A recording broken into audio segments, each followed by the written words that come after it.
CBS Radio Mystery Theater presents...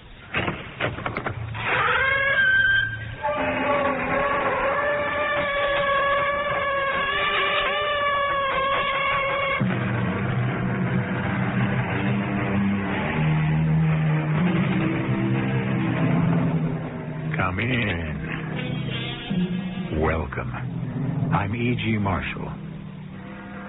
I walk unseen on the dry, smooth-shaven green to behold the wandering moon riding near her highest noon.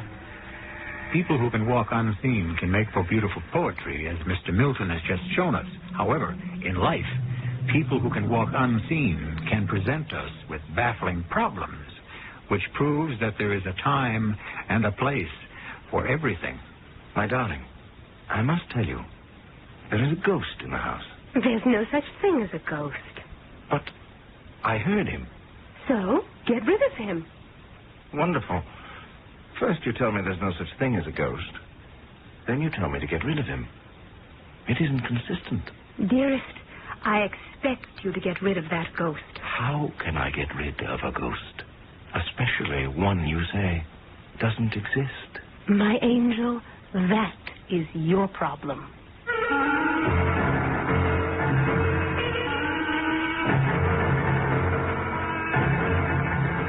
Our mystery drama, That's What Friends Are For, was suggested by a story by Rudyard Kipling and was written especially for the Mystery Theater by Sam Dan and stars Tony Roberts. I'll be back shortly with Act One.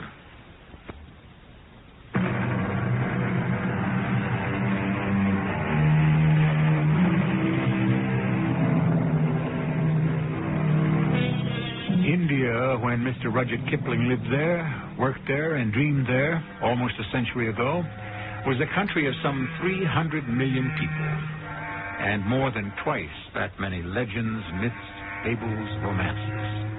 Yes, it was a place that provided a feast for the imagination.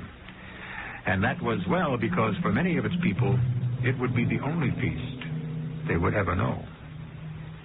James Waddington Kessler was a young subaltern in a regiment which, for reasons that have nothing whatever to do with our story, was called the Inextinguishables.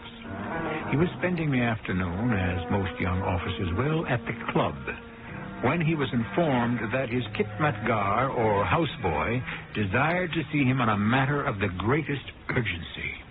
Yes, Ahmadine. There is news, Sahib. What sort of news? News of a fantastic nature. Well, if it better be to drag me away from the table just as my luck is changing. News one could hardly believe were it not for the fact that one's own ears give testimony. Am I to stand here forever, Ahmadine? Must I die of old age before I receive enlightenment? I command thee to transmit this news, Ahmadine. There is music. Yes? Music in the house of the Sahib. Art thou telling me that there is music in my quarters? Even so. That's impossible.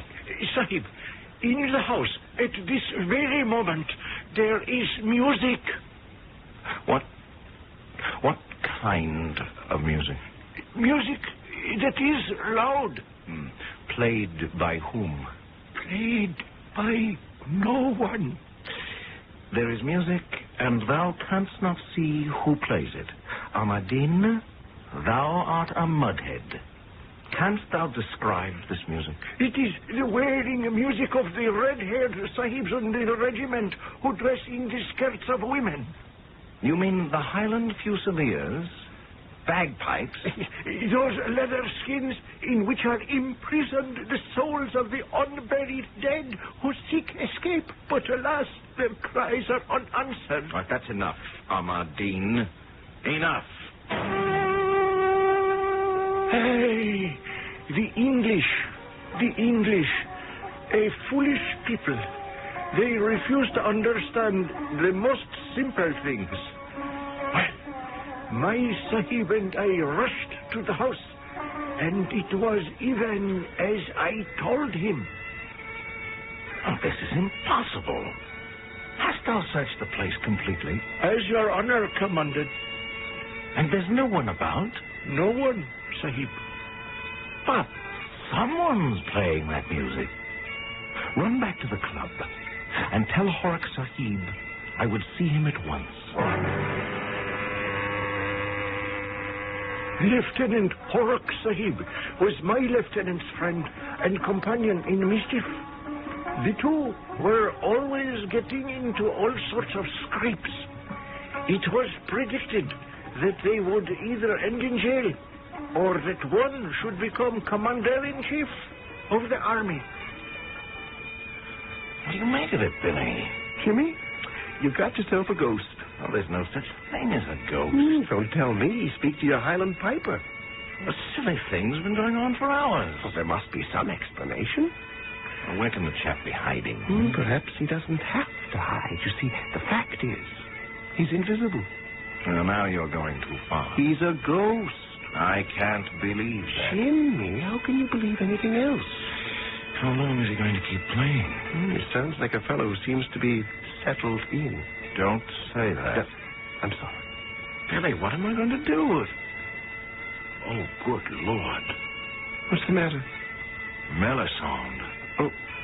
Oh, yes, I'd clean forgotten. I'm going to marry the girl. And bring her here. Yes, here. I'm sick. He stopped. Oh, I hope it's for good. Melisande. Would she live here with me and this ghost? I don't know. If she loves me enough, she'll just have to put up with it. Well, I'm not sure it has anything to do with love. It hasn't? No, dear chap, it takes a special kind of woman to tolerate this sort of thing. Do you expect Melisande to walk out on me? I'm just trying to provide for your interests as a true friend should. Because the likelihood is that Melisande will walk out on you. I couldn't blame her. I really couldn't. But if Melisande breaks our engagement, what's going to happen to her? No, don't be concerned. If it's absolutely necessary, I'll marry her myself. Oh, thank you very much. Fancy it, isn't that what friends are for? Ahmed, said I to myself, is that what friends are for in truth? The fair Melisande, they called her. How difficult it is to understand the English. Fair to look upon, a bit too pale, a trifle too thin. But what do the English know of beauty? The very next day...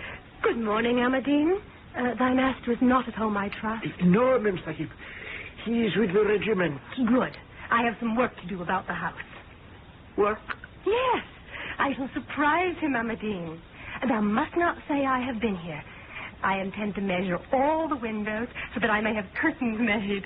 Oh, we shall transform this place.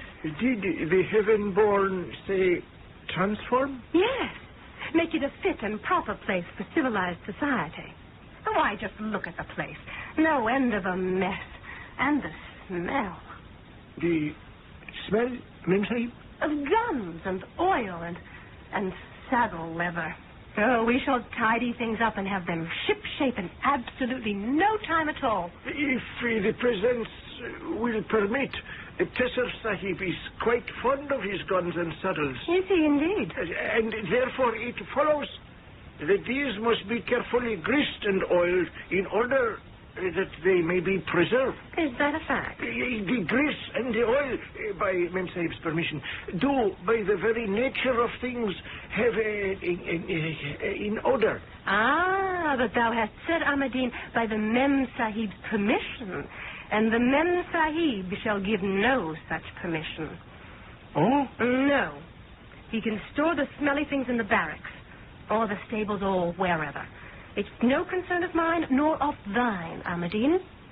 No longer shalt thou waste time cleaning foul-smelling guns and polishing malodorous leather.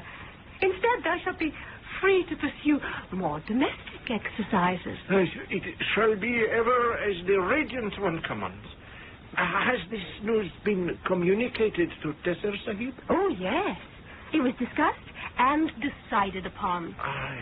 One would have thought Tesser Sahib would sooner give up his right arm then to expel his precious riflery and saddlery. Ah, Medine, it was a sacrifice he had to make on the altar of love. Am I to understand that Mem Sahib said in her voice that shames the nightingale, choose betwixt me and thy saddles and thy gun? It was exactly what was said, and graciously did he agree. How not? Thou, too, wouldst have done the same thing for one that had captured thine own heart, Ahmadine. If the Mem Sahib will permit, I should not... Wait, thy time wilt come, and she will tie a noose about thine heart, and for the love of her shalt thou, too, sacrifice all. But I see that thy master has not lived up to his agreement. The guns and the saddles still disgrace these rooms. Now then, Ahmadine, gather these smelly things together and place them in the stable.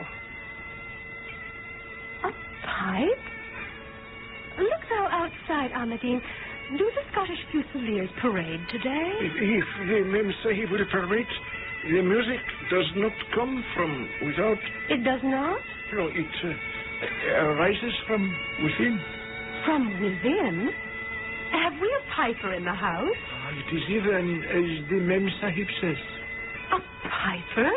How intriguing. Here, in the house? Where? If it should please the Sublime One, everywhere. Everywhere? What dost thou mean, everywhere? With the Resplendent One's permission, he is right here. Who is right here? The one who has imprisoned the souls of the unburied dead. That shall be absolutely enough of that nonsense. A bagpipe is a musical instrument. That is, it is an allegedly musical instrument. It is not a repository for... Oh, what superstitious rot. Where is this piper? The piper, if it pleases the glorious one, it does not exist. Then how can he play? He is here, in spirit. Oh, is he then a ghost? Oh, how wise is the all-knowing one. I won't have ghosts prowling about. Silent ones are bad enough. But a ghost who is unmannerly enough to play the bagpipes. No, Ahmadine. Get rid of him. Immediately. The foolish English. Can we, the living, command the dead? I can only say she met my master, Tesser Sahib, that afternoon at Pauletti's, where the English gather to take tea, to dance, to flirt, and to get themselves deeper and deeper into trouble. Sorry to be late, Melisande, my darling. I dare say, my angel. Do I detect that small cloud, no larger than a man's hand, forming on the horizon? It is forming right here, at this table. My dearest, this is the eve of our wedding. Our wedding is still a month away. No, poetic license. You are not entitled to take poetic license, because you are not a poet. You are something even worse. You are a practical joker. My sweet. What is the meaning of that dreadful piping? Oh, that. Yes. Melisande, I don't know what to say. The house is haunted. Yes? By the ghost of a piper. There is no such thing as a ghost. But you heard him, didn't you? Get rid of him. Well, first you tell me there's no such thing as a ghost, and then you tell me to get rid of him. Which isn't consistent. Wasn't it an American who said that consistency is the hobgoblin of little minds? What else could you expect from an American? My beloved, I expect you to get rid of the ghost. My sweetest, how can I get rid of a ghost? Especially one that doesn't exist. My angel, that is your problem. How easily some ladies can clarify the most vexing of situations. However, ghosts do have a reputation for, shall we say, stickiness. Once you get one on the premises, he's very hard to shake loose. Who is this ghost? Assuming, of course, that there is such a thing as a ghost in the first place. Perhaps enlightenment awaits us in Act 2 shortly.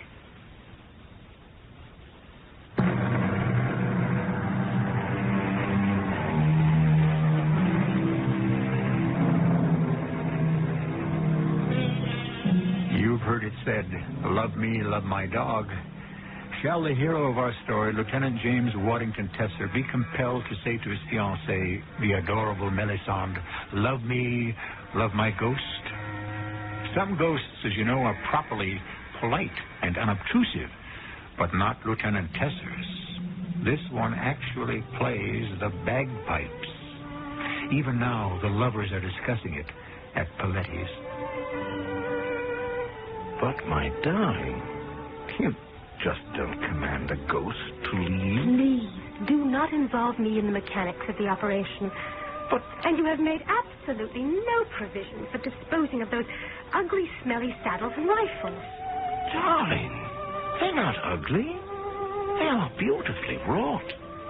And the smell is the honest, deep, rich aroma of fine leather. I thought we'd already agreed. Well, yes, of course. Then why are we still discussing it?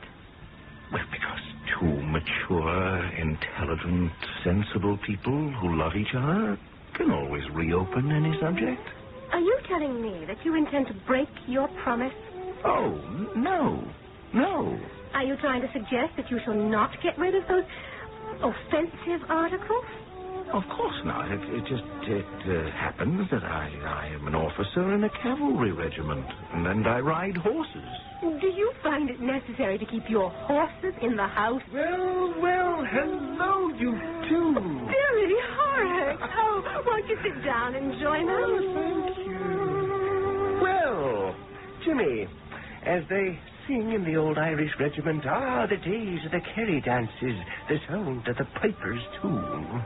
I think that will be quite enough, Billy. I hope you've an ear for bagpiping, Melisande, my lovely. You're in for quite a serenade. Nothing of the sort, Billy. Jimmy has promised to get rid of him, or it, or whatever. Have you indeed, Jimmy? Well, then consider it done. Once our James turns his hand to a task, how do you propose to go about it? Will you please get out of here? Can't a man have some peace and quiet with his fiancée? I think you're horrid, and I do want to dance, Jimmy. And all you can do is sit there and sputter all sorts of nonsense about a ridiculous ghost. I'll dance with you, Melisande. Oh, I thought you'd never ask. Excuse us, old man.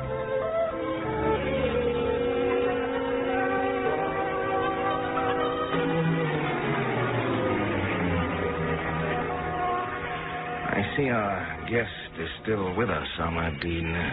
I hear thou hast been looking for me. Sahib, there is news. Oh, no. I couldn't stand any more news. The Colonel, Sahib, has sent orders. Orders? Yes, he said Lieutenant Tesser, Sahib, is to report to him at once. Oh, the devil he does. Why would the Colonel want to see me? What have I done lately? I can't think of a single thing. At once, eh? All right. Say a prayer for me, Ahmadine, to whichever of thy gods would be appropriate to the situation. Sahib, I shall have to pray to all of them. Lieutenant Tesser reporting as ordered, sir? Yes, quite, sir. I understand Lottie married, yes, sir. Yes, sir. The girl, I take it, is Melisande Trevor. Yes, sir. Granddaughter of Major Hugh Scott Fairfield Trevor, what? I believe so, sir. Splendid officer. Killed in the mutiny, my first company commander.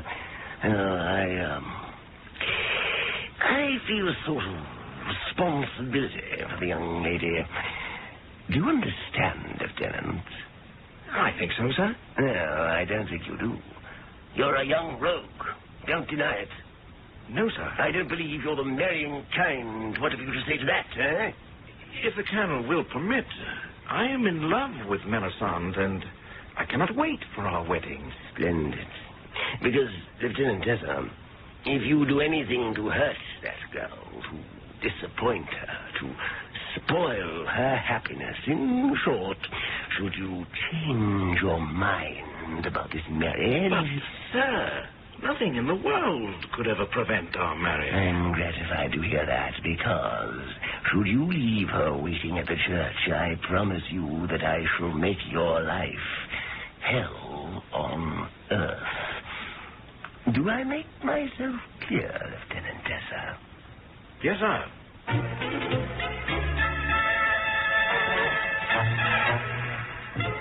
My darling.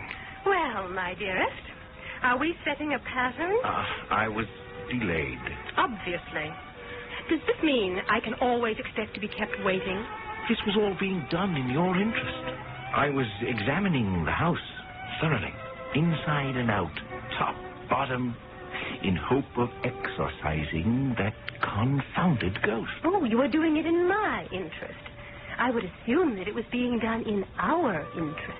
Yes, well, of course, naturally. I find absolutely no trace of a tangible or intangible being of any sort, form, or shape. Are you saying you cannot get rid of it? My darling, could there be a chance that perhaps we might become used to it? Used to that infernal din? I'm just trying to make the best of the situation. No, my precious. The way to make the best of the situation is to put an end to the situation. But... Now, let us address ourselves to more pleasant situations. Do you know who I met in Hamilton's just about an hour ago? The Colonel. The Colonel? Your commanding officer. Colonel Desbroses. Dear Desi. Desi? I used to call him that when I was a little girl. He would ride me on his knee. How is that scoundrel Tessa? He asked. If he gives you any trouble, come to me. I'll put the bit between his teeth soon enough. Why, he's so thrilled at being invited to the wedding. He was overjoyed when I asked if he would give the bride away. Oh, that's such marvelous news. Why don't you devote the rest of the afternoon to getting rid of our little problem? And what shall you do? Oh, I shall sit here. Alone? Oh, I know so many people here. Ah, there's Billy. Billy Horrocks. Come right over. Over here. Well, hello, young lovers. I would have come over sooner, but three's company. Lieutenant Jimmy Tessa is going to desert me for the remainder of the afternoon, Billy. Oh, the more fool Jimmy. He must come to some sort of understanding with that mysterious Scottish piper. Have no fear, Jimmy. I shall take excellent care of Melisande for you. Isn't this perfectly heavenly music, Billy? My toes are tingling. Why don't we dance? Well, you don't mind, do you, Jimmy? Why should he mind? That's what friends are for.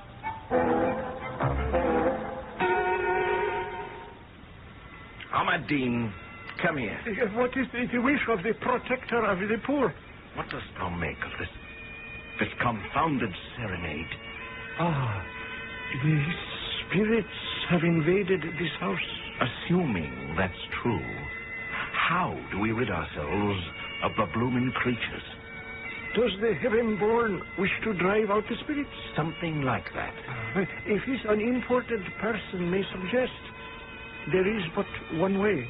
Yes? Burn down the house. No, Ahmadine, I don't think so. Then one must learn to enjoy it. See? It does not play all the time. Only when it is moved by some great sorrow. And then it pours out its heart. Wait. Why do I talk to thee, Ahmadine? This is not one of thy native spirits. What would such kind know of bagpipes? No. This is a Scottish spirit. The thing is plain. Plain, Sahib? Yes. Listen closely. Go thou to the regiment of the red-haired sahibs, those who wear the short skirts of ladies, and tell the pipe sergeant major that I wish to speak with him. At once. Pipe sergeant major, Cathcart McMoney's reporting, sir. Stand easy, Sergeant Major. This is unofficial business. Yes, sir. Now, can you tell me, is there a piper missing? A piper missing? From the regimental band? Oh, no, sir. Well, why would one piper be missing? Well, that's a good question, Sergeant. I was hoping you could answer it. Is there news of a missing piper? News? No, not exactly. What we do seem to have is the missing piper himself. Yes, well then, where do you have him? Here, Here, sir. on the premises. Well, might a man ask, where on the premises? Here and there, everywhere.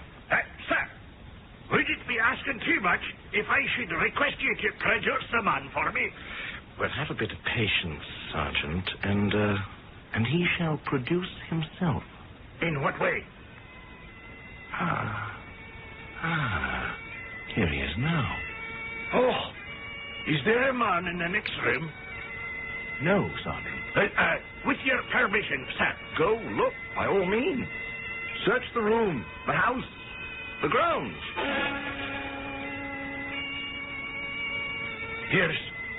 There's no one here. My point exactly, Sergeant. And yet, 'tis plain, 'tis a pipe. Yeah, a pipe. Who can it be? Well, No, it can never be. But who else? What are you saying, Sergeant? Stewart, man. 'Tis Jock Stewart. The Stewart himself. Oh, listen. That's all I've been doing, is listening. Stewart. 'Tis his very own pipes. The ones he made with his own hands. Oh, yes. He was the greatest of us all. A poor fella. Poor fellow. He died. In battle? Oh, no, sir. Much worse. I've a broken heart. Oh, yes. This is the song. I remember he played it. 'Tis called I Shall Die for You. Oh, beautiful melody. You mean there is a melody? You know what they say. Scottish airs are not for English ears. He stopped. Oh, poor Jock. Probably overcome by his tears. But why has he come here? Is there to be a marriage in this house? Yes. Mine. Well, he has come to warn you. Warn me of what? Of the faithlessness, the fickleness of a woman's love. Well, very good, Sergeant, very good. Now, let him consider that I have been warned, and let him go away. No, sir. You see, he feels it so deeply. He was betrayed by the lady he loved. Well, why can't he leave me alone? He wishes to save you from making this terrible mistake. Yes, but it isn't a terrible mistake. We love each other, Melisande and I. What am I going to do? Reconsider your approach in marriage. What's to consider? I'm in love. And if Jock Stewart, or whoever this mad, dead Scotchman is, doesn't leave this place in peace, my fiancée will break our engagement. Now you see it. This is what Jock Stewart has in mind. He wants to save you. Yes, but if I don't marry Melisande, my colonel will... I tell you, my career will be ruined.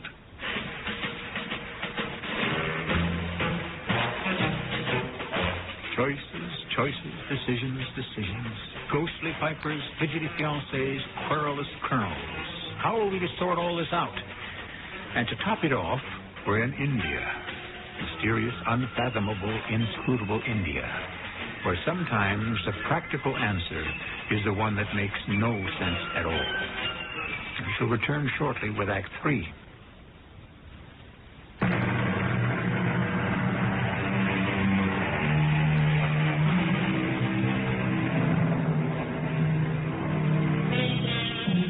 Ghosts are certainly not strangers in our literature. We've had all kinds. We've had ghosts from all walks of life and most occupations. However, musical ghosts are somewhat rarer than most. That is, if you want to call a ghost that plays the bagpipe musical. Yes, 'tis Jock Stewart playing. There can be no doubt. If I may make bold, sir, I should advise the lieutenant to listen to Jock. Listen to Jock and do what, specifically? Break the engagement. Sergeant, I would like to thank you very much. You've been a tremendous help. You're quite welcome, sir.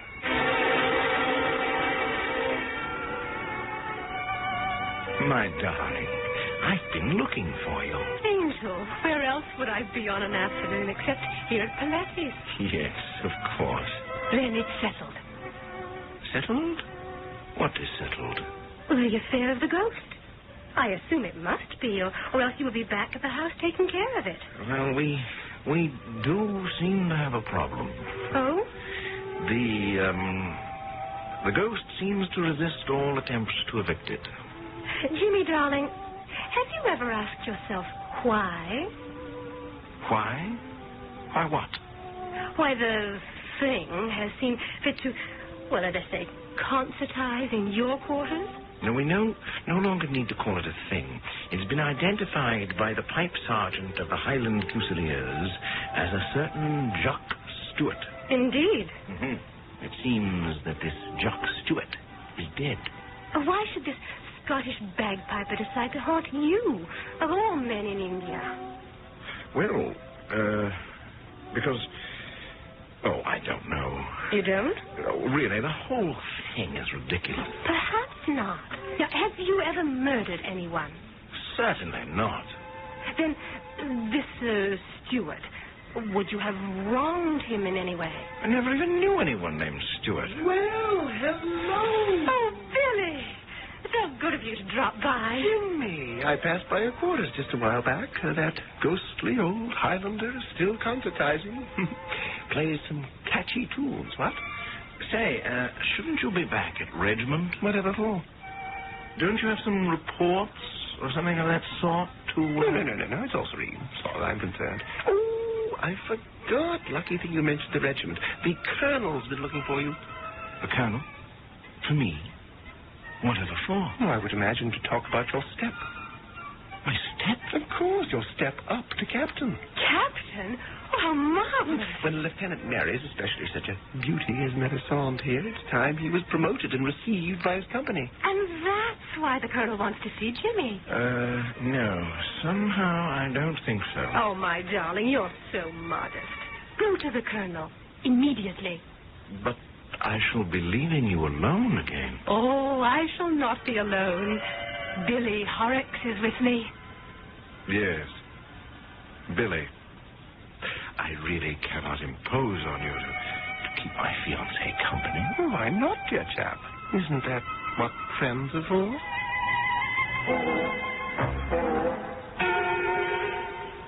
Deva, what have you been doing to your fiancée? Doing, sir?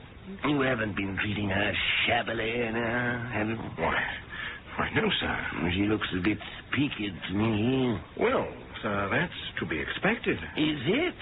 Yes, sir. As the wedding day approaches, the parties do feel a certain strain, and I suppose it shows. It doesn't show on you, Lieutenant Desson. Well, sir, that's the way it goes. I said you were a rogue, Tessa. Yes, sir. Good enough soldier, but the kind of scoundrel who should never marry.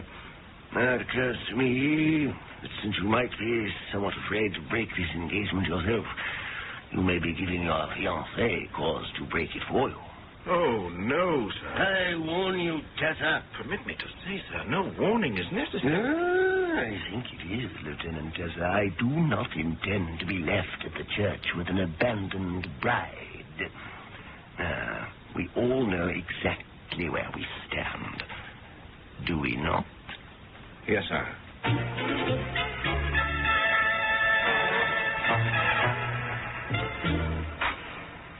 Ahmadine.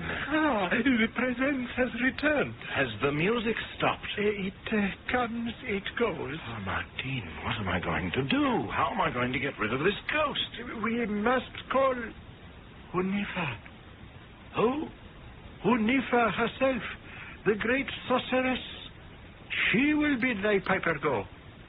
And if he refuses? Oh, no one can withstand the magic of Hunifa. Hunifa. She was 100 years old. She knew the charms, the spells, the curses. She was covered from head to foot with silver bells, with gold and jewels, and everything tinkled as she walked. And she came to the house of Tesser Sahib, and he told her everything that the red-haired Sahib in woman's skirt had said. Hunifa thought and closed her eyes. Then the pipes began to play. Dost thou hear, Hunifa? The pipes? He is here. Bid him leave. Make him go. Hunifa, I implore thee. Steward! Shock! Steward! I order thee, begone from here! Ah, yes, he's gone. Thou hast done it, Hunifa. He is gone. No, I guess he's not gone. Try it again, Hunifa. Steward! Jacques Steward! I command thee, begone! Please, return to the land of the dead, and take thine unburied spirit with thee. Yes, how they did battle for victory. The dead red-haired Sahib in the short lady skirt, and the magnificent Hunifa, the greatest sorceress of India. And the battle went this way and that, first to him, then to her. But in the end, no one who is alive may triumph over one who is dead. Therefore, it was the music of the pipes that emerged victorious. Sahib, I cannot make him go. But you must. No, he sings the song of Vish, the goddess of true love. You don't understand. Yes, Vish bids him play in the home where love must fail. And until the Sahib tells his fiancée that all must be over, the red-haired one shall make his music here. But I can't do that. The goddess has spoken. Who can turn the will of the goddess? There was no more that my Sahib could say to her. Oh, my poor Sahib shook his head and then bade me harness the mare to the carriage and drive him to Paletis. Melisande, my dearest. Back so soon? Oh, that must mean good news. Good news. You've finally gotten rid of that silly noise. Isn't he marvelous, Billy? Congratulations and salams, all that sort of thing. The truth is, Melisande, my precious, I haven't gotten rid of it. Oh?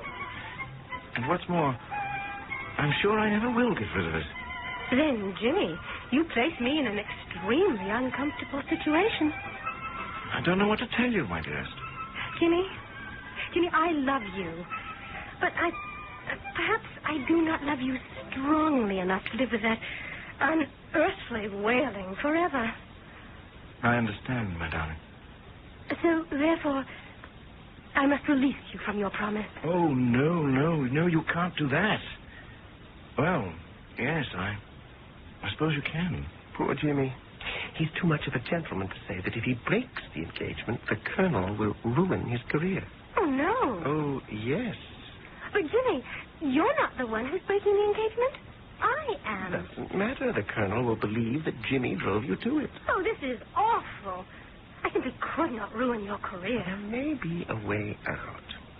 Now, listen, the Colonel has said, I do not wish to be left at the church with the abandoned bride.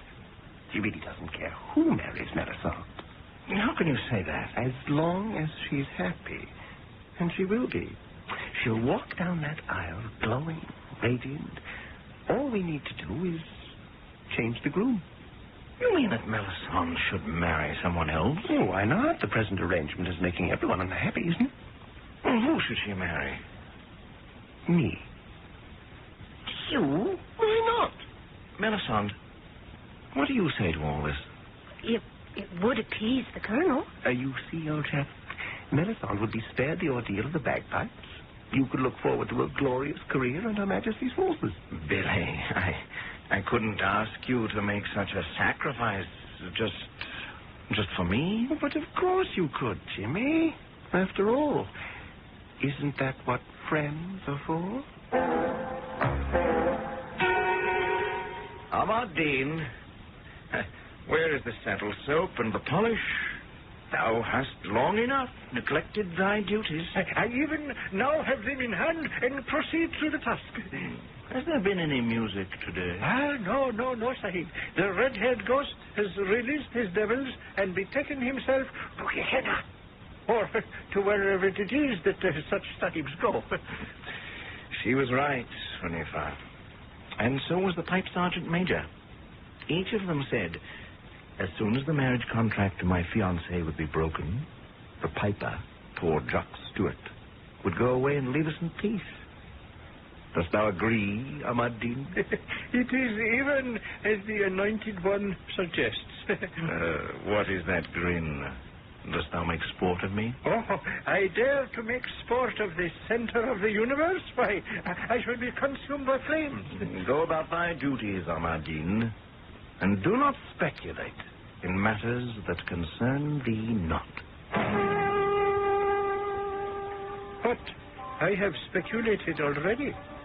Did my master rue his decision to marry a woman who would make him get rid of the things he held dear?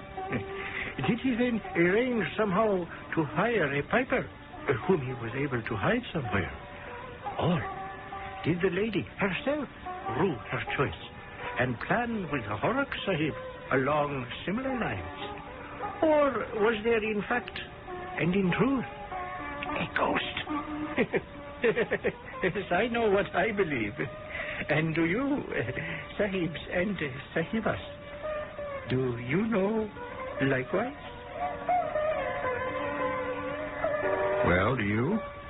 It was Mr. Kipling himself who said that anything can happen in India, and that everything does. Was it Lieutenant Tesser who arranged the plot? Was it a ghost piper? Perhaps. And this would be in keeping with India. Was it both? I'll be back shortly.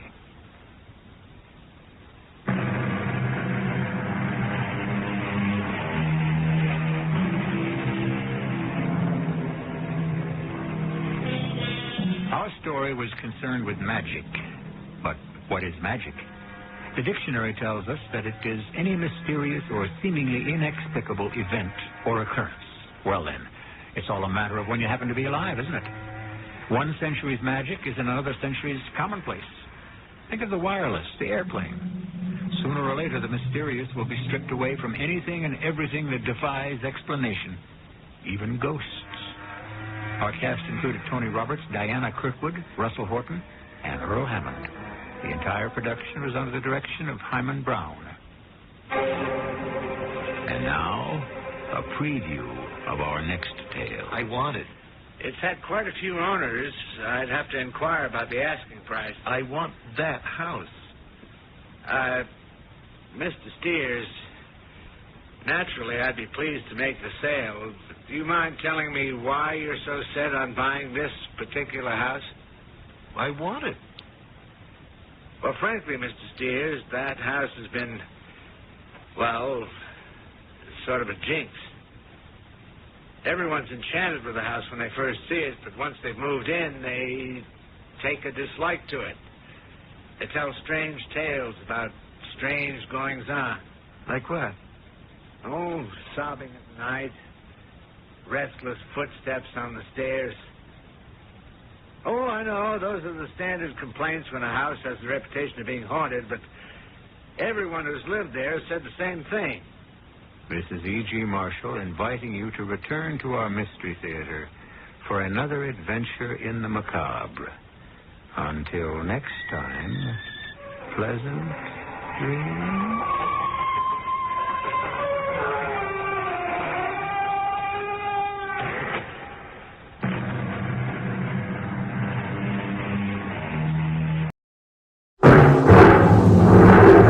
From From New York, where the American stage begins, NBC presents Best Plays with John Chapman.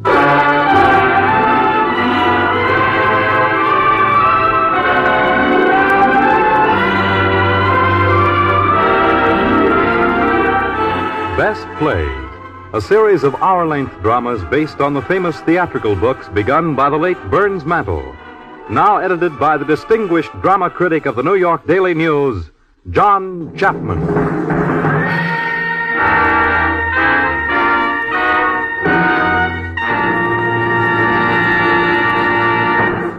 Mr. Chapman.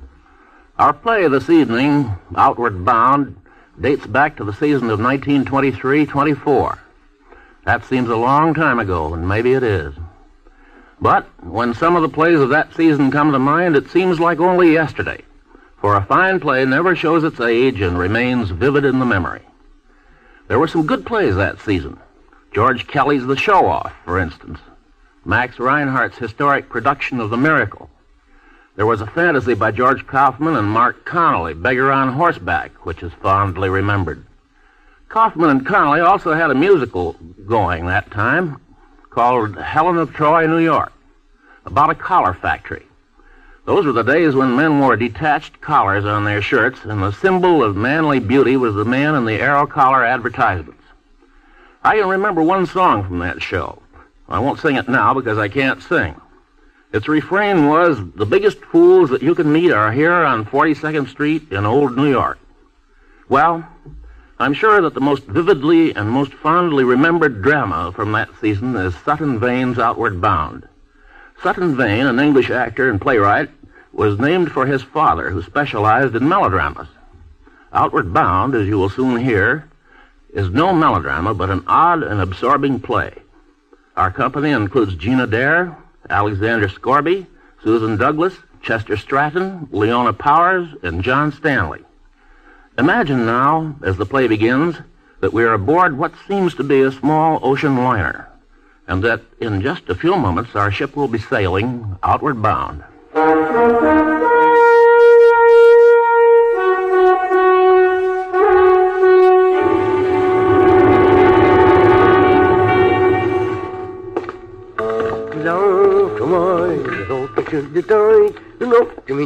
I beg your pardon? Oh, good morning, ma'am.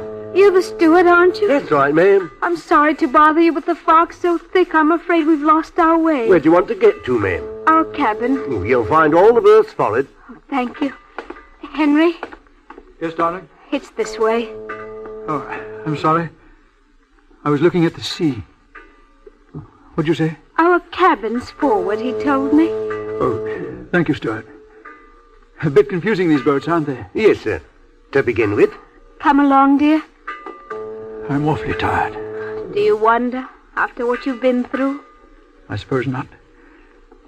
But we'll have a wonderful trip, won't we? Yes, dear. The rest and the peace and the forgetfulness. Of course, dear. Don't worry. Give me your hand. I'm sure you'll have a pleasant trip, sir, if you'll excuse me.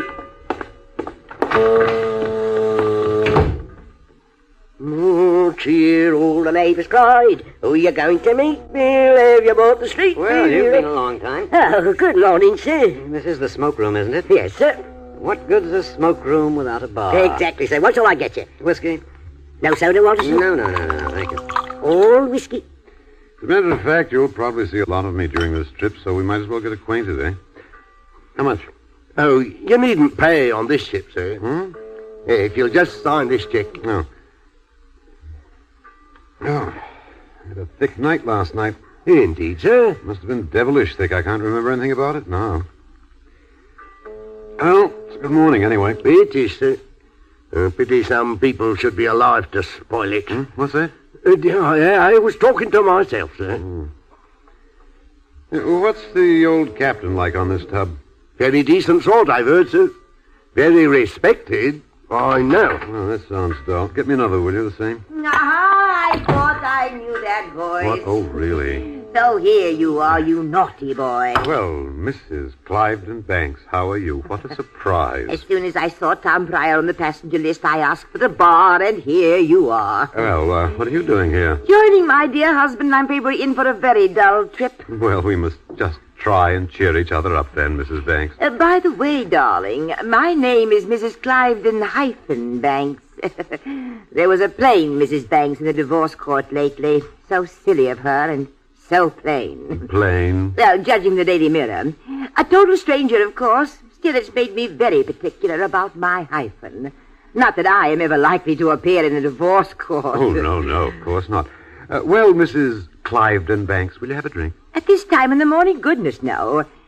Mr. Pryor, did you realize there was a clergyman on board? Oh, how convenient. Part of the ship's service, eh? Well, heavens no, a passenger. And everyone knows a clergyman is the worst possible luck at sea. Look out, speak of the devil. Good morning. Good morning, madam. Mr. Pryor, who is this man? Oh, I don't know. Oh, well, never mind. Let me see now. Where was I? I'm awfully sorry to bother you, madam, but could you tell me what the date is? I had this letter and Are you trying to start a conversation with me? Well, frankly, when we are going to be shipmates, the sooner we get to know each other, the better, don't you think? I'm William Duke. No, really, I couldn't care less. I'm sorry. I didn't think introductions were necessary aboard ship. Well, possibly they may not have been in the days of Sir Walter Raleigh. Not having been there myself, I can't say for certain. I beg your pardon. I'll go out on deck. Good day, sir. Fancy that clergyman pushing his way like that. I cut him rather neatly, don't you think? To the bone. Well, good heavens, we're besieged on all sides. Look at that. You'll excuse me, Mum, but you're the only other lady I've seen about, barring myself, and I've got to say something to someone. You see, Mum, I've been struck all of a heap. You've been what? Struck all of a heap. Oh, Mr. Pryor, rescue me. And you'd better do something for this good woman, too. It seems she's been struck all of a heap, whatever that may mean. Well, what's the trouble? Well, sir, it went like this, as it were. Only last Saturday, Mrs. Roberts and me were talking about the sheets being damp. Of sheets being damp? Oh, the good woman is obviously a steward. No, Mum, no. I'm a passenger. A passenger? Good heavens, Mr. Pryor, tell that steward to tell someone to take the good woman back to her proper place immediately. She's been wandering. She's on the wrong deck. She's in the wrong class. Goodbye, good woman. Goodbye. Thank you, Mum. Now, steward, would you get someone to show this woman to the third-class deck or something? Third class, sir? I think you made some mistake, sir. There's only one class on the boat. What was that? Only one class? Yes, sir. It's the same on all this line. Oh, Mr. Pryor, this is impossible. And now, how am I to know who are the ladies and gentlemen and who are not? No. Don't get excited. Excited? Why, this woman here, is she probably eats... Extremely likely, I should say. Well, then, if she eats and if there's only one class, she'll eat in the same place as we shall. But it just can't be done. Now, there's no point in getting upset. It would be quite impossible for me to lunch at the same table with a woman who has been struck all of a heap. I'll see what I can do. Now, madam, what's your name? Midget. What? Midget. There, that to begin with is an alibi. No one could possibly be named Midget. Oh, couldn't I? Well, I'll show you whether they could or not. I'm my lady, I am mighty. My name's Midget, all right. Midget married me, and I've got me lines to prove it. How dreadfully sordid. We're just trying to help. Now, what is your trouble? Are you ill? Am I ill? I don't think so. I don't feel ill. And yet I said to Mrs. Roberts last Thursday, or was it Wednesday? Oh, never mind, I says it to her anyways. I says, what I want, says I.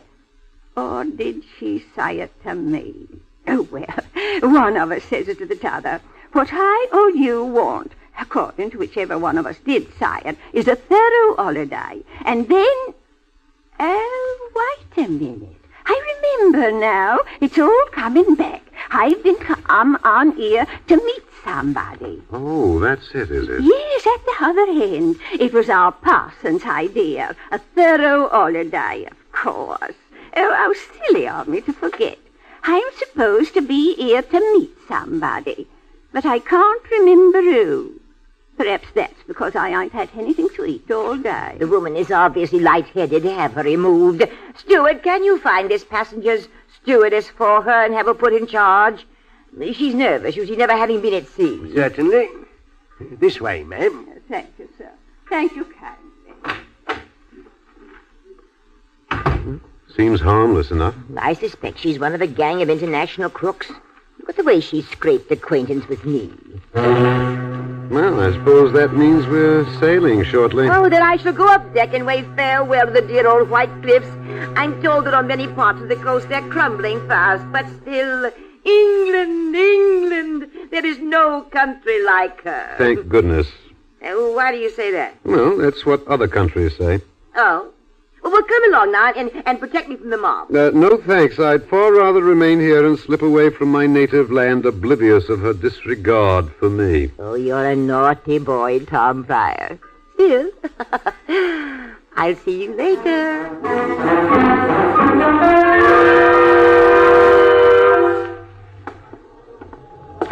That you, Reverend? I beg your pardon. It's Tom Pryor. I want to apologize. Whatever for? Oh, cutting you stone dead like that silly old woman I was with. Well, that's all right.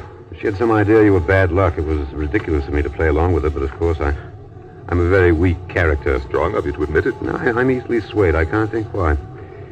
Drink? I always carry emergency rations. No, thank you. That's my problem. I always agree with anyone I'm with. She was to blame entirely. I've always found it an unwise habit to run down other people. They have a nasty way of hearing about it and retaliating. Well, you're not going to preach a sermon, are you? Oh, goodness, no. No more sermons for me for a bit. I'm sick of them. Never did any good. I think that we should all enjoy ourselves on this trip, don't you? Live every minute of it. Well, if you mean something like a cold bath before breakfast, I don't. Oh, no, but we must arrange to enjoy every moment of the trip. Why? Because we're meant to. Oh? We must organize among ourselves. For instance, we'll get up a concert. Must we get up a concert? But of course. How awful. I say, do you sing? No. Oh, that's a pity. Do you recite? No. That's excellent. Reverend, as far as I'm concerned, all we need for the passengers' amusement is through that door. The bar? Precisely. Will you join me? If you like. Where's that steward? The steward isn't here, that's what. No efficiency, no efficiency. How do you do? My name's Lingley of Lingley Limited. Hooray. Where the devil's the steward? I haven't got time to waste here. I've got work to do. Steward! All right, yes. Ginger ale with ice. Yes, sir. How much? You needn't pay, sir. I always pay. How much? 1 shilling, sir. Very well. Here's 1 shilling. Thank you, sir. What for? I haven't tipped you. If you gentlemen will excuse me, I have work to do. I'm a member of Parliament, you know. Oh. Pleased to meet you. Not at all. I'm on the London County Council as well. Incidentally, I own 21 music halls, a chain of cinemas, 2 gold mines, and a Methodist chapel. Naturally, they want looking after. Oh, naturally. What are you doing with the chapel? Having it pulled down. Sportsman. You? I know your face, don't I? Never forget a face. How that must sadden your sweet life at times. Where have I seen it before? Oh, in your office. You gave me a job that lasted 2 days. I couldn't stand the atmosphere, so I drowned it in drink.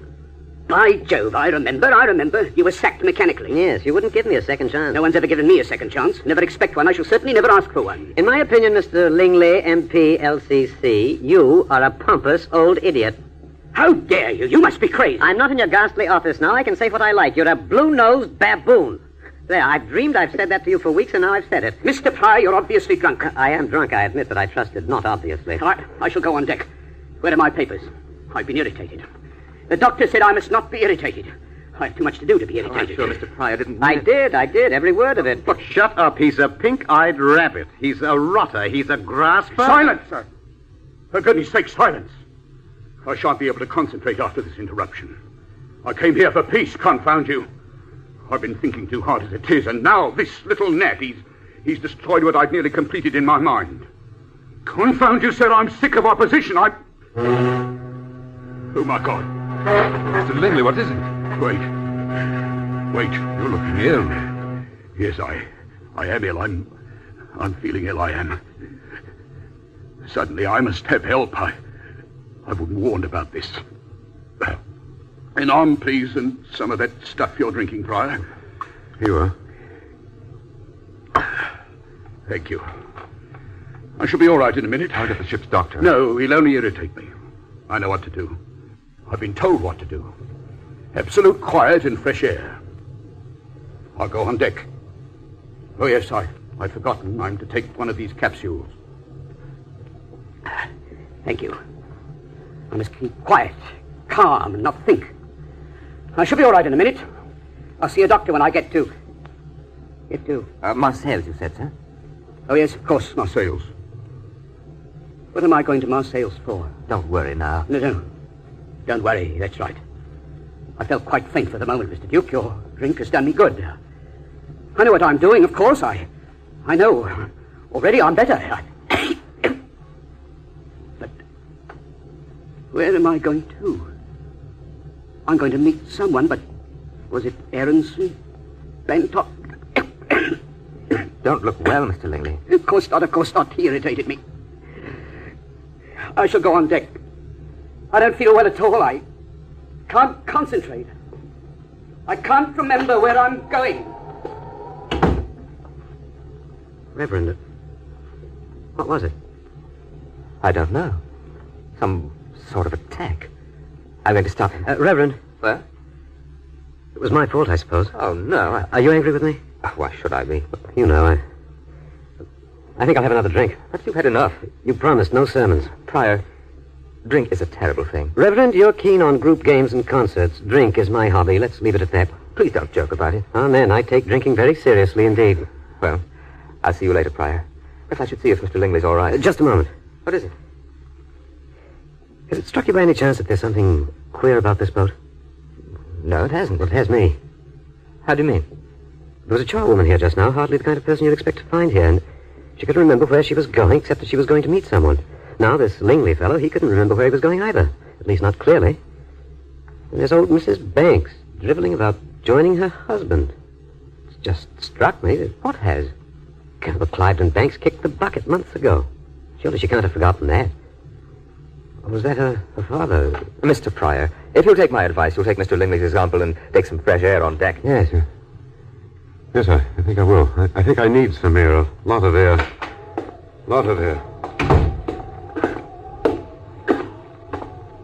Oh, I'm so sorry.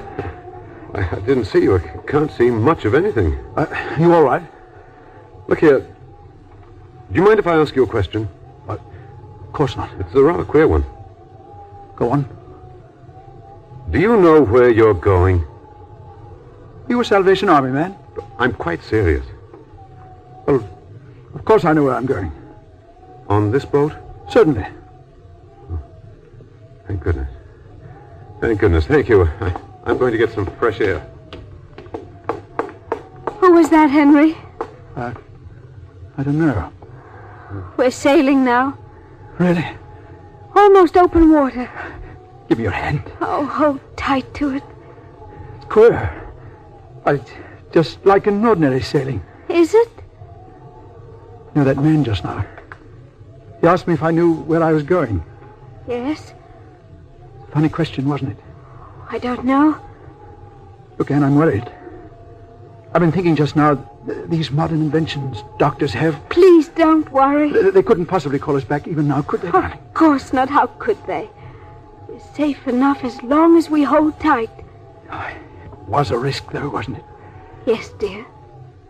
I think you were always more certain than I was. You seem to know so much more about the big things than I do. Perhaps I only pretend to. Oh, Anne. Darling, I do love you. I love you, Henry. Always. Always. I wonder how the dog is. Oh, you baby. They'll look after him, all right? I hope so.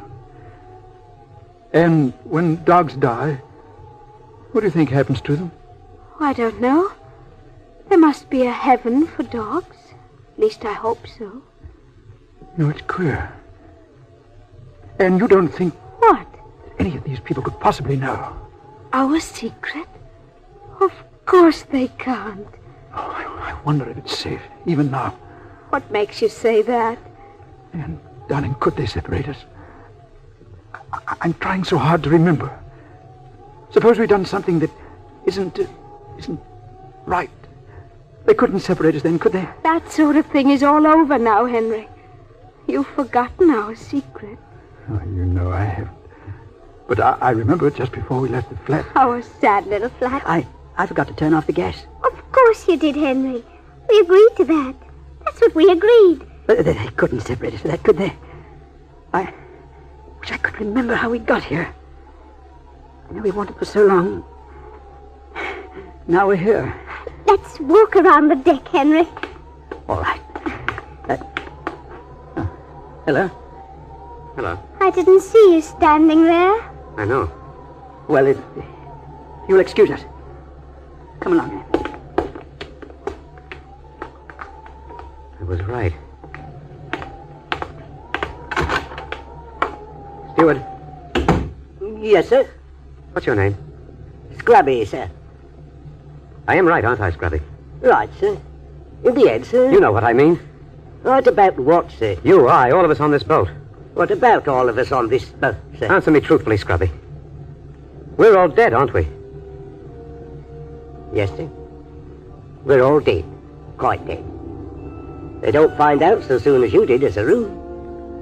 Queer. Not when you get used to it, sir. How long have you been? Me, sir? Well, I was lost young. You were what? Lost young, sir. I don't understand. No, sir, you wouldn't. Not yet. But you'll get to know lots of things as the voyage goes on. Tell me one thing now. Anything I can, sir. What are we sailing for? Heaven, sir. And hell, too. It's the same place, you see.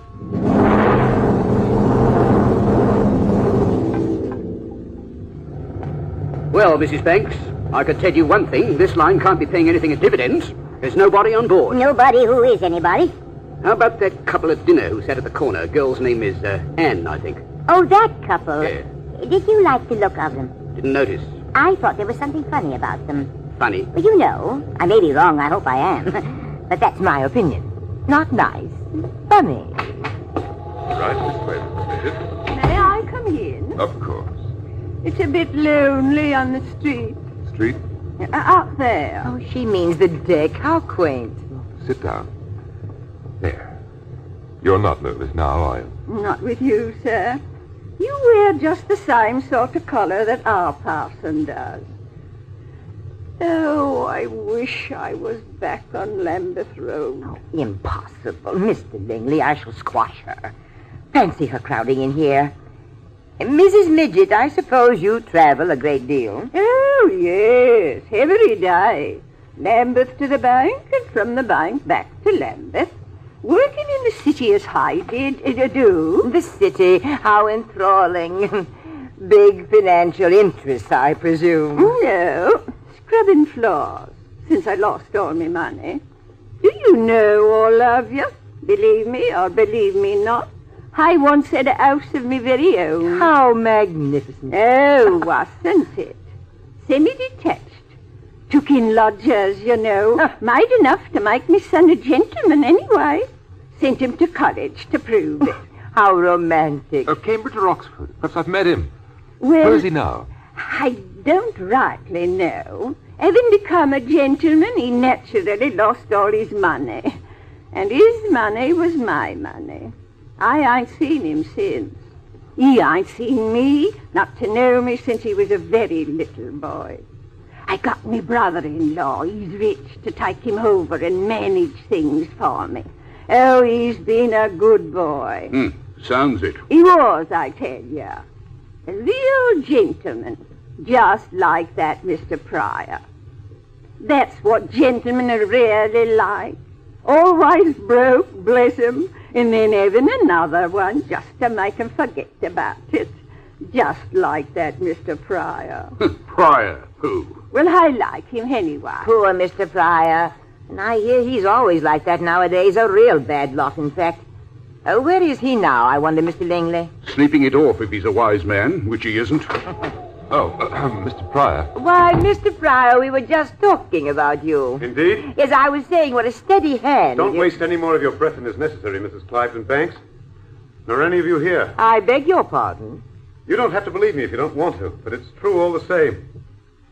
We're dead people. Why, really, Pryor? Why don't you sleep it off? I'm sober enough now. I'll walk a chalk line on the floor if you like. Oh, why doesn't someone put the young man to bed? It'd be much kinder. I'm sober, I tell you. I began to suspect it this morning before lunch. Nobody seemed to remember where they were going. I didn't remember for a minute where I was going. Then I remembered, then I got drunk. Naturally, all my life I've started to face facts by getting drunk. Look, I've been all over the ship, into the officers' quarters and everything. There's no one on board. No captain, no crew, no nothing. There's no one on board. Why, I've never heard of No him one in but my- the steward. But the man is losing his... And you know where he is now? He's in the rigging. Sitting cross-legged up in the rigging. I've just seen him. Really, Prior? You don't believe me, I've eh? never heard anything like this. All right. All right. Whom have you seen on board ship since you sailed? Mrs. Midget, who helped you this morning? The steward, he got me a nice hot cup of tea. You, Reverend. Whom have you spoken to? Well, really, I have seen men about, of course. Have you? Have you indeed? Have you spoken to anyone? Well, you don't expect us to talk to sailors, do you, Mr. Pryor? Able-bodied though they may be.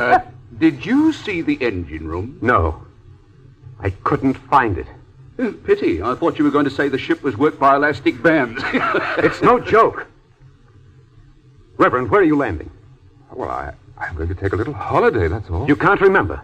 I'm right, you see? I wish you'd get out there. We want to play cards. Why I should try to warn you, I don't know, but I've been all over this ship, I tell you. Oh, excuse me. You're just in time, the two of you. Come in. Henry, I don't think we'd better. Come in. You know. You knew this morning. Knew what? Henry, don't talk to him. It frightens me. Yes, I suppose I do. I know as well, you see. Mr. Duke, as a clergyman, you must be more used to unpleasantness than anyone else. Will you please take this man to the doctor or lock him up? He's not well. I tell you, there is no doctor, no one. Look, everyone, I'll make a bargain with you. What is it? There are no lights out there. No lights at all. Have you ever heard of a ship with no port or starboard lights? Go out there and see. If I'm wrong, I'll go quietly. Well, now that seems fair. Reverend, will you go? Well, just to satisfy you, if you keep your word. And you'll tell the truth? Of course. Weak. Shouldn't humor him. Don't you run the church down. Take my advice. You may want to help very badly before long. I simply ignore you, Mr. Pryor. Listen. You hear that? Like a drum. A muffled drum. You're drunk, sir, and you're at the wrong... Well, Duke? What's out there? It's all right, of course. Duke, it is all right? Of course. Everything? Everything. Oh, well, I of tell you, course. the man's drunk. I knew it all the time. You liar! You liar! Come with me, Duke. I'll show you. Stop it, Pryor. Stop it. You swore to tell the truth. You're a liar, a dirty liar. Get him, Langley. I'll show him no more lies. I'm trying to help. We're dead, do you hear? We're all dead.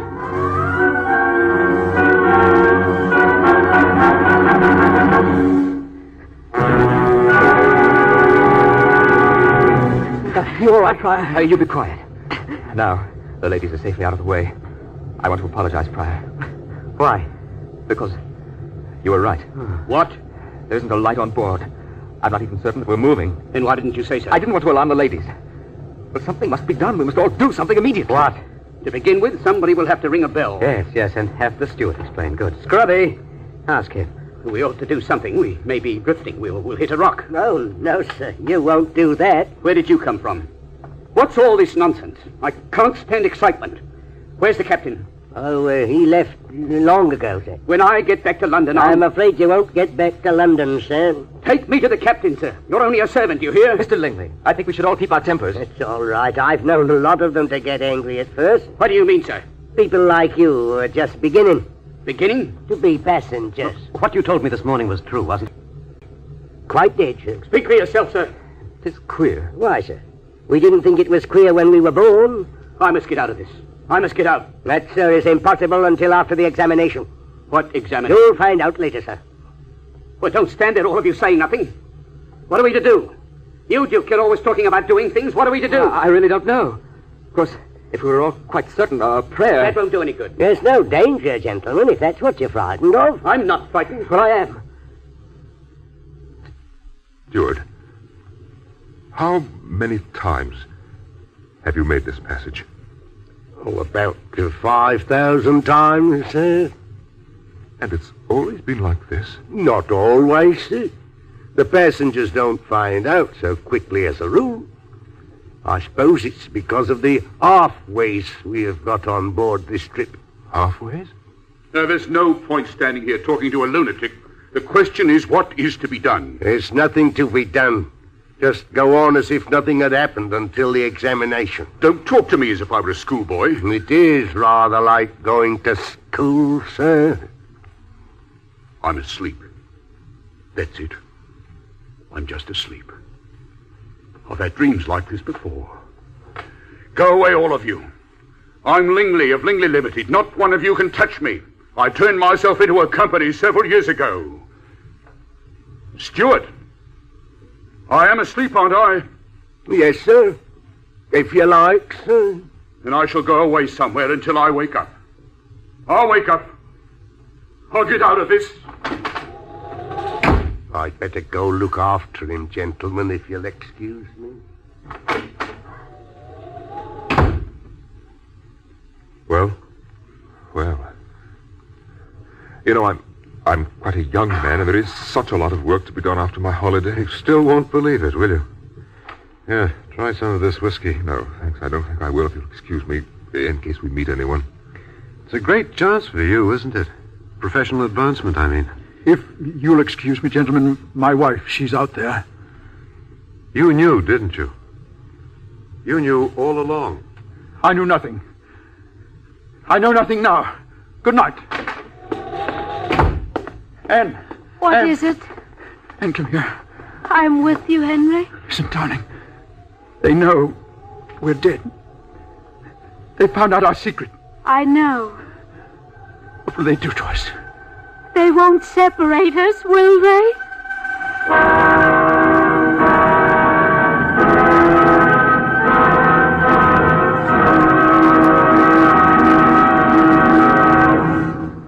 In a moment, we'll return with Act Two of Outward Bound on Best Plays. This is NBC, the National Broadcasting Company.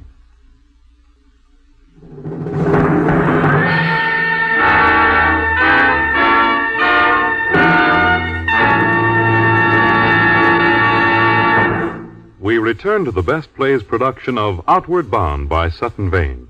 And here again is John Chapman. This is the story of a strange voyage and of an extraordinary company of shipmates who suddenly discover that their mysterious vessel is bearing them to the land of death, across the black waters, perhaps, of the River Styx, outward bound.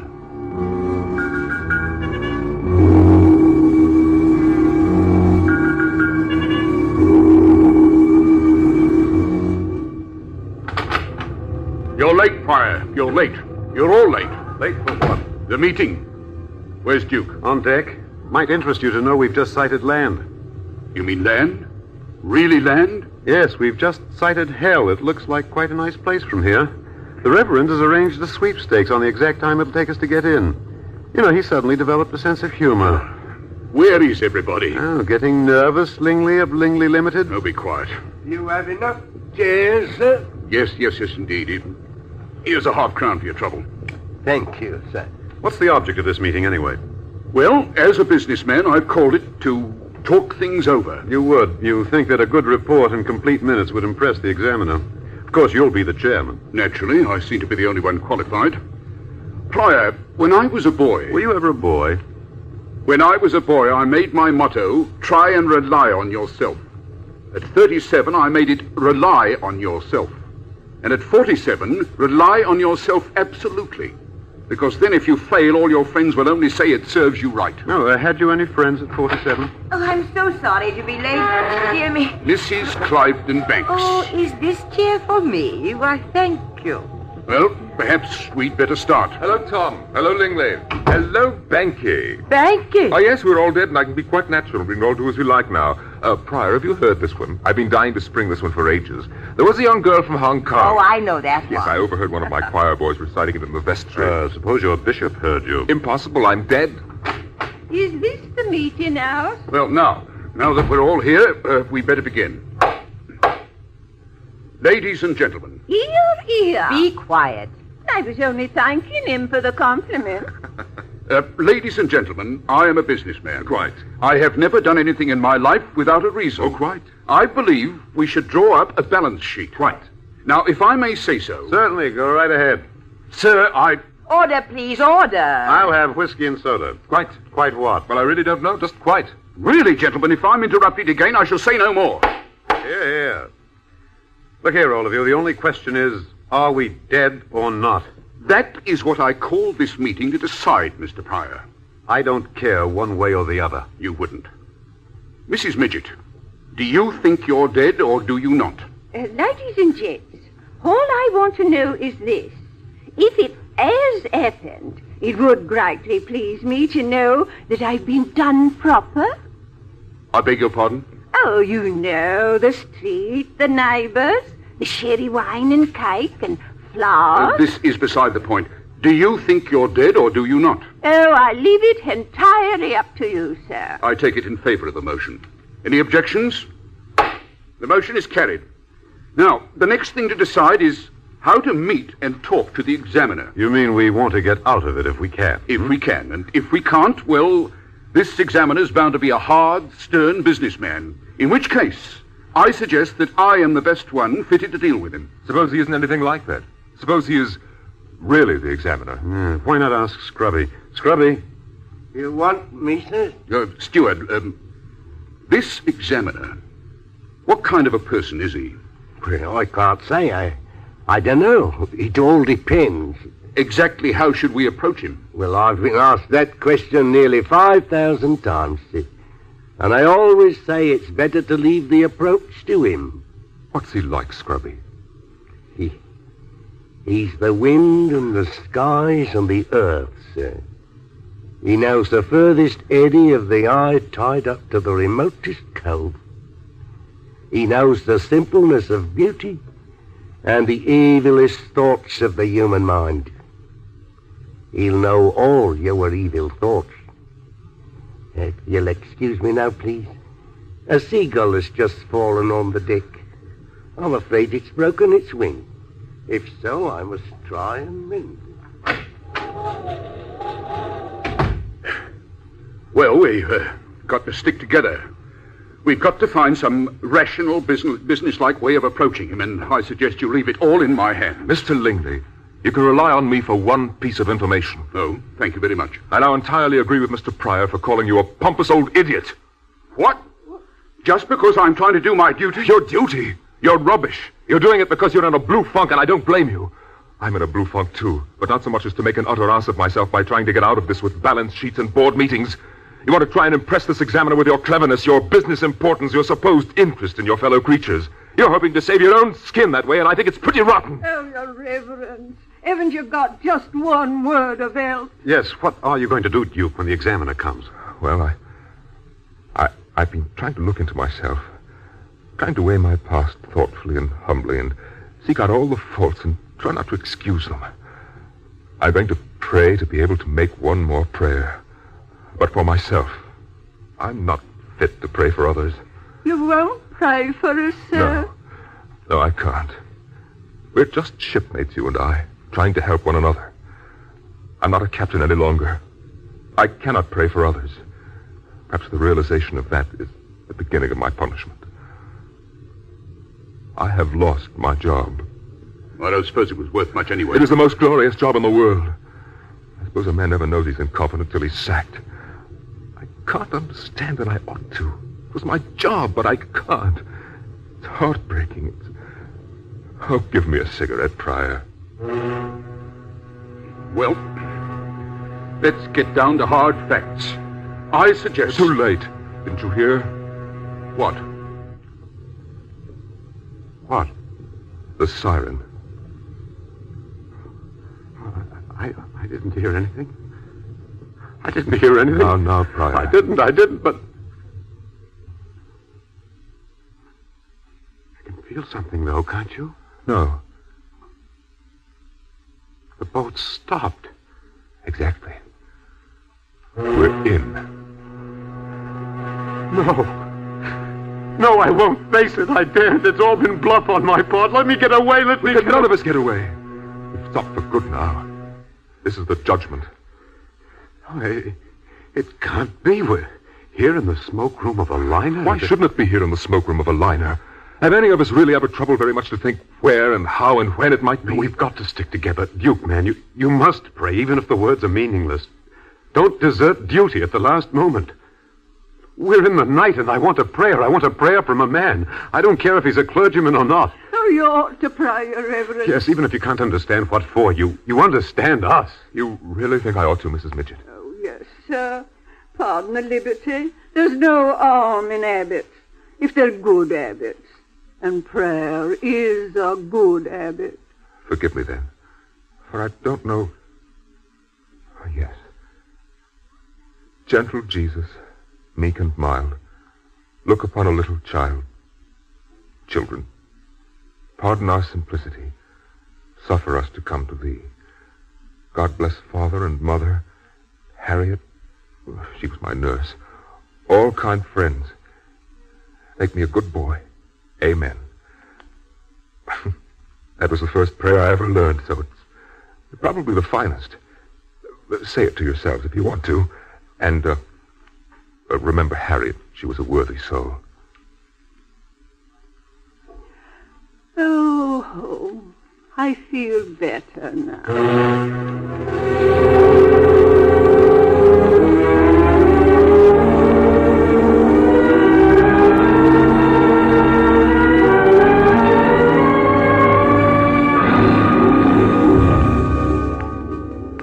We're in, ladies and gentlemen, we're in. Yes, we know. The examiner's just come in on board. He's cut us alongside, and he'll be with you in a second. There he is. Well, hadn't we better stand up, all of us, Mr. Lingley? What? Yes, of course. Everybody up. The examiner. Duke, quiet. Hello! Hello! Hello there! I say, where's everyone? Where are you, Duke? Ah, there you are, Duke, my boy. Well, how are you? But it's old Grease Spot. Of course it is. Greasier than ever. Oh, this climate. Oh, glad to see you after all this time. Good to see you. Have a good passage? You're looking fit? Old Grease Spot. Thompson. Saw your name on the passenger list, so I hurried down to meet you. I've been up country. Oh, thank you. Well, how's everybody? How's Ferguson? They've made him a bishop. Oh, they would.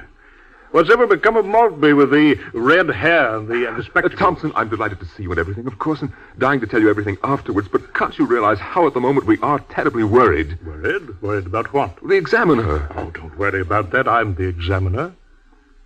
You are? Well, I'm one of them anyway. You're under my orders now. I've fixed up lodgings for you, Duke. They're not much, but they're clean. It's near your work, right in the center of the parish. So you couldn't do better, really. Work? Thompson, you don't mean I haven't lost my job after all. Of course you haven't. You haven't started yet. You're just beginning. Not lost my job.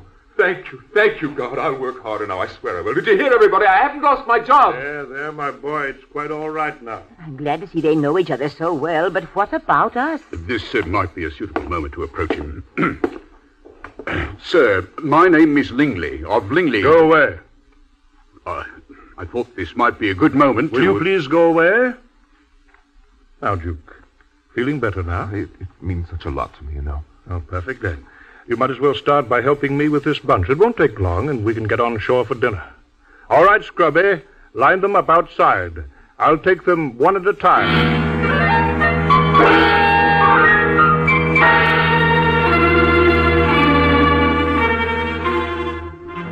Mr. Lingley. Well, come in. Sit down. Well? Well, sir? I'm Lingley of Lingley Limited. Never mind the Limited. You're just Lingley now. I'm very proud of being myself. Very well. Your case is over. Get out. What? Just a minute. Let's talk this over. It's just that you don't understand business. Sir, you commenced your career by breaking your playmate's head against the curb. Because he had a painted tin horse and you wanted to get it. Well, I got it. Oh, I grant that. You made a glorious straight path by knocking down anyone who came across it or tried to turn you off it. The foundation of Lingley Limited was laid when you stole the plans of a turbine engine and let the inventor die of poverty. Come on, off you go. I'll appeal. There's no appeal. You'll suffer as you made others suffer. Give me a second chance. Did you give anybody a second chance? That's all. Take him away, Scrubby. Yes, sir. Just see he goes the right way. Very good, sir. I wish you'd see the young couple next, sir. Henry and Anne. I know they must be suffering. Well, what couple is this? They're not on the passenger list. They seem so devoted. But who exactly are they? Stuart, do you know anything about a young couple on the boat? Oh, those two, sir. You wouldn't want to see them. Not see them? They are halfways, sir. Oh, halfways. Well, that explains it. No, it wouldn't be much use to see them. Show in Mrs. Cliveden Banks.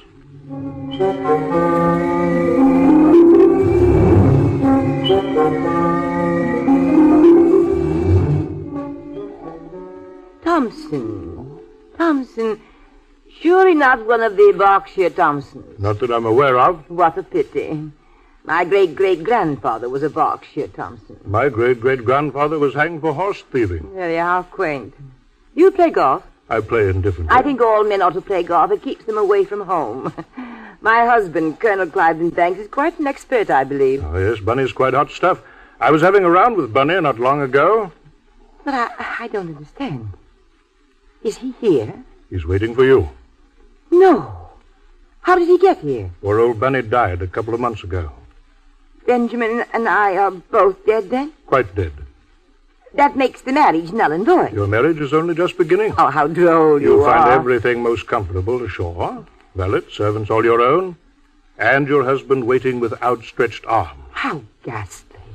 What right has he got to pop up again after all this time? Every right. We're glad to have him here. Your husband is a very useful man. Oh, how well I know that phrase. It's always been used of Bunny in every new office and every new job. Later, he invariably got sacked. And you know why? Because of his wife's malicious tongue. How dare He was you? a devoted husband.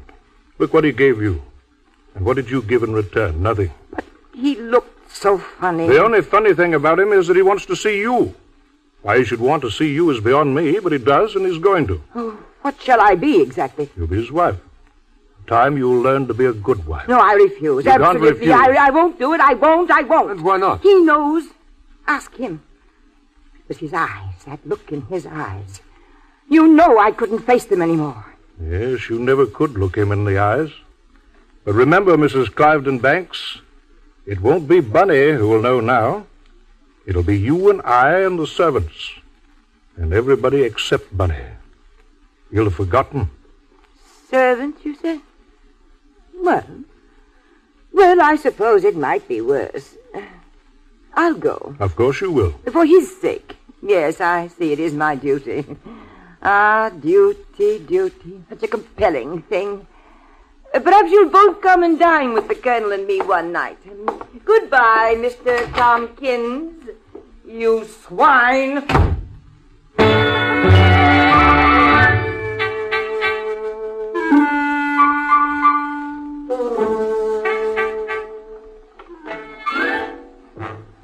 You've got to take me next. I can't stand it. My nerves aren't right. I can't stand it. Well, we're not going to hurt you.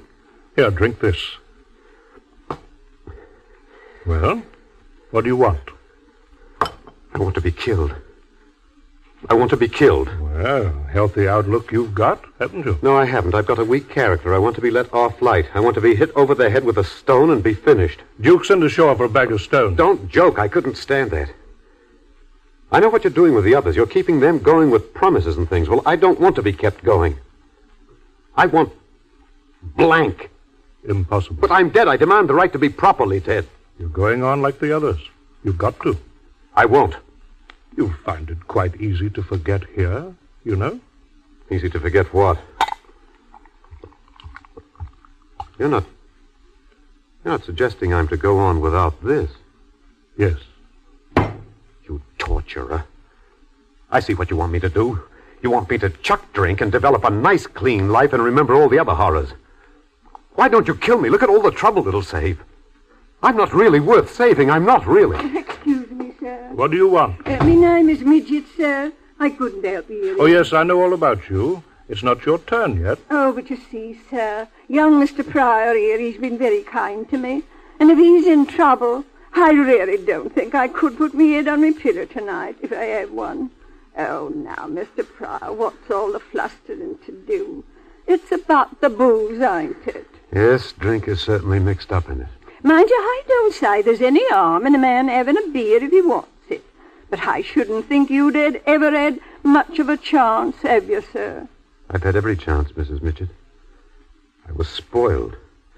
I was ungrateful. I ruined... Oh, please drop it. Oh, there was a girl, too, wasn't there? And she was the final old how-do-you-do, I take it. As you so poetically express it, she was. And she chucked you, didn't she? Oh, but you'll be different now. What a triumph for you if your gal suddenly appeared here and found you settled down, smart and respectable like, with a good job and a decent salary, regular every Saturday. What you want is a nice, good, steady, respectable housekeeper who'll take care of Mrs. Midget. Oh, you can have your drinks as long as you don't let him interfere with your meals and affect your appetite. Mrs. Midget, you're suggesting that... I was thinking of it, yes. It would mean going back to the slums. And what's the matter with the slums? They're all right. I won't listen to the idea. Oh, you can give me a week's notice. Won't it be worth a try, sir? Look, please don't keep on calling me sir. I'm not a gentleman, really. Aren't you, sir? No, I'm not. If I were, I shouldn't be hesitating as I am. Mr. Examiner, you helped me. You must be experienced in making decisions. No, my boy. I can't help you in this. It's your own choice. Look, Duke, You know what Mr. Thompson said. For you to speak. Very well, then. I'll go. By myself. Prior. I'm not worth bothering about. And in those very words, you proved you are. Because you really mean them. Humility, my boy. Humility. Take him away, Mrs. What's your name? And do the best you can. Wait, I haven't finished my drink. Your drink, sir? All right. All right. I'm going. Just a moment, ma'am. Oh, he'll be waiting for me. That's all right, Mrs. Pryor. You're a good mother. Lost you. How did you find out? Lost you? No. Please. You'll never tell him, will you? Promise. You'll never let him know. I promise. And you, Reverend. I promise, of course. I just felt. You see, he mustn't even guess. Oh, sir, ain't it wonderful? He doesn't know me, and I've got him to look after at last, without any fear of me disgracing him. It's heaven. That's what it is. It's heaven. Mrs. Midget. He wants me. At last. Yes, dearie. I'm coming. I'm coming. Well, that does it. Come along, Duke. No, wait, Thompson. The young couple is still outside. You may come in now. Oh. Is this the young couple? Won't you speak to them? Please. Not yet, my children.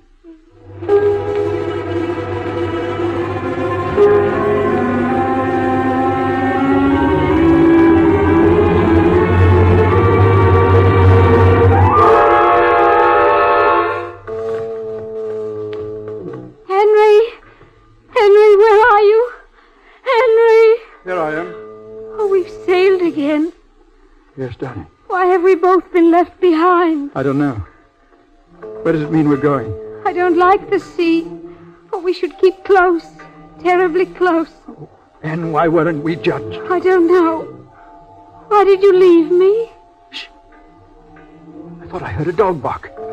Something seemed to touch my hand. Listen. You hear the noise of that glass? Glass breaking. Do you hear it? No, dear. Where are we going to now? Oh, I can't think. Ever since we left the harbor, I've felt bound for some place I know. And I feel a breeze. Light, like a breath of new air. We're together. That's all that matters. We're together. Darling, they can't separate us now, can they? Keep hold of me, darling. Don't let me go. Why aren't we closer?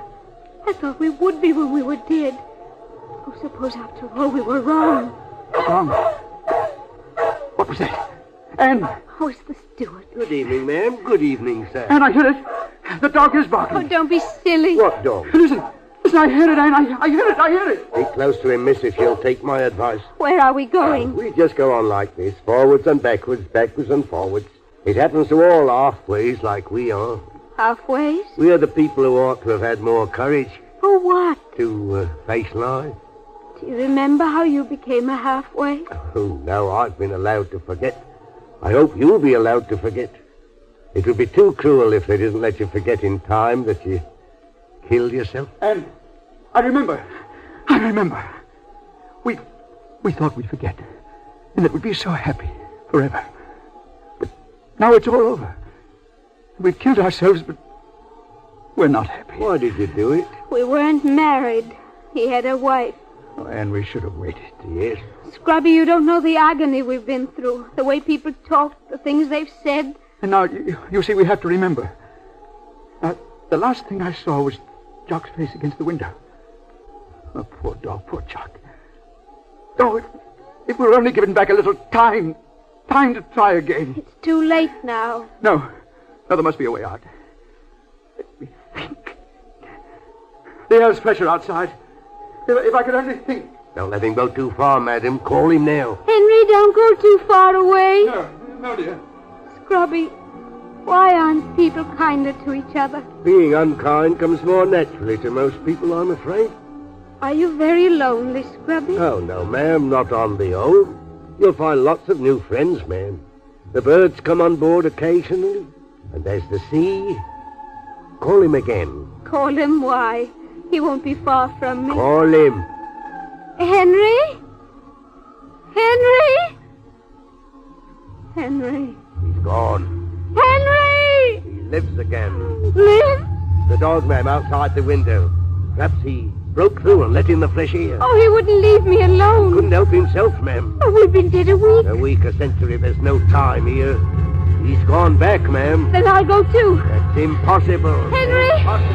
Henry, where are you? It's Anne. Where are you? Henry, don't leave me alone. Henry, you can't. I love you. Henry, don't leave me alone. Henry. Quick, darling, quickly. There's only a second or two. I'll come to fetch you home. Are you ready? Yes, I'm ready. Oh, we've got such a lot to do and so little time to do it. Quickly, darling, quickly. We're going to live again, Anne. Breathe deeply. Ah, the air's fresh. I've just heard the Best Plays production of Outward Bound by Sutton Vane. And here again is your host, drama critic John Chapman. Next Sunday's Best Play will be another change of pace in this series, a melodrama. It is Thomas Job's thriller, Uncle Harry, with Joseph Schildkraut again in the role he created on Broadway. This is Chapman saying goodbye until then.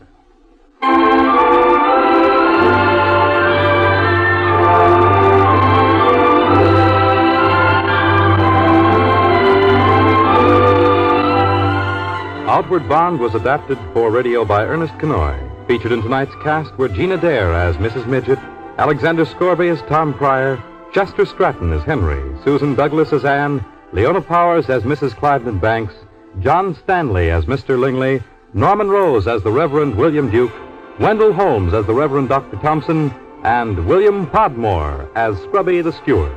Best Plays is an NBC production supervised by William Welch and directed by Edward King. This is Fred Collins speaking. Tonight, be sure to hear the American Forum of the Air on NBC.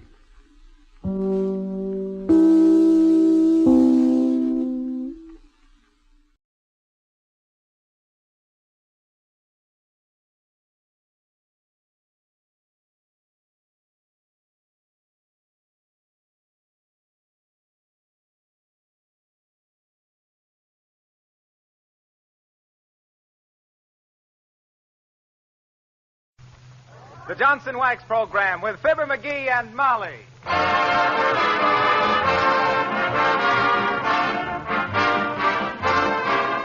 The makers of Johnson's Wax and Johnson's Self-Polishing Glow Coat present Marion and Jim Jordan as Fibber McGee and Molly with Jimmy Shields, Bill Thompson, and Billy Mills Orchestra. The show opens with Make with the Kisses.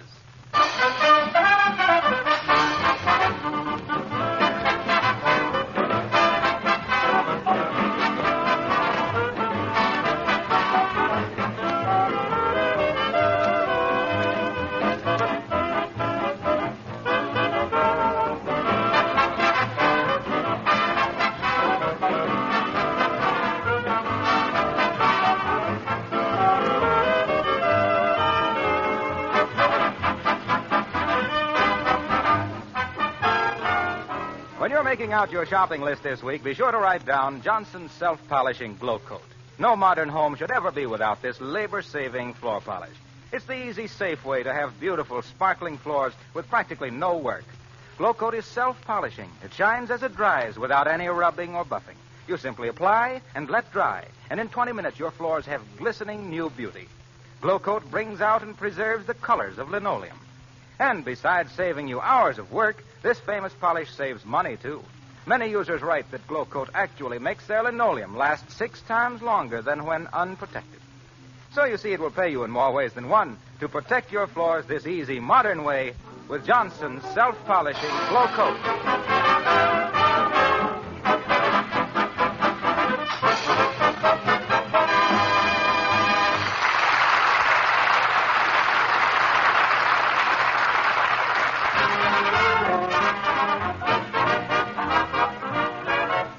Sir, if there's one thing worse than having an old suitor hanging around the house for years, it's having an old suit hanging around. So here in the living room at 79 Wistful Vista, intently reading the paper while his wife is telling him he must throw out his old blue serge, and with neither paying any attention to the other, we find Fibber McGee and Molly.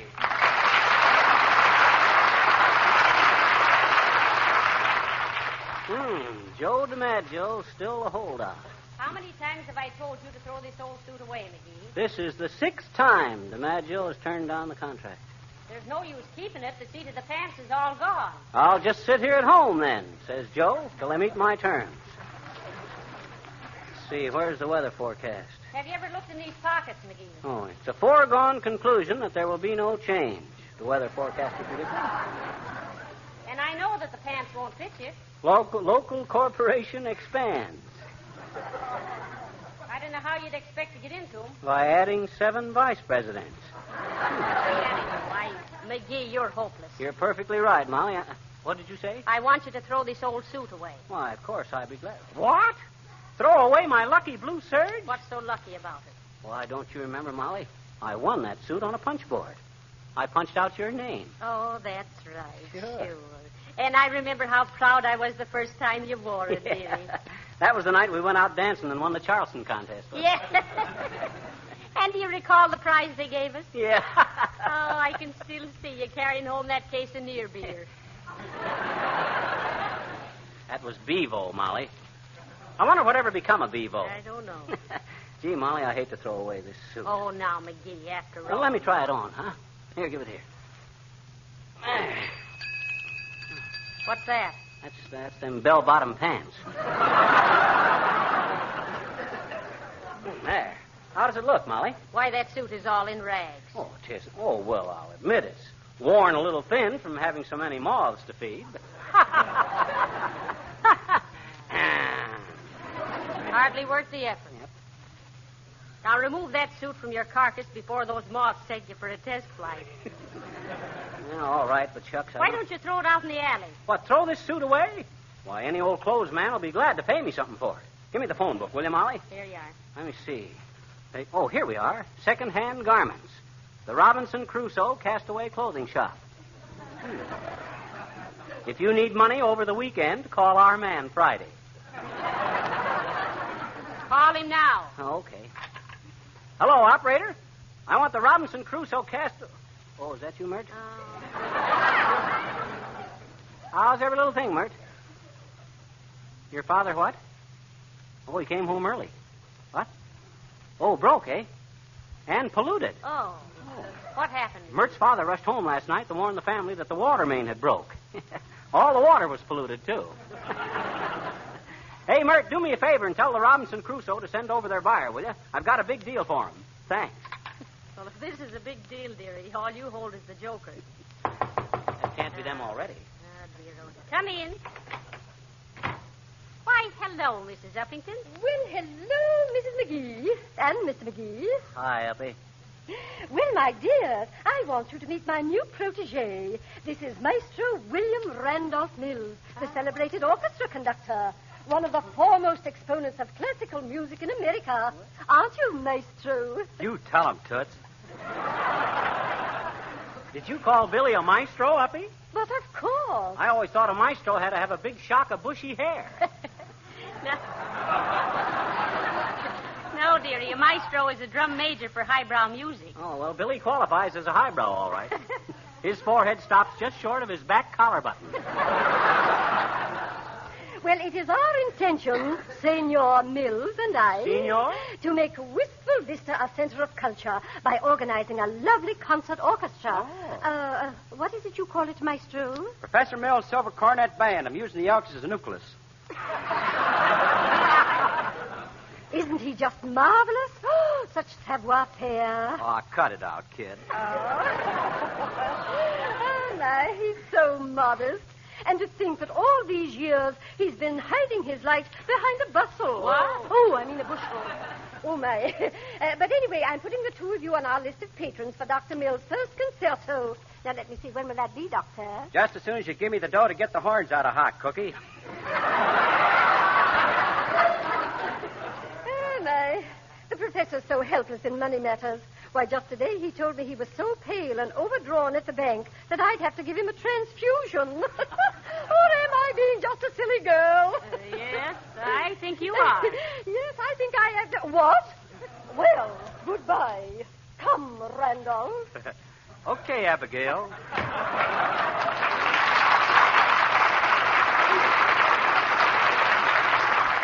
Hey, Molly, do you suppose Mrs. Uppington is really going for him? Well, I don't know, dearie, but she ain't dousing herself with that Jockey Club perfume for nothing. Hello there, daughter. Hello, Johnny. You the folks that sent for the old clothes man? Yep, and it looks like we drew the oldest clothes man in town. Hey! How much will you give me for this suit here, old-timer? Can't see it very well without my specs. Wait till I put 'em on. Well, I got 'em on and I still can't see it. What kind of a suit do you call it? It's a blue serge. Guess you're right. Serge must have been mighty blue when he made it, too. That's pretty good, Johnny. But that ain't the way I heard it. The way I... Hey, wait a minute. Who's telling there? Hey? Oh, well... Anyhow, the way I heard it, one feller says to t'other feller, says, how's your cow Bessie standing this cold spell? All right, says t'other feller, except that this morning when I milked her, she began giving good humors. Well, I gotta go now. Hey, old-timer, what about this suit? Eh? Oh, yes. Well, I tell you what I'll do. I'll sell it to you for 50 cents. Hey, wait a minute. You're not selling this suit. You're buying it. Oh, no, I'm not, Johnny. Huh? The kind of suits I sell for 50 cents, I don't buy. I just pick 'em up out of ash cans. So long, kid.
That's a load off my mind. For a minute there, I was afraid Dick Tracy was a goner. Well, now for Popeye. Let's see. Oh, where you been, Molly? Well, I just threw that old suit of yours out in the alley. Oh, well, I should have done it myself, but I was busy. Yeah, busy with the funny papers. I was never no such a thing. I was studying the editorial page. Go on with you. Every time Tarzan falls out of a tree, you limp for a week. Well, guy's got to show his sympathy some way. Come in. Oh, hello there, little girl. Hi, mister. Well, what is it, sis? I bet you I found something, I bet you. Oh, you found something. Hmm? I said you found something. Did I? You said you did. What'd I find? How do I know what you found? Well, and how do you know I found it? Listen, sis, you said you found something. What did you find? Your blue serge suit. My blue... Oh, dad ratted luck anyway. Yeah. I found it out in the alley, I bet you. Well, it wasn't bothering anyone out there, was it? Why did you have to bring it in? I says, what did you bring it in for? For a dime. A dime, but I don't need it. Gee, thanks. For what? For the dime you don't need. Oh, I give up. Okay, here's your dime. Okay, here's your suit. I bet I know what you're going to do with that dime. I bet you're going to buy chocolates. Oh, no, I'm not. Oh, yes, you are. Oh, no, I'm not. Oh, yes, you are. Oh, no, I'm not. Oh, McGee, stop it. Well, shucks. Make her stop it, too. Let her spend the dime the way she wants to. All right. What you going to do with it, sis? Gonna buy some Mexican candy. Mexican candy? Sure. You gave me a Mexican dime. Well, so long, mister.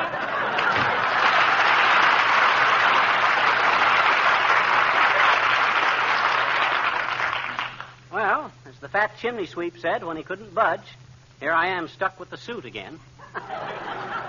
The word is soot. Well, here I am stuck with the soot. Say, there's Mr. Wilcox coming down the street, dearie. Maybe he can tell us what to do with it. Oh, no, not that guy. He'll figure out a way to switch the conversation around to that subject. Why, you do the man an injustitude. I'll bet he doesn't mention Johnson's wax once. I'll tell you what I'll do. I'll bet you $1 he does. I'll bet you $1 that he says Johnson's wax. Are you game? All right, I'll bet you. Now hurry and call him. Okay. Oh, Harlow! Hey, Harlow! Oh, hello there, Fibber. Come in a second, will you? Sure. Well, hello, Molly. What's new? Well, we've got a little problem. We're trying to get rid of this old suit of McGee's. Now, what would you advise? Well, I'm sorry, Molly. I haven't had any experience with old suits. Now, if it was an old floor or an old piece of furniture... Oh, here's where I collect. Well, I'd know exactly what to do. I'd simply apply... Johnson's wax? That's right. And after one treatment. Sure. And after one treatment, the old floor or the old table would sparkle with a fresh, gleaming coat. It would also be protected from scratches or wear. So don't forget, folks, if there's a question of keeping your house looking brighter, younger, and cleaner, the answer is... Johnson's wax? Right, you are. Well, say, I'm sorry I can't help you out about that suit, Fibber. Say, look, why don't you just cut it up into small squares and sell them for pocket mirrors? Well, so long.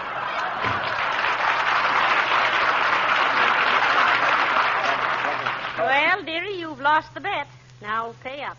All right. Here you are. Thank you. You're welcome. McGee, Hmm? where did you get a hold of $1? Oh, I found it. In your purse.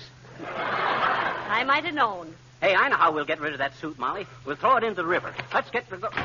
Oh, Nick DePopolis. Hello there, Cupie. Oh, hi, Nick. Oh, hi to you, too, Fizzer. I'm just drooping around to see where you've been keeping myself these long winter underwears. You ain't come around my candy kitchen lately. What's the matter? You lose your sweet toots? Toots? Well, we've been pretty busy lately. Say, you don't know how I could get rid of this old blue serge suit, do you, Nick? Sure, Fizzer. Huh? I got a cousin on my doctor's side who just gave a wide berth to a new inventor that reconditions tired suits like that one, if I do say so myself. Oh. Well, tell me about it. I'm all ears. Now that you mention it, yes. But my cousin, he takes a suit of clothing and puts it in a cabinet where it dunks himself in steam and hot oil. Oh, for how long? Oh, one day I saw it in there for 2 days. And then he puts it in a tireless cookie, and he spins it around for 50 miles in a 20-mile ozone. Oh, say, that sounds marvelous. I'll say so. Yes. There is only one throwback to the whole deal. What's that, Nick? It don't do the suit a bit of good. Well, so long, Fizzer. So long, Cupie. Drop me a ring sometime when you're passing out.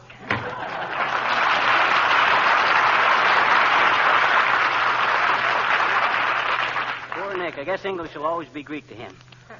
Well, come on, Molly. Get your coat on. We're going to take this suit down and throw it in the river. I'm going to get rid of it. Hi, mister. Look what I got for you this time. Hey, where did you get all those suits, sis? Hmm? Who do those suits belong to? They're yours now. Why, there's 5 of them. What would I want 5 suits for? For 50 cents. 50 cents? Yep. 10 cents a suit. Like last time, remember?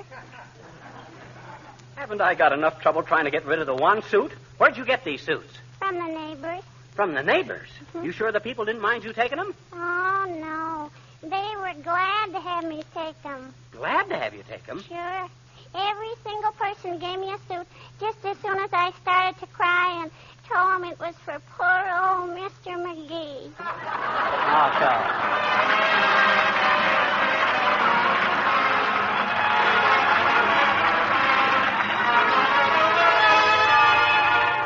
Folks, Jimmy Shields sings Careless. Love was the thing that you wanted. That's why we answered love's call. Now that you've got what you wanted, you don't seem to want it at all. Careless, now that you've got me loving you, you're careless in everything. You'll break appointments and think you are smart. If you're not careful, you'll break my heart. Careless, now that my bridges all are burned, you're careless in things where I'm concerned.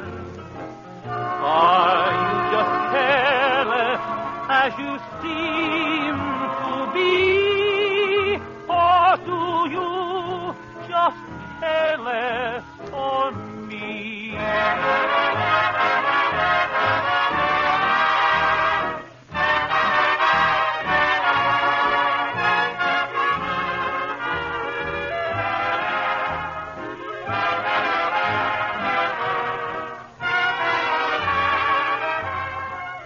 Are you just careless as you seem to be?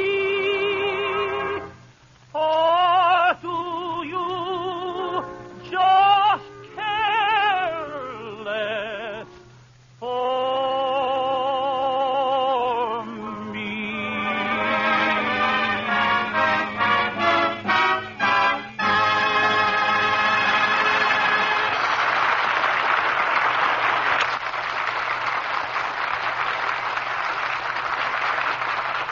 Well, Jimmy. Well, now that we've thrown that suit in the river, where do you suppose it'll wind up? Oh, it'll return to its original place in nature, Molly. Is that so? It'll float and float down the river till it comes to the ocean. And Oh. when it gets to the ocean, well, that's where the surge of the blue sea meets the blue surge, see? Don't you get it, Molly? I said that. Ain't funny, McGee. It is a little far-fetched. About 2,000 miles. Uh-oh. McGee, Huh? What's the matter? here comes that man again. You know, the one we can't think who he is? Oh, boy, and no place to hide. Hero. Hey, I'm going to find out who he is this time, Molly. Watch me lead the conversation around to where he tips us off. Well, hello there, Mr. McGee. Hello, Mrs. McGee. Oh, how do you do? Imagine meeting you here. Hi, Bud. Hi. I was hoping I'd see you around someplace. You were? Yeah. Why, may I ask? Oh, that's a silly one. Well, I got to thinking about you the other day, and how we don't see much of each other nowadays, so I thought it'd be nice if we had a picture of you for our album, you know, with your name signed to it and everything. What, do you want another one? You mean we already have... Oh, why, of course, McGee. How dumb of you. We already have a picture of Mr. Yeah, and it's a dandy one, too. Oh, shucks, I was just kidding. Oh, sure, I know. Same old McGee. Yeah, same old McGee. Well, I've got to be getting along, folks. Good day. Goodbye, Mr. Nice to see you again. Well, so long, fella. So long. Oh, wait a minute, Mr. McGee. Huh? Don't forget about old Charlie. Huh? Old Charlie? It's next week, you know. Yeah. Well, so long. So long. Who's old Charlie? It's me. I think he's a stand-in for the invisible man. Who in Tunket is that? Say, I got an idea, Molly. Next time we meet him, you accidentally knock his hat off his head, and when I pick it up, I'll sneak and look at the initials inside of it. Yeah. Or you could knock him unconscious and take an impression of his bridge work. That'd really be something. Hey, look, Molly. There's somebody waiting for us on our porch. Oh, looks like a policeman. Why, it's my old pal, Officer Kelly. Oh, McGee. McGee, lad, it's you. All the saints be praised. Oh, I thought you were drowned for sure and all. Drowned? Drowned? Why, we just fished his clothes out of the river. My clothes? Yes, your blue serge suit. Oh. Look, I brought it with me. Here you are, McGee. Thank you, Officer Dearie. Huh? Oh. Thanks, Kelly. Oh. Heavenly days, what's that? Oh, it's just the emergency squad dynamiting the river for your husband. I'd better run down and tell him to quit. So long, folks. Goodbye, Officer Kelly. The way this suit keeps crawling home, I'm beginning to think there's ants in these pants. Say, I've got an idea. Why don't you just mail them to somebody? You don't know. I'm all fed up. I know what I'll do. I'll toss it over into Gildersleeve's yard. There. His dog will take care of it all right. There. That's the end of that. Come on, let's go in the house, Molly. Now, I don't want to hear another word about that suit. That dreaded suit's a closed book in my life, understand? Yes, dearie. Now, where's my paper and my slippers? I'll get them right away, dear. And while you're about it, see if there's any apples in the cooler. All right. McGee! McGee! That sounds like Gildersleeve. Come in. Oh, hi, Gildy. Now, look here, McGee. I won't pay it. I won't pay it. Hey, wait a minute. What you all excited about? You won't pay what? You can't hold me up for an exorbitant sum just because my dog chewed up your suit. Oh, you're...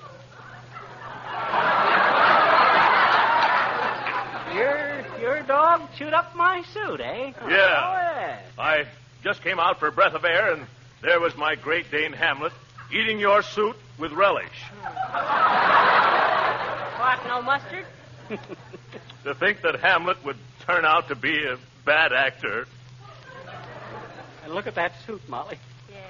Torn to shreds. Oh, dear, oh, dear. Oh, well, maybe the coat can be saved. Here, I'll try it on. Oh, dear, look at that coat, Molly. Oh, dear. Why, it's terrible. Oh, it's awful.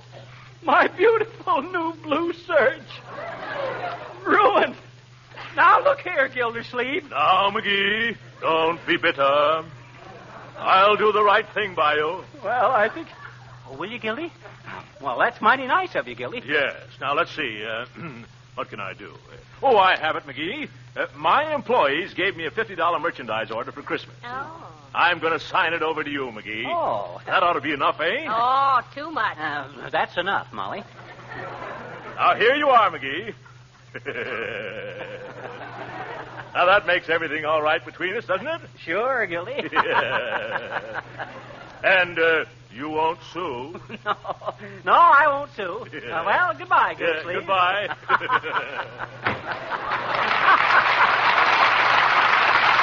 Molly, I'm going to get rid of this suit once and for all, Molly. I know what I'll do. I'll throw it in the fireplace. Oh, dear. There goes the pants. Let me get the coat. There's the coat. There it goes. And the first thing tomorrow, I'm going downtown and get fitted out for a nice new suit. I think I'll get a blue serge. And what store is the order on, McGee? Well, let's see. It says right here. Oh, let me sit down, Molly. I'm not feeling very good. Oh. What did you ask me, Molly? I said, what store is the order on? Oh, I don't know. Why not? It's in my pocket. Well, take it out. It's in the other pocket. What other pocket? In the other suit. What other suit? The one I burned up. Heavenly day.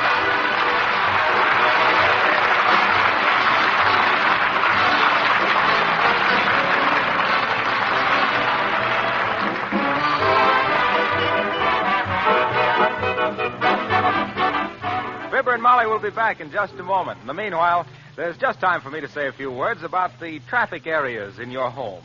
In every city, there are certain streets that get more traffic than others.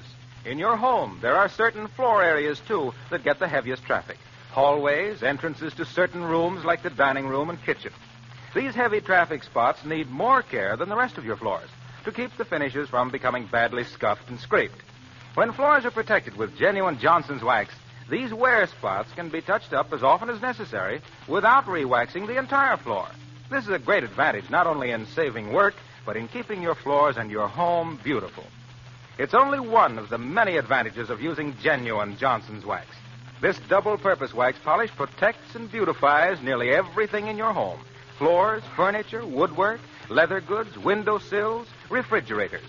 There are 100 extra labor-saving uses listed right on your package of genuine Johnson's wax, paste or liquid.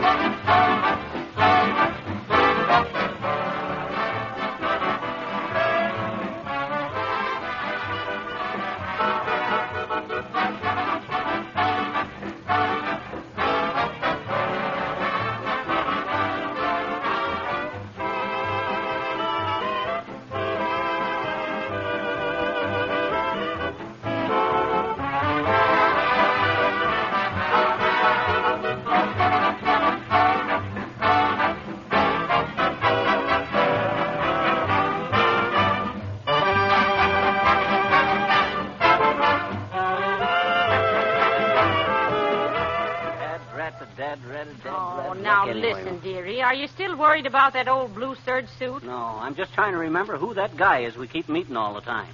Oh, you still can't remember his name, huh? Oh, and you know what I bet, Molly? What? I'll bet he turns out to be some guy I went all through school with.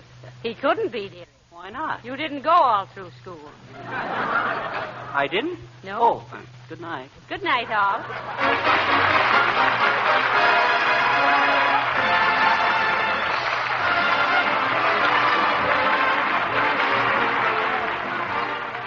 This is Harlow Wilcox speaking for the makers of Johnson's Wax and Johnson's Self-Polishing Glow Coat, Racine, Wisconsin, inviting you all to join us again next Tuesday night at this same time. Good night. This is the National Broadcasting Company.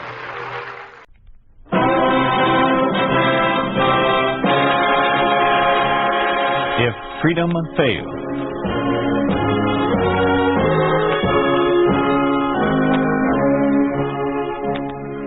We'd like to take you on a visit to a town that doesn't exist. A town we call Springfield, USA. We'd like to show you how things would be in any American town if communism took over. This is the story of what can happen to a scientist under a communist regime. Pat McGeehan stars as Professor John Baker in The Lenin Prize.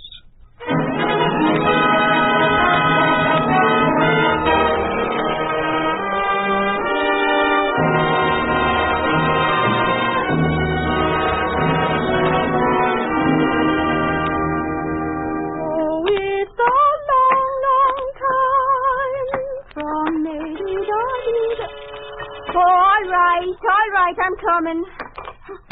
How can the comrade workers prepare a decent meal if the barber keeps buzzing all the day? Rise up, ye children of privation. Rise up, all ye who are forlorn. Rise up, ye Oh, it's only you, Professor Baker. You're home early. A little more rising, Eileen, and you'll raise the roof with that Communist International. Well, you never know who might come knocking at the door. Oh, you've forgotten your hat again. Mrs. Baker ain't going to like that. I'm not exactly a delicate, doddering old man. Nor will you see your 40th birthday again, Professor. Now, you got to be more careful fooling around at the Institute with all them bugs and microbes and genies. Genes, Eileen, genes. Oh. The little organisms which gave you those bright Irish blue eyes. Soviet Irish blue, Professor. Yes, I suppose so. Soviet Irish blue. Well, I'll be off to my kitchen. Oh, it's our Lord. Oh, Eileen, isn't my wife home? Oh, she's been upstairs all afternoon mooning at that wardrobe trunk in the hall closet. Oh, yes. Thanks, Eileen. I'll be upstairs.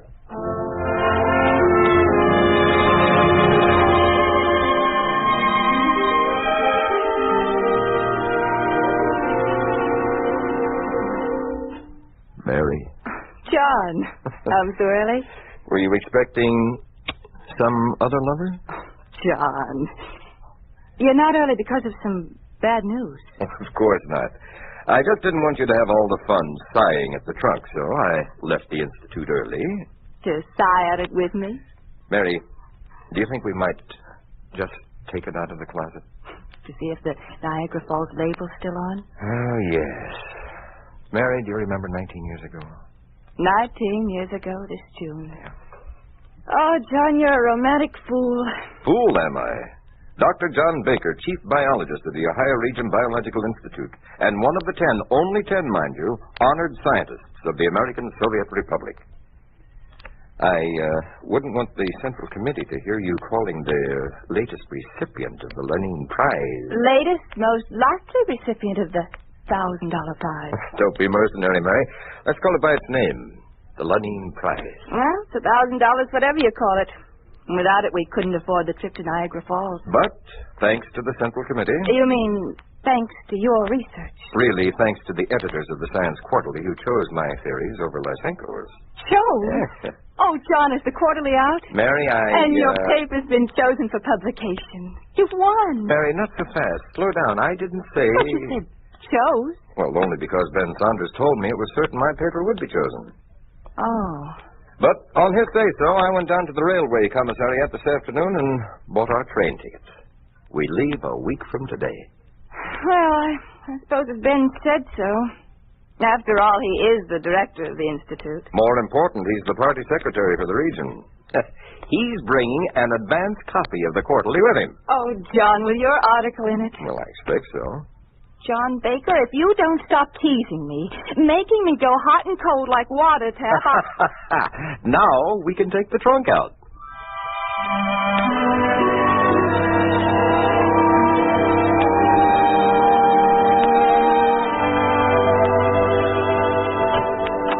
Good evening, Director Saunders. Good evening, Eileen.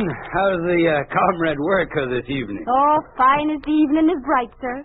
And there's a bit of anticipation in the household tonight, I'm thinking. Oh? That you, Ben? Mm-hmm. Oh, glad you finally got here. Mary's been feeling a little worried, you know. Worried?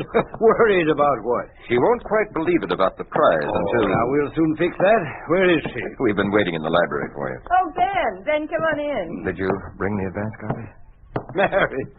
Mary, your husband's been slandering you. Worried. I don't see a trace of it. You're looking lovelier than ever. John, you're a lucky man. Then you did bring the Science Quarterly with you. Oh, well, now, let's sit down, John. Well, you did, didn't you, Ben? The fact is, I didn't. Then I haven't... The prize. But you said the Central Hold Committee... on now, John. Mary, it's only a technical delay. Some of the research papers on genetics haven't been turned in for publication. Professor Miller's, I think, and one or two others. As soon as they are, the presses will roll. But my paper on heredity... will be published without a doubt. And the choice between John's theories and Lysenko's. The prize, I mean. In the bag, Mary. In the bag, as they say. We thought we'd be on the train a week from tonight. You will, John, I promise you. If the Central Committee prefers John's theory to Lysenko's fiction. Now, Mary, there's something to be said for Lysenko's side. What? Why, for purely political reasons, it exalts the forces of environment. It completely denies heredity. And it brands as liars and counter-revolutionaries anyone who speaks up for Mendelian heredity. I wonder how Lysenko would explain, well, Eileen's blue eyes. How insane can a scientist be and still be called a scientist? Oh, John, oh, come now, John. No one agrees with you more than I do, but don't let the Lysenkoists get under your skin. Well, I don't like this delay. Believe me, it's only that the Central Committee wants to consider all the research that's been done before they reveal it. Revealed? You mean the decision's been made already? Well, I didn't mean to let it slip out, but of course it's made. And in your favor, John, you will be on that train next Friday with the Lenin Prize in your pocket.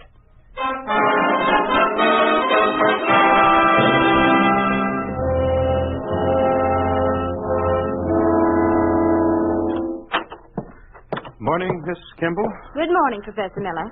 Dr. Goldschmidt was in looking for The you. Science Quarterly. It wasn't in my mailbox. Was it delivered here? No, Professor. No? Oh, what did you say about Dr. Goldschmidt? Well, he didn't get his either. That He was didn't why... either, eh? He said he'd be across the hall in the biology library. What's that? He said he'd be Yes, the biology library. I'll be right back, Miss Kimball.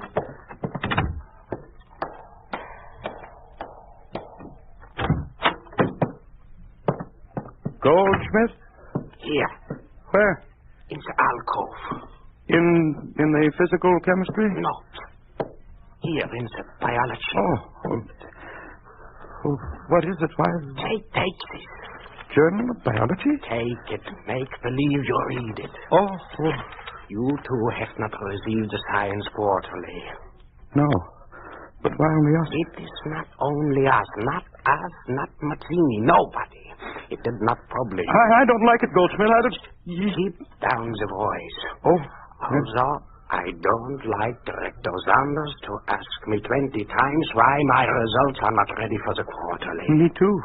He knows my experiments don't support Lysenko's theories. Mine also supports Professor Baker, not this political foolery. Maybe it's foolishness, but the Lysenko theory fits the Communist Party line. And if Sanders...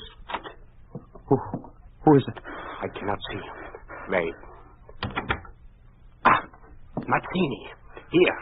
In the alcove in biology. And Miller, too. I just come from Director Saunders' office. Again, he asked me for my research paper for quarterly. Again, I tell him I am not finishing final form. Aren't you? Sure, but Saunders does not want results which support Baker's theory. What I don't get is, if Professor Baker submitted his paper for publication, well, what have we got to be afraid of?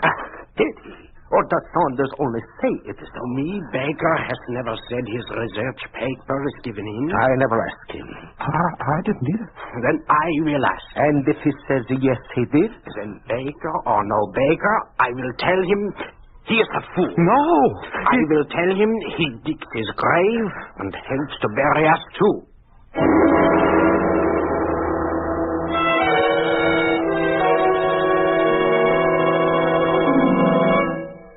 Professor Baker.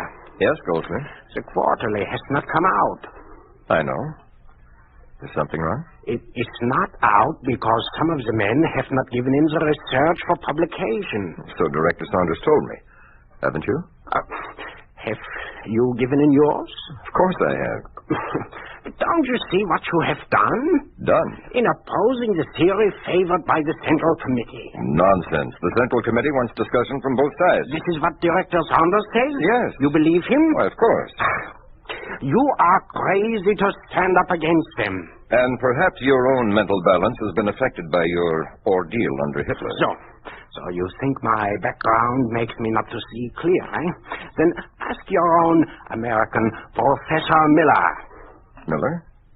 What about him? His eyes are not sleeping to what is going on. You mean he hasn't submitted his paper on hybrid corn? Exactly what I mean. But his research is airtight. Exactly. Then why doesn't he? Because his neck is more important than his data. He wouldn't suppress his results? No, he's going to burn them. You're mad.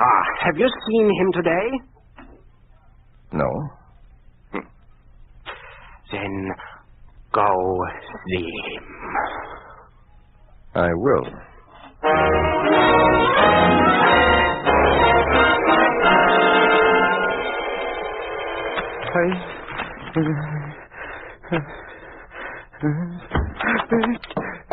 Professor Baker. Put those papers down, Miller.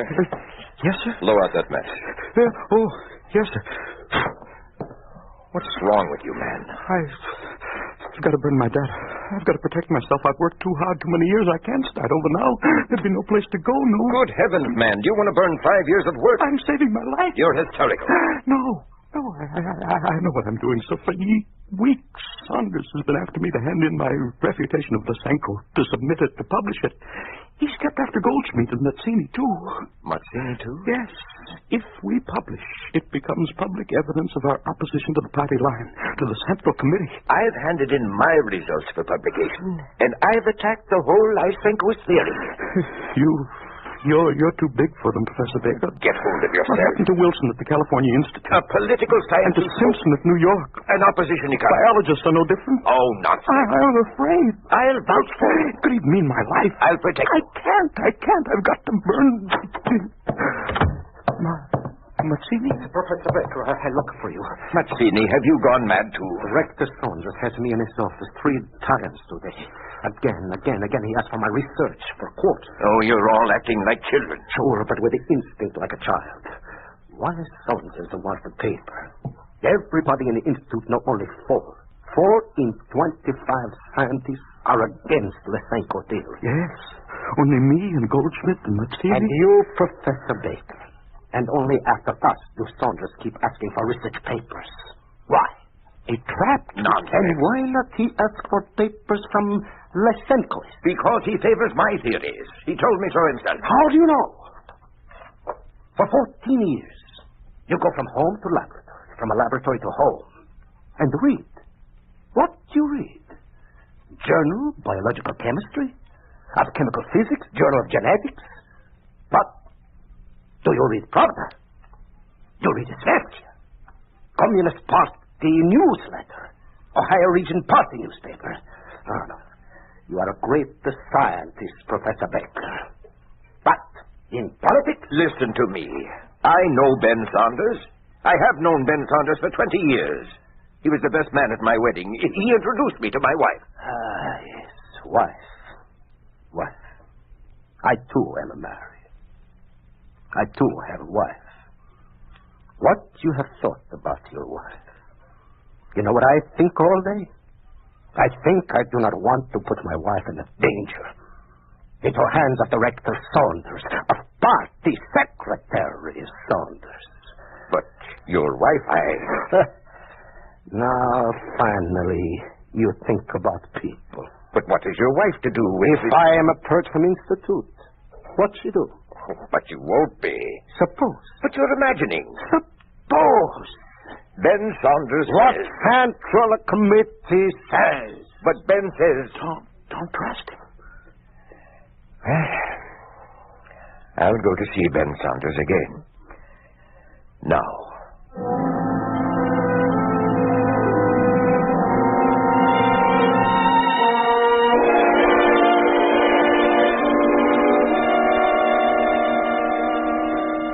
Are you busy, Ben? Hello, John. That'll be all, Miss Simmons. I'll give you the rest of the letters later. Yes. Come in, John. Sit down. You look a little disturbed. Yes, quite disturbed, Ben. You're not still worried about the prize money? No, but it has to do with the quarterly. I didn't know it, but a few men from my section are among those who have not yet submitted papers. 3 of them. Frankly, I've been pressing them. Your job, really, John. I don't understand it. You think that scientists would deliberately withhold the results of their research? They're intimidated by the apparent policy of the Central Committee, and by the fact that you're a party secretary. Oh, how can they be so intelligent in the laboratory and so stupid outside? I've tried to reason with them. John, maybe if we work together, we could get them to be sensible and publish. Well, anything you say, Ben. All right. What is there, a little dinner party at your house where they'll feel safe? Well, Mary's got her hands full getting ready for our trip, getting our clothes clean and ready to pack. Of course. Well, then, how about just a social evening? Maybe a bottle of wine. That should be fine. Whom shall I ask? Miller, Goldsmith, Mazzini? Yes, and I'll ask Professor Markham, too. Markham? I don't believe I know him. The new man in the zoology department. He needs a little reassurance, too, I think. All right, then. Tomorrow night? Fine. About 8:30? Fine. And I'll have a few bottles of Madeira to help put them at ease.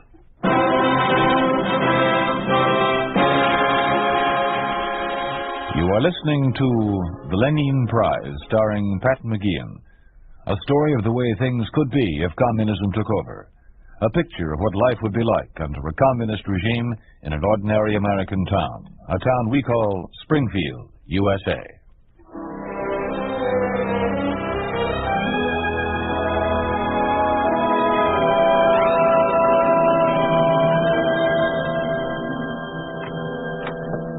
Professor Baker. Here we are. Good evening, Goldsmith. Miller. Martini. Go right into the library, gentlemen. Thank you very much. I'll get it, Eileen. Is Director Saunders here? Yes, he's in the library. He bought me a little present, traveling case. You'll find him in charge of the decanter. Oh, Professor Markham? Professor Baker, am I late? Not at all. I'm very glad to meet you. The others just got here. Is Director Saunders here? Oh, yes, he's here, too. Everyone's in the library. Come right. Provisions of the Constitution of the American Soviet Republic, which guarantees... Professor Markham.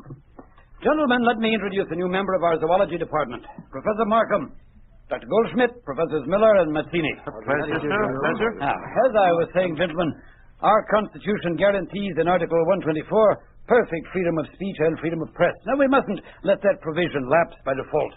Is it not Article 125, Director? Huh? Yes, Markham, quite right. It is Article 125. Pardon me, gentlemen. May I fill your glasses? I've been waiting. Enough, Professor. I will be drunk. Miller? Oh, certainly, sir, certainly. Thank you, Professor, but I never... Excellent color, John. Thank you.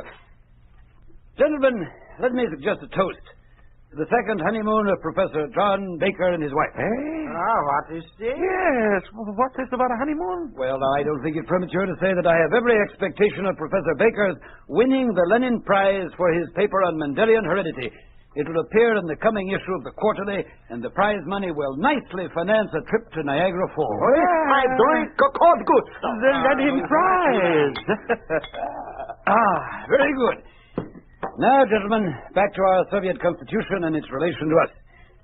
Now, we all know that there's many a flip twixt the cup and the lip between a constitutional provision and its everyday application. Director Saunders, may I... In a moment, Markham. In short, even in the Ohio Regional Committee of the party, one finds, well, thick heads which are hard to penetrate. Bear with me a moment, Professor Markham. There is a type of hard head even in the party which doesn't understand the right of criticism and self-criticism.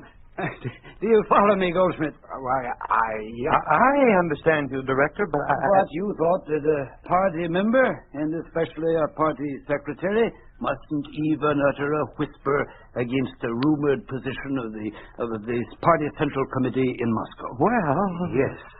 Yes, I am surprised, too. Did not think you thought that... No, what I thought.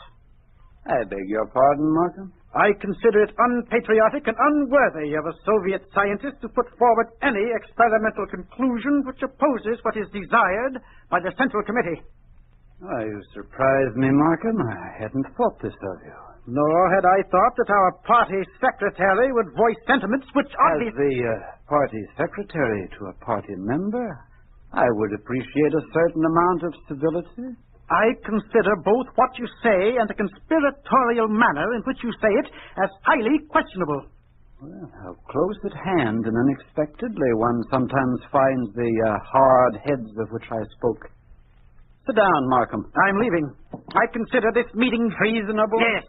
Counter-revolutionary. Yes, counter-revolutionary. Then don't. Deserved it. Now you may go, Markham. You'll hear from me in the morning.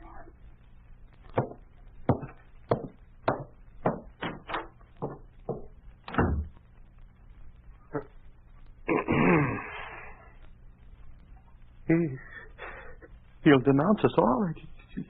To whom? To me. I will take a little wine. I'm very sorry this happened, gentlemen, but you all certainly see now how wrongly you interpreted Director Saunders' intentions. With the director on our side, any fear is as foolish as... As foolish as Markham is stupid, as he will discover in the morning. And now, gentlemen, need I say more? May I expect all of you to turn in your papers either to me or Professor Baker within the next day or two? More wine, gentlemen?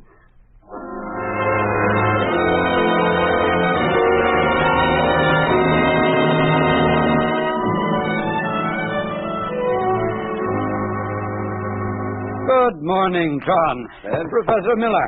Here, take this chair. Thank you. Now, John. Here they are, Ben. The research papers ready for publication. Every one. You don't know what this means to me. Not only as one who desires to see the party flourish, but also as a scientist. Yes. Mazzini's refutation of Lysenko and Miller's fallacy of Lysenko's theory on hybrid corn. Very good, Miller. Thank you, Director. And Goldschmidt's paper, too. Well, this means the quarterly is as good as published. You'll see it Friday night. And, John, the name of the winner of the Lenin Prize will be on the cover. I've borrowed against that, Ben. Mary and I will be taking the midnight train. But why shouldn't we celebrate? A triple celebration. You're winning the prize, your trip, and our own resolve to uphold the spirit of our freedom of science. A very good idea. Why not at my house for dinner in the evening? Count me in, John. Good. Miller, you tell the others. This time we won't invite Markham. Till Friday evening.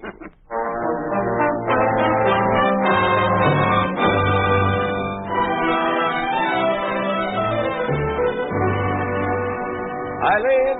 Yes, Professor? Are we ready for dinner? I need only the mouths, Mr. Baker. I'll get it, Eileen. Hello. Professor Baker? Goldschmidt? I am not well. But you look fine today at the Institute. What's wrong? I cannot come. I am sick. Well, have you called the doctor? The doctor has already come to me. I'm sorry, Baker. But Goldschmidt. I am sick. Mary? Goldschmidt is sick. Oh? Well, what's wrong with him? He's not coming. Was it serious? Well, I don't know. He sounded very ill. But he did have a doctor. Oh, what a shame. Excuse me, dear. Hello? Professor Baker, this Mrs. Miller? Yes, Miller. Going to be a little late? I'm at the Institute. What, at this hour? I had a little more extra work to finish up. Are you all right, Miller? Of course. Well, of course I'm all right. You sound a little... Fine, I tell you, fine. Oh, then you'll be right over. No, you go ahead without me. I'll be late. How late? Just late, Professor. I can't say any more. Miller, what's wrong? Goodbye, Professor Baker. Mary, something's wrong. Yes, it is strange. I'll call Mazzini. Yes.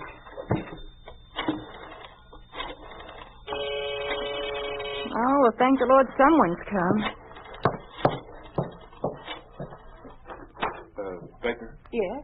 Message from Professor Mazzini. Oh, I'll take it. I can't come tonight. Strange. Who are you? His phone's not ringing. Messenger. I'm from the Institute. Good night. Well, wait a minute. John? John? Mary, did I hear Mazzini's name? His phone didn't even ring. Why, he isn't coming either. That was a message from him. I'm going to call Ben. I don't think that man really was from the Institute. First Goldschmidt, then Miller, now Mazzini. What's wrong here? Mary, something's happened to the telephone. It's completely dead. Oh, maybe it's off the hook in the kitchen. Eileen! Oh, there's the kitchen door. Yeah. Well, that should be Ben at the front door. I'm glad he's finally come. I'll go see what happened to Eileen. He seems suddenly to be so... Oh, Ben! I'm so glad to see. I don't know what's going on here, but... John? Yes? John, she isn't there. Oh, Ben, it's you, thank goodness. Now, Mary, calm yourself. These things, There's a strange man at the back door. A man? A man like the one that brought the message from Professor Mazzini. Ben, no one is coming. What does it mean? I'm afraid it means that the Central Committee doesn't look with favor on those who oppose their obviously better judgment. Ben, but you... I take my orders from the party. And you, Ben, represent the Central Committee. At the Institute. And on the Science Quarterly. And slapping Markham? A bit of make-believe. To make the others submit their articles to the Quarterly. Yes, I brought an advance copy for you. Carries raw paper, and Goldschmidt's, and Miller's, and Mazzini's. But the prize. Ben, the Lenin Prize. Mary, dear, it seems that Lysenko has won. A trip. Only off for you, Mary. Your husband will be going. Going? What do you mean? John, what does he mean? It's quite plain, my darling. I'm going away. Alone. When, Director Saunders? Now, you've packed, don't you? No, Ben. Please. Let me read you the inscription from the cover of the Quarterly, Mrs. Baker. At least you will understand why your husband must go. It reads, and the color is bright red. Glory to the great protector and protagonist of science, our deepest source of inspiration and courage to seek the truth, the Communist Party. Saunders, what's the delay? He is coming, Comrade Markham.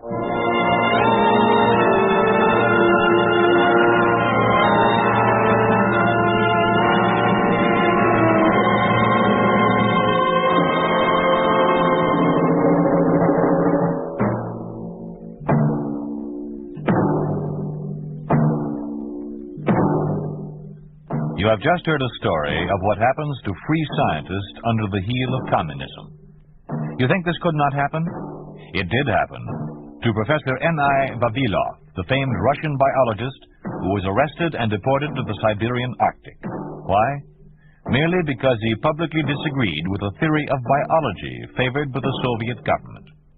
Professor Vavilov died in the deportation center of Magadan on the shore of the Bering Sea.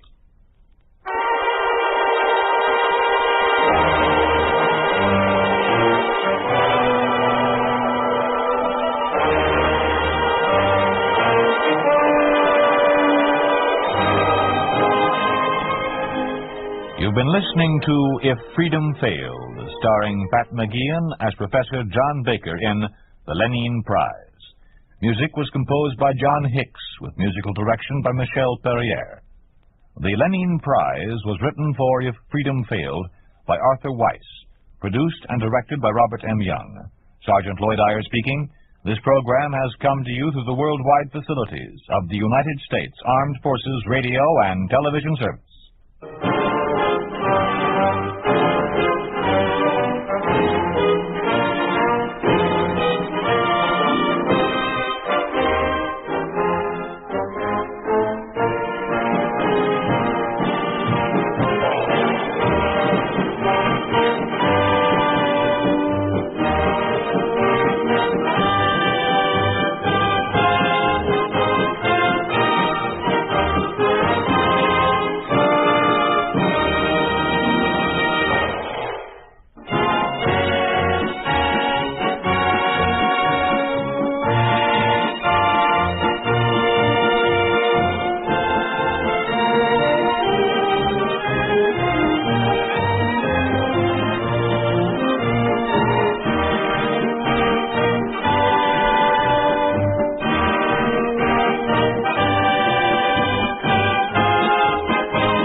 The Jello program starring Jack Benny with Mary Livingston and Phil Harris and his orchestra. The orchestra opens the program with All's Fair in Love and War from the Gold Diggers of 1937.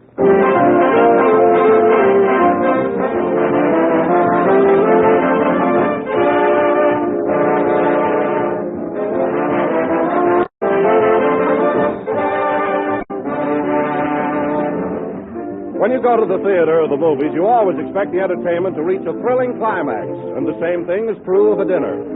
So if you want your dinner to wind up on a really exciting note, by all means serve Jell-O for dessert. A gay, colorful mold of it in any of Jell-O's 6 delicious flavors. Jell-O is truly delicious and full of the refreshing flavor of fresh white fruit. Jell-O always brings a touch of color and joy to the end of any meal.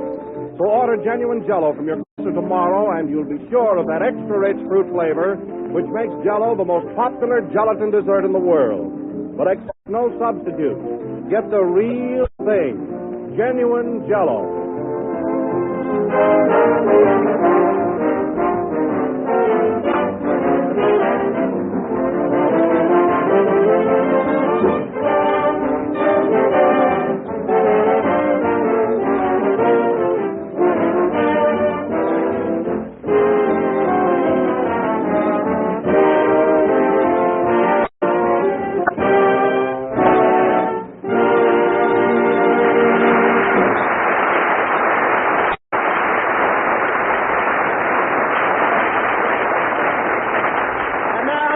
and gentlemen, we bring you the Hollywood fashion plate whose pockets bulge from his tailor's bills, Jack Benny.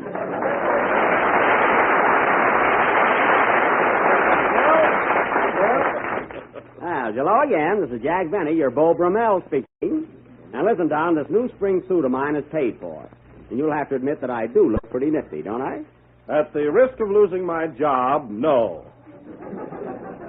Now, wait a minute. It's a pretty swell suit. I've been looking in the mirror all afternoon, and we ought to know. Say, Don, that's a snappy spring outfit you're wearing. Tailor-made, isn't it? Yes. Do you like it? Oh, yeah. It looks like it was made for the Ritz brothers. Well, one thing, Jack, it's individual. There's not another one in the whole country like it. Well, naturally, there's no cloth left. Say, Don, come here a minute, will you? Get a load of that. Huh? Oh, come here. Okay. All right, Jack, I'm right here, yeah. Get a load of that sport coat Phil Harris is wearing. It is loud, isn't it? Loud. It's the first time I ever saw a sunset with a belt in the back. Say, Phil. Yes, Jack? Look, Phil, I don't like to be bossy, but I wish you'd dress more conservatively, especially for this program. After all, you're not a toreador. What about that coat you've got on? Well, what's the matter with it? Well, it looks like your tailor took a crazy quilt and put buttons on it. Oh, yeah? Well, I like this coat, and I bought it. Well, if you ever get tired of it, you can grind it up into chili. Oh, still trying to get your watch back, eh? Well, it won't work, old fellow. Oh, hello, Mary. Hello, Jack. Gee, look at you, all dressed up. Wow. Yeah, how do I look? You look like you were thrown out of the Easter parade. Is that so? That's an old suit, isn't it? It is not, and anyway, it's how you wear it. You don't see any holes in this suit, do you? A moth with any pride wouldn't go near it. Atta girl, Mary. Atta girl, Mary. Now, listen, fellas, you can kid all you want to, but if you want to know the truth, I'm considered the best-dressed man in Hollywood. Ha, ha, ha. Who was that? Adolph Monju. Oh. What's he laughing about? I bought this suit from his gardener. You know what kills me? When a fellow tries to... Come in. Special delivery for Mary Livingston. I'm Mary Livingston. I know, just sign here. A little fresh there, buddy. There you are. Thanks, miss. Huh, get out of that suit. Wise guy. Who's the letter from, Mary? From Mother. I'll read it. Oh, your mother again. Why doesn't she get her own program?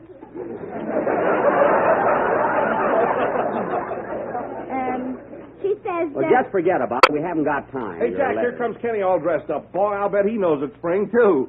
I'll give you 2 to 1 he don't. Well, look at him, all dolled up in sport clothes. Hello, Kenny. Ain't I something? Yes, but I can't put my finger on it. Where'd you get that outfit, Kenny? Oh, from a little tailor around my neighborhood. Pretty coat, isn't it? Coat looks more like a vest to me. Did those sleeves fall off again? Turn around there. Let me look at you, Kenny. Nice material. But look, isn't that coat awfully long? Well, the pants aren't finished yet. Oh. Don't let him kid you, Kenny. You look all right. Those are new shoes you got on, too, aren't they? Yeah, but they hurt like the dickens. Well, they'll stretch. Say, do you think they'd feel better if I took the shoe trees out?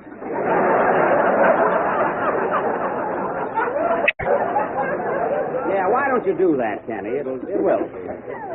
Say, Jack, What? you ought to hear this letter from my mother. Gee, she's cute. Well, as long as she's cute, go ahead and read it. Okay. Newark, New Jersey, April 8th. Newark? I thought your folks lived in Plainfield. There was a cyclone. Oh. Dear daughter Mary, I was happy to get your letter and glad to know that you are well. I was so excited when I talked to you on the phone last Sunday that I forgot to turn off the gas range. How do you get oatmeal off a ceiling?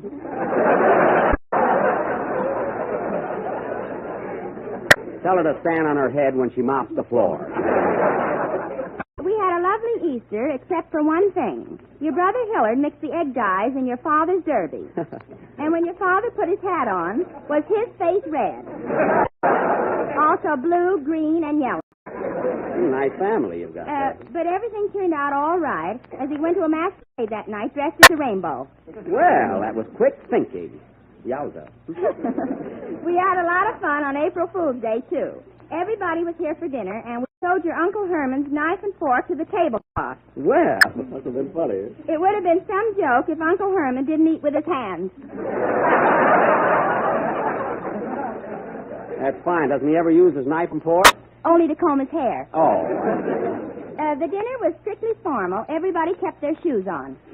I hate those ritzy affairs.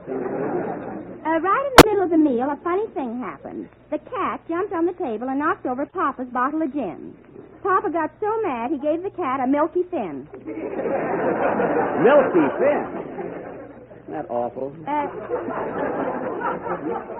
Did I tell you that your grandpa came to visit us last week, and he acts the same as ever? Oh. Last night we caught him sharpening his beard so he could use it for a shoehorn. Well, you find out if he sleeps with a shoehorn over the quilt or under the quilt. No other news except that your cousin Rita and her husband aren't getting along. They're always fighting. That's too bad. This morning they borrowed our axe to make in beds.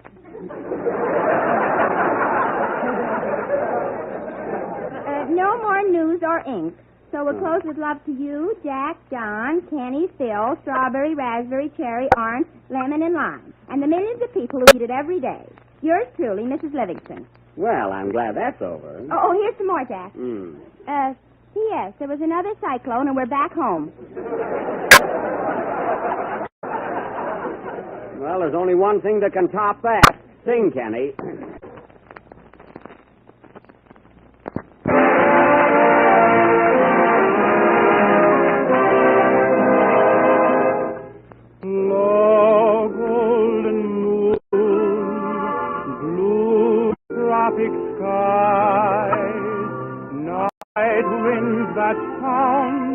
Lovers sigh. Two hearts in tune, two shining eyes, lighting my way to paradise.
Moonlight and Shadows from The Jungle Princess, sung by Kenny Baker in his own inimitable way. And very good, Kenny. Oh, you always say I sing good. Well, you do, don't you? Yeah, but you don't have to rub it in. Isn't Kenny fast on repartee tonight, Mary? Huh? He's got a mind like a snail with a rheumatism. Yeah. I see, Mary, you're keen. Keep that up, Kenny, and someday you'll be starching your beard. You know? I ruined that gag myself there. And now, ladies and gentlemen, as we haven't done a play in some time, for our feature attraction tonight, we are going to present our original hair-raising melodrama, that panorama of surging emotions, that symphony of the great outdoors, entitled... See who that is, Mary. Why, it's Gracie Allen.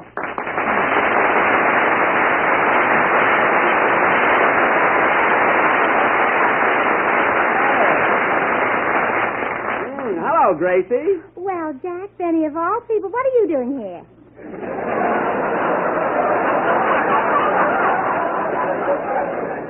Stuff up the microphones, fellas. Well, Gracie, this is a surprise. Well, not to me. Georgie Porgy sent me over here to give you an important message. He knows he can trust me on account of I'm unreliable. Well, why didn't he come himself? Why? Yeah.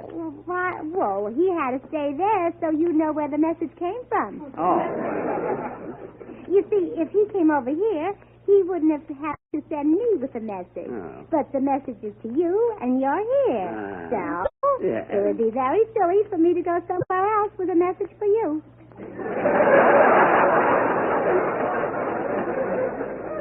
Or would it?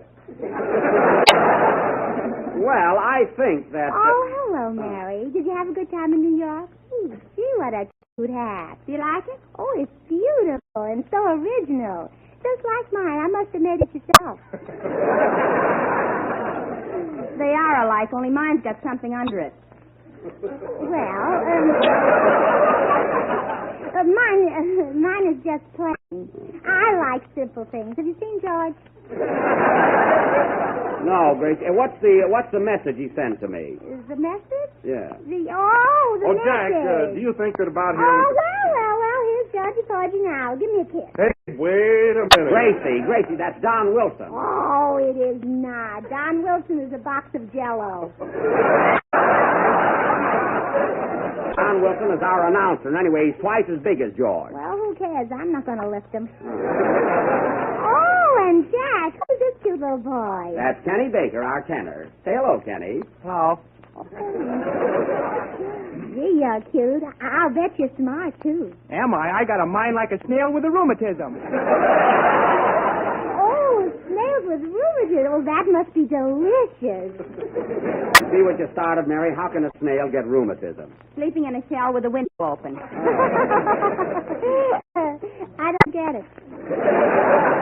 That we know. Now, look, Gracie, we have a program to do. Have you thought of the message yet? What message? The message George sent. Oh, you can give it to me later. Now, look, you told me that... I give up. Look, Gracie, it doesn't have anything to do with your starting a new program on the air tomorrow night, does it? No, this is something important. Well, isn't that important? You and George are going on the air for Grape Nuts. We get money.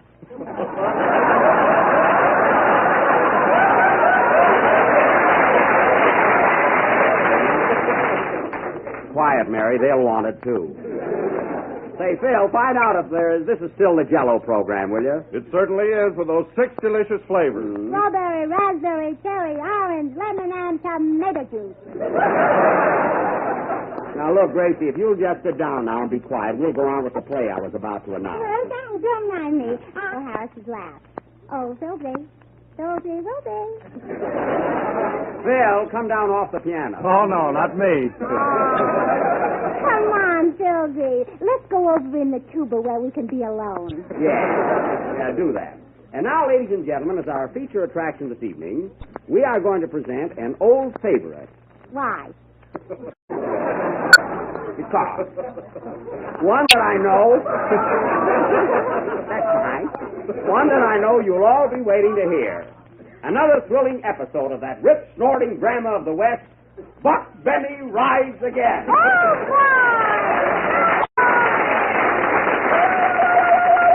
Gracie.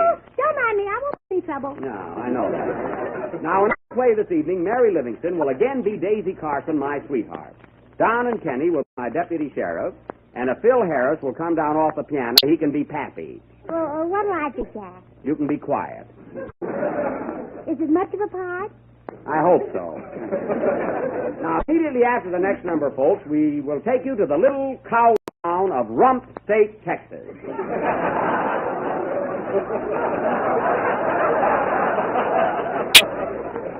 be fine. Come in. Hello, Jack. Is Gracie here?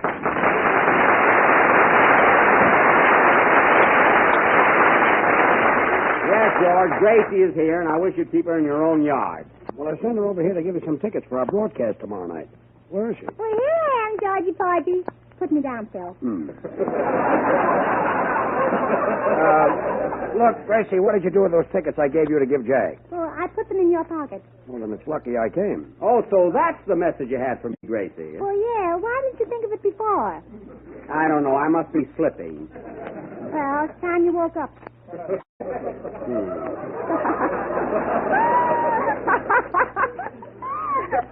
Mary, what are you laughing at? I don't know. Hello, George.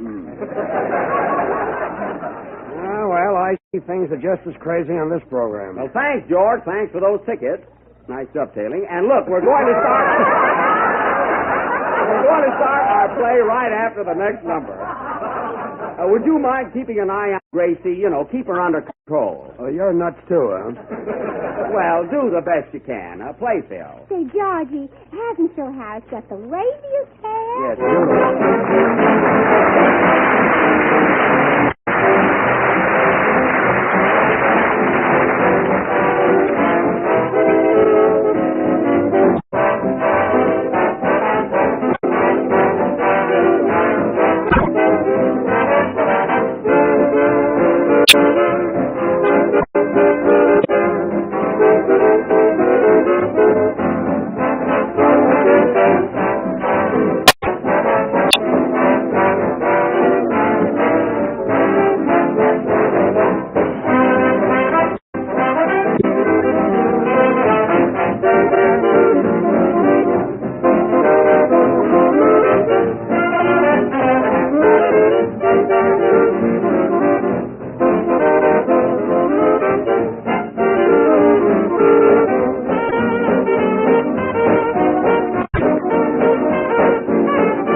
played by Phil Harris and his orchestra. Now, ladies and gentlemen, we are going to present our latest episode of Buck Benny Rides Again, or Ready, Willing, and Lame.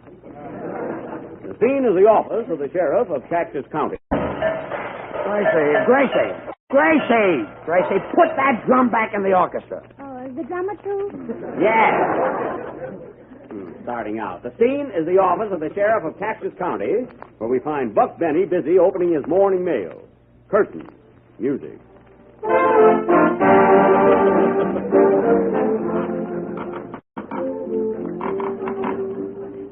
Doggone these wooden envelopes.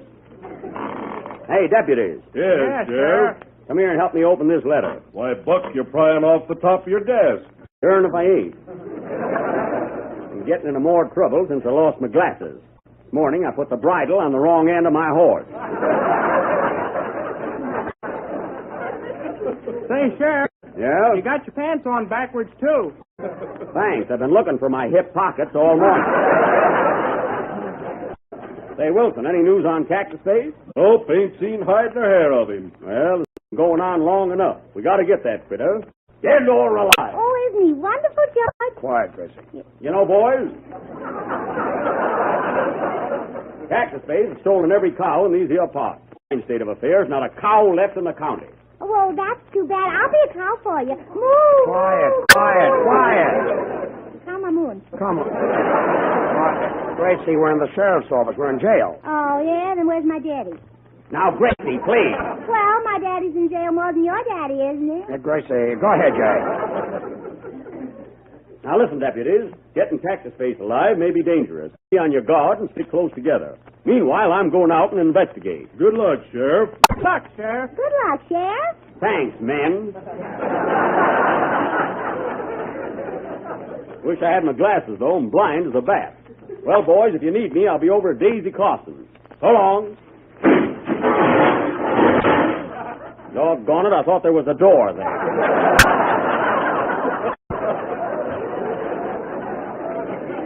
There is now. Well, a little ventilation won't hurt none. Go on, boys. Go on. Oh, wait, I'm going with you. Oh, no, you're not. Lock her up, men. Okay. Steady there, partners. Daisy Carson's house. Step on it. Here! Here! What? Benny, rise again!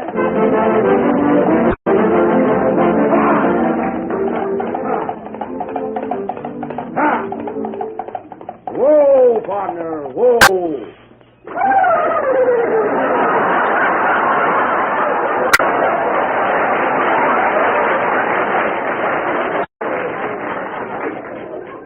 Two men on a horse.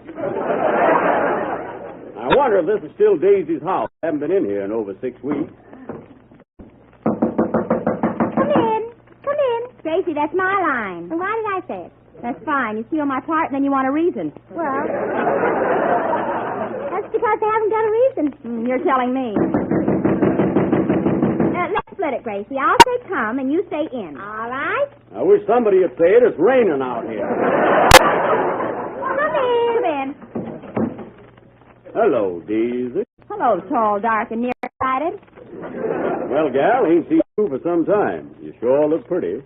Lost a little weight, ain't you? That's the whole tree. I'm over here.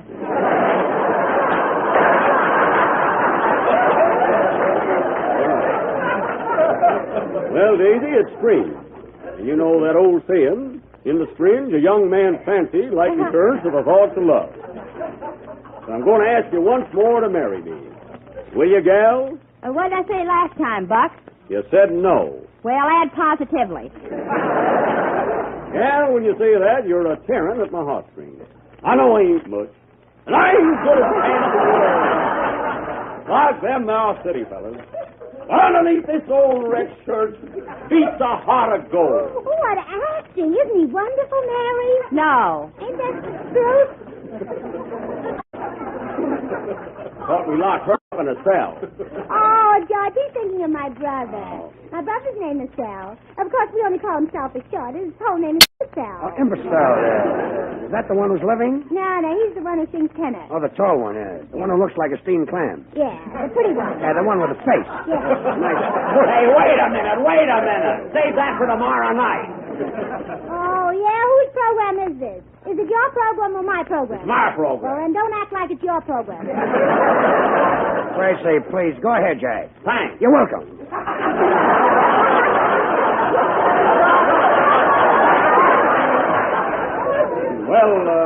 Well, deputies. Well, Daisy.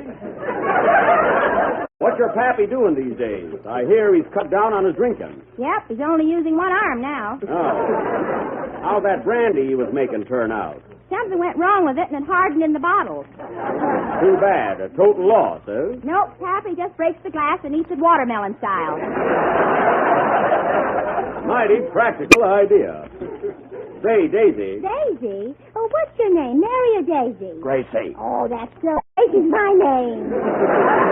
I was saying... I like Mary better than Daisy, don't you, Gracie? Well, some daisies I like Mary, and some daisies I don't. Oh, George! Gracie! Using Watson, Renard. Quiet!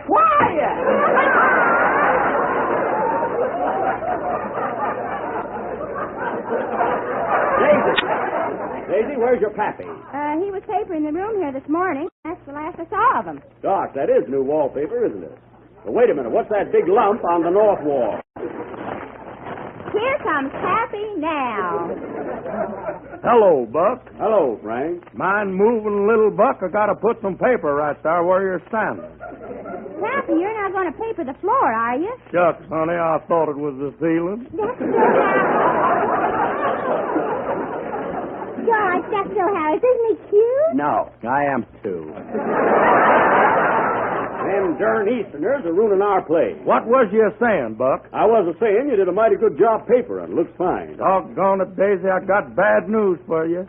I got to tear down all this paper I put up. But, Pappy, it looks swell. Can't help it, honey. I lost my job.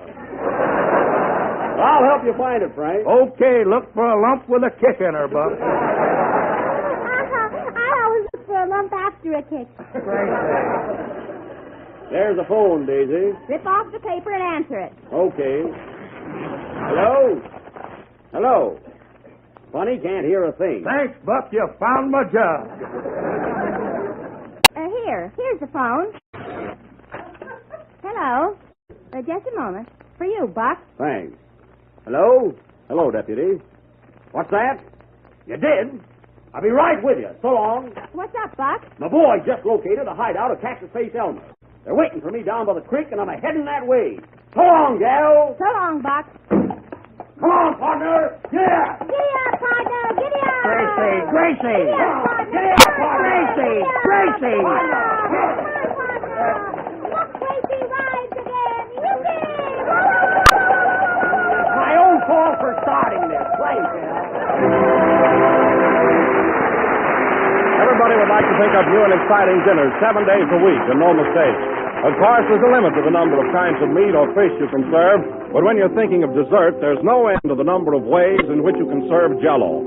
And here's a new Jell-O dessert that's bound to make a big hit: orange and date cup. Just dissolve 1 package of orange Jell-O in 1 pint of hot water and then chill.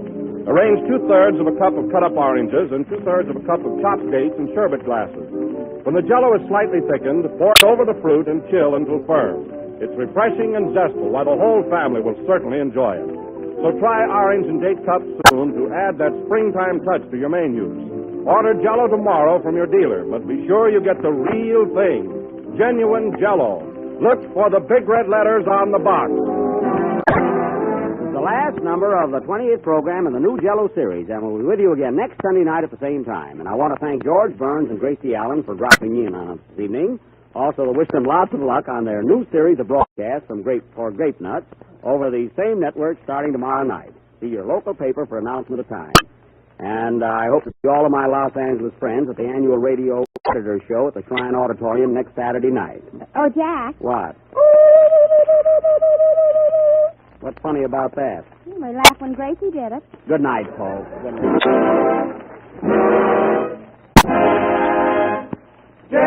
Jell-O.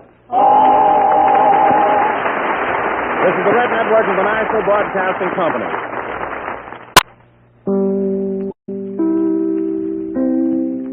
Kraft presents The Great Gildersleeve.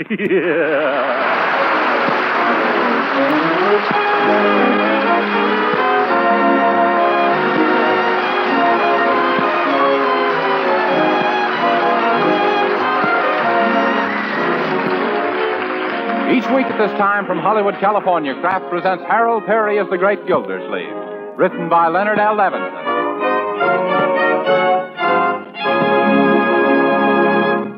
We'll hear from the Great Gildersleeve in just a moment. But first, let me tell you about a conversation I had the other day. A lady I know asked me, why do you speak of parquet margarine as a modern margarine? Well, here's what I said. Parquet is a modern margarine because it's so different from the margarine of a few years back. You see, parquet margarine is made by Kraft, and Kraft is famous for its fine quality, delicious tasting foods. Yes, delicate, appetizing flavor is the big reason why parquet margarine is different. It's grand both for table use and for cooking because it tastes so good. Another reason parquet margarine is different is that it's a reliable, economical source of important vitamin A. Summer and winter, every pound of parquet margarine contains 9,000 units of vitamin A. And that's something every mother and housewife should be glad to know. Besides, parquet margarine is wonderfully wholesome and nutritious. Why, it's one of the best energy foods you can serve. But why not find out how deliciously good this modern margarine is yourself? Tomorrow, ask your dealer for Parquet, P-A-R-K-A-Y. And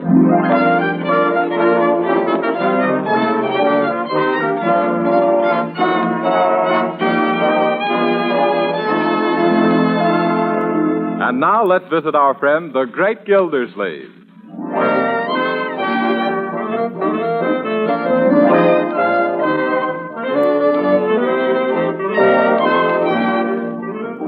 Good morning, Uncle Mort. Good morning. Oh, is that one of your Christmas shirts you're wearing? Oh, no, Marjorie. And that reminds me. Next year, I hope you're more careful about giving my sizes to Aunt Sylvia. She sent me a 13 shirt and a pair of 17.5 socks. Oh, I'm sorry. Huh? But you know Aunt Sylvia. Yeah. Why, she still thinks I'm a baby. Yeah? She sent me a pound of gumdrops and a Mickey Mouse wristwatch. Very good. Oh, Bertie, are you busy? No, Miss Marge. What can I do? See if you can sweep up some of the pine needles under the trees. It's shedding like a $19 fur coat. Mm-hmm. That's the kind of coat I got from a gentleman of Queens last Christmas. Oh, well, that's too bad, Bertie. Oh, I don't mind so much. The friendship only lasted till the 4th of July, but the bunny coat didn't start to give out until long about Labor Day. Well, I hope you have better luck with your current boyfriend. Oh, yes, Mr. Gillsleeve. Kurt is right. That boy's a real live wire. He done treated me to a course in 10 lessons in rumba dancing. Well. Bertie, are you going to learn to rumba? Oh, yes, ma'am. I've been rumbing for years, Miss Marge. I'm just going to improve my technique. Yeah. Professor Guadalupe, that's my rumba teacher's name, Stonewall Jackson Guadalupe. He says I'll be a fine rumba dancer just as soon as I learn to put about twice as much energy into half as much work. Yeah. I can see what he means. What else did you get for Christmas, Bertie, besides this course in the Cuban can-can? Besides which? In addition to your rumba coaching. Oh, well, I received a bottle of the loveliest smelling lavender cologne and a box of the loveliest looking lavender face powder. Oh, yeah. Oh, yes, indeed. I'm at my stunningness in lavender. Yeah. Do they match that perfume you had? The last time you saw Harlem? Yeah. No, ma'am. This is a new kind called Chattanooga Woo Woo. Yes. Or Tuxedo Unction. Yeah, Tuxedo Unction. Well, I guess I better get up these pine needles with the back. Yeah.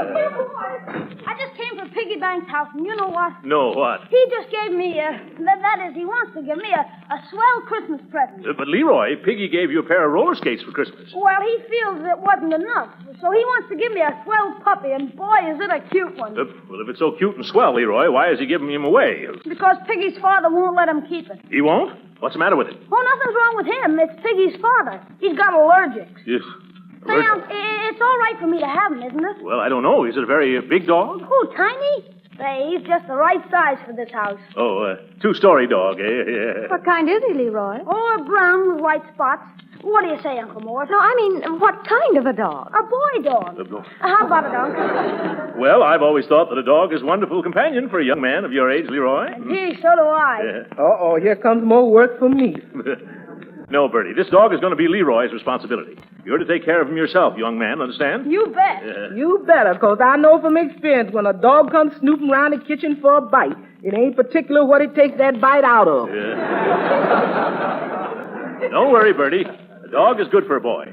Yes, I recall the dog I owned when I was Leroy's age. Good old Hector. I can remember when he was a pup. What kind of a dog was he, Uncle Mort? Hector was a pug dog. Yeah. You know, the kind that looks as if it's always standing with its nose against a butcher shop window? Yeah. We had great times together, Hector and I. Almost broke my heart when I lost him. Was he run over, Uncle? No, Marjorie. He got too big to ride, and I traded him for a bicycle. Yeah.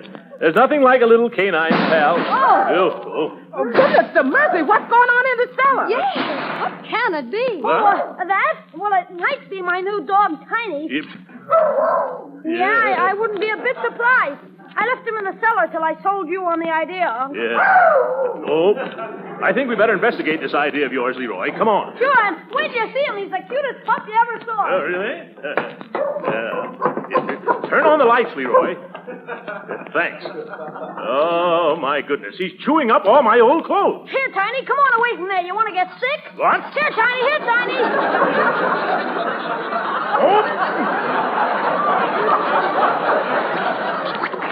Get off of me with those dirty paws. Ye gods, look at the size of Tiny. He must be a Great Dane. Huh? Oh, no, Unc, he's only half Great Dane. What? The other half is St. Bernard. St.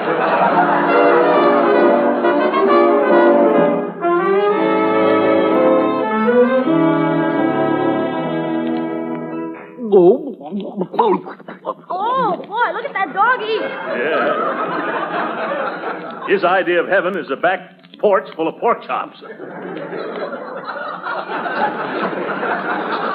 Yeah, look at him. The way he goes at it, you think meat grows on trees. Did we get another 10 pounds, Unc? Not until I arrange for a wholesale rate at the butcher shop, Leroy. Get down, Tiny, down. Every time he hears me mention butcher shop, whoop, quit licking my face, Tiny. And grab his tail, Leroy, before he knocks me over. Get down, doggy. Come on. Yeah, thanks. Hey, he's a smart dog. Every time he hears me say B-U-T-C-H-E-R, he wants to go chop shopping. You should have seen us down at the MEAT market. What happened? I tried to train him to carry the package home in his mouth. Didn't it work? No. Tiny thought it'd be easier to carry it home in his tummy. Well, I guess you can't teach a new dog old tricks. Say, it's getting cold out here. Let's go inside. Yes, all right. Here, come on, Tiny. You can sit beside the fireplace if you promise not to chew the rug for dessert. Yeah? Don't keep that door open so long, please, Mr. Gillsleeve. This cold weather is hard on us tropical folks.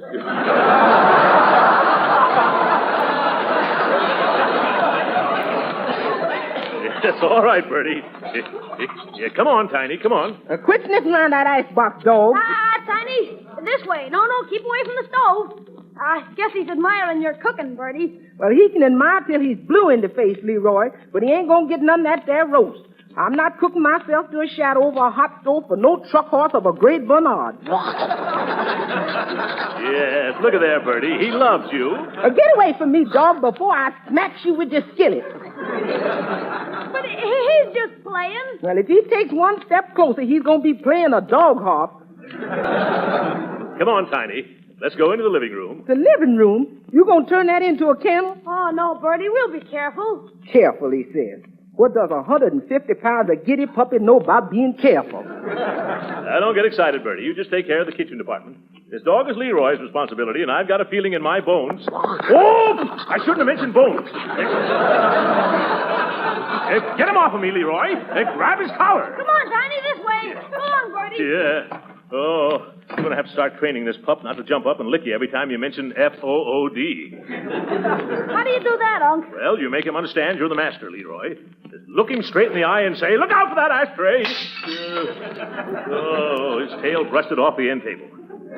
Sweep it in the fireplace, Leroy, before Bertie sees it. Okay. Yeah. Gee, be careful, Tiny. Yes, be careful, Tiny. Your tail will wag the room into a shambles. Gee, maybe we can teach him to wag his tail up and down instead of from side to side. I don't think it would work, Leroy. Why not? Well, I'm afraid that would go against the grain.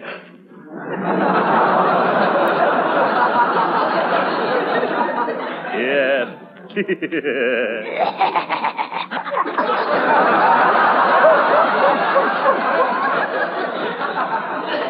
not only smart, he's a mimic. Now, come on, Tiny. Lay down like a nice little doggy. Oh, not over there. Keep away from that Christmas tree. Look out. Of all the clumsy, fumble-footed hounds. Get him out of here quickly before he does any more damage. Yes, Uncle Mort. Yeah. Come on, Tiny. You gotta go out. Yeah. Sorry, old man. It'll take him a little while to get accustomed to our furniture, Uncle Mort. Yes. Will the furniture hold out that long? Help me get this tree back on its feet. Help! Stop that! Come here, somebody! Get away from me! Oh, now what? Well, I bet I know what it is. Do something. Quick, please. Gee, Bertie, what you doing standing in the sink? It's that dog of yours, Leroy. Look. Uh-oh. What did he do? He just chewed up the roast I had ready for dinner, and now he's drooling at me.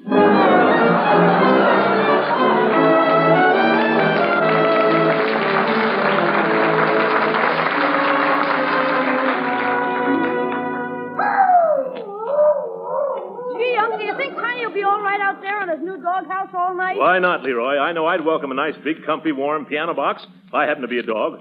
On a night like this, thank goodness I'm not. But don't you think he'll get lonesome?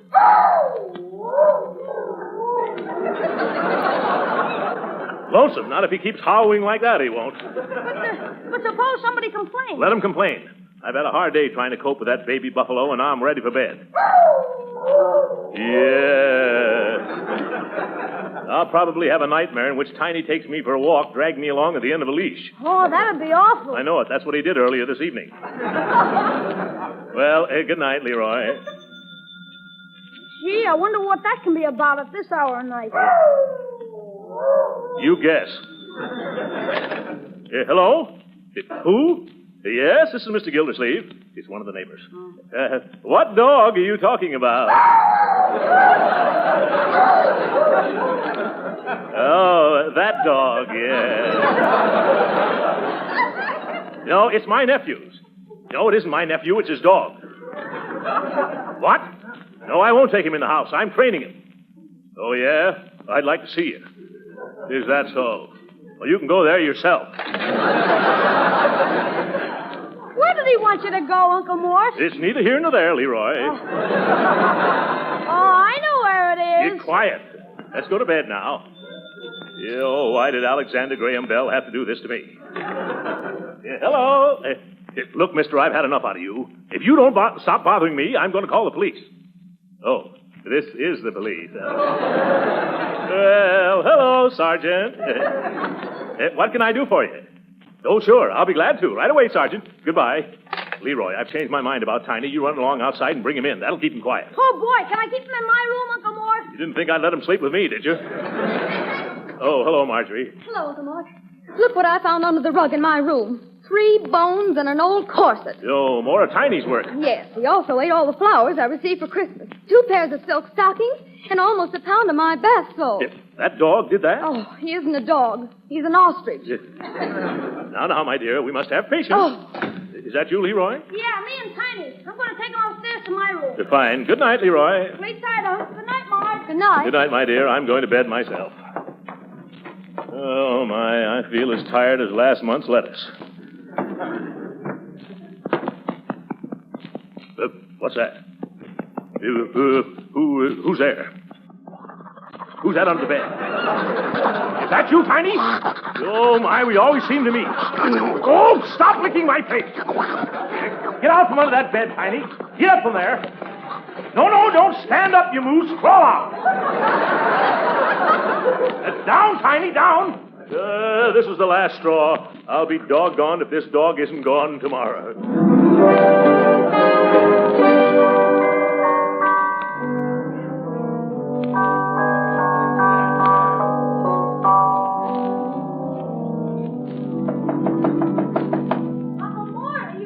Of course I'm up. I didn't sleep a wink all night. How you feeling, Uncle? Terrible. That dog curled up under my bed, and then the bed curled up. He didn't give me a chance to shut an eye. Did you try counting sheep? I did, but Tiny kept chasing him around the room. Gee, that's too bad. It's all right. We're going to take this poison pup back to Piggy Bank's house today. But Uncle Mort... I won't hear a word, Leroy. I've got a splitting headache from lack of sleep. What time is it, anyway? Gee, Uncle Mort, it's 11:30 already. What? Out of my way, Leroy. I've got a 9 o'clock appointment.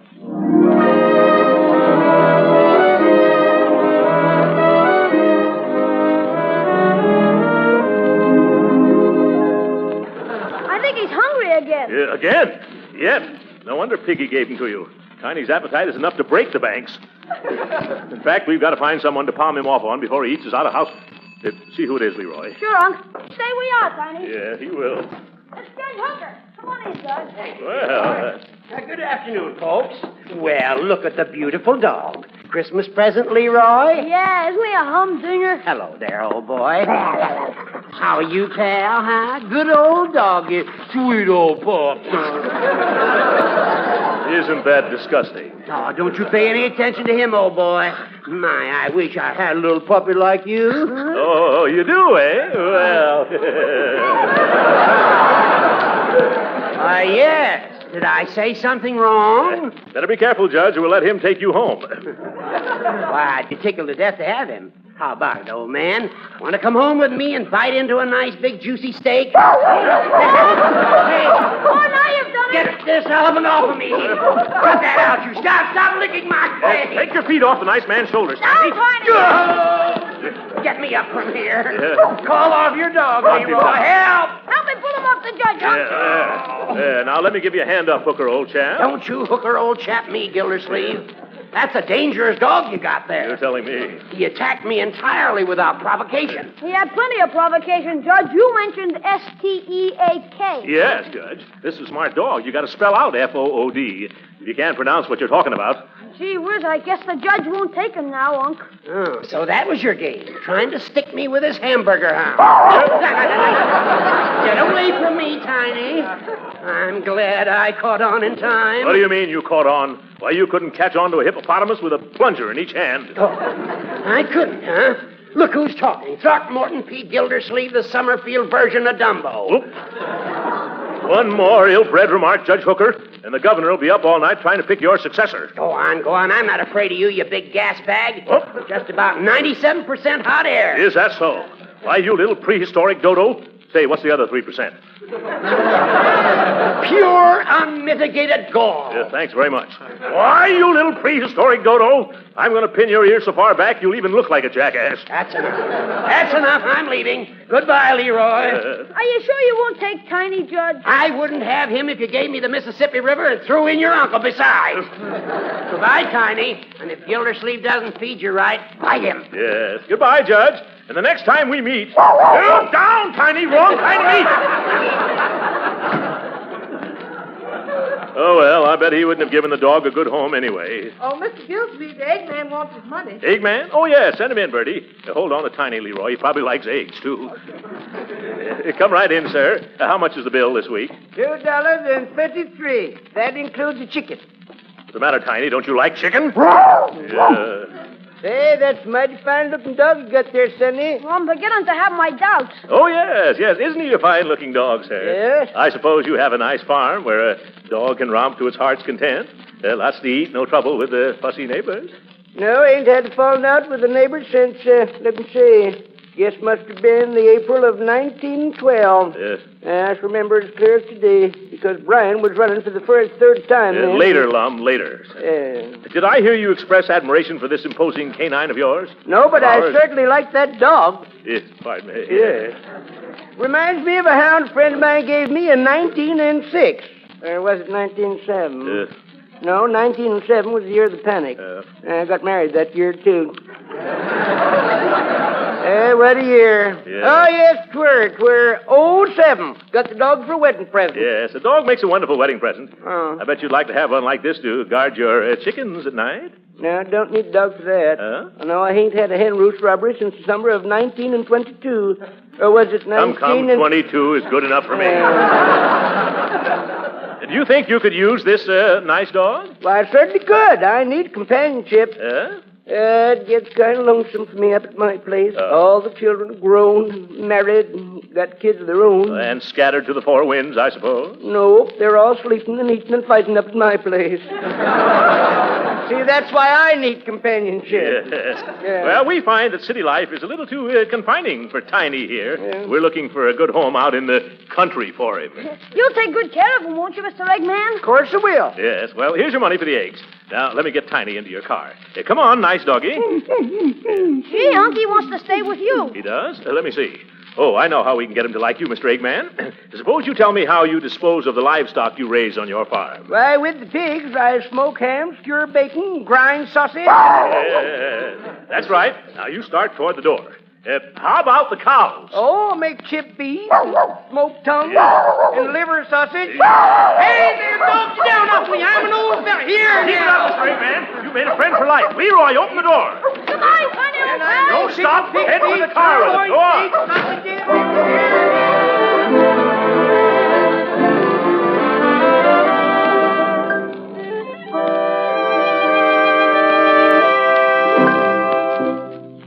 Certainly peaceful around here since we became dogless. Hand me the newspaper, will you, Marjorie? Here you are, Uncle. Thanks. Local beauty to give kisses with each defense bond purchased. Think I'll go downtown tomorrow. I might buy a few bonds for investment purposes, of course. What's this?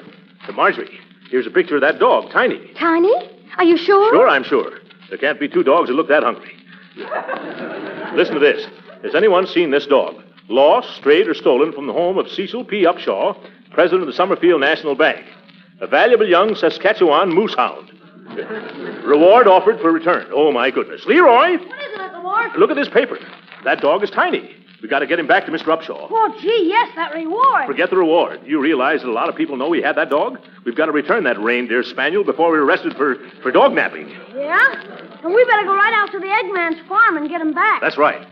Get your cap and coat. Where does he live? I don't know. Do you, Marge? The Eggman? No, he's been coming here every Thursday for the past 10 years, but he never said where he lives. Does anybody know his name? No, I don't. Neither do I. Well, come on anyway, Leroy. Okay, but where are we going? We'll just have to drag all the chicken coops in the countryside for that bird. The bird. That reminds me. Bertie? Yes, Mr. Gilsleeve? Do you know where the Eggman lives? Yes, sir. Oh, fine. Where? On a chicken farm. I know that, but where? Do you happen to know his name? Oh, just a second. I think I have it right. Well, that'll be a little help. Don't forget your overcoat, Leroy. Oh, I found it, Mr. Gilsleeve. I just looked on the side of the carton of eggs he brought today. That was using the old bean. What is his name? His name is Grade A Select.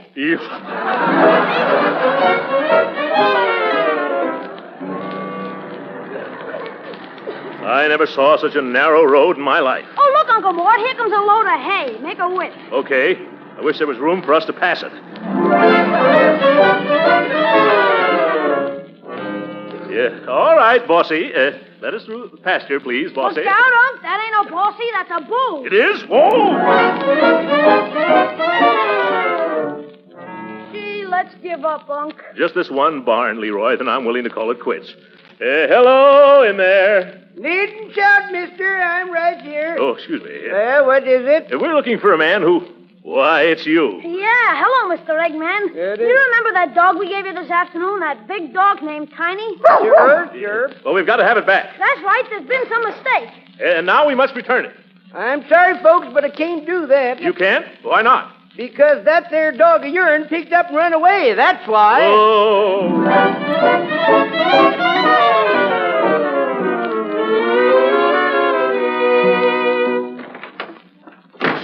Quiet, Leroy.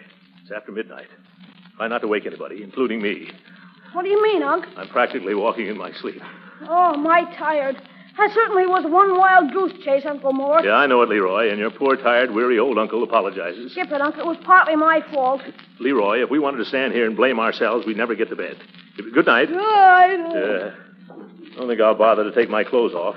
Just my overcoat and hat and shoes. Well, I haven't the strength to get the coat off, just the shoes and the hat. Won't hurt me to sleep in my hat for once.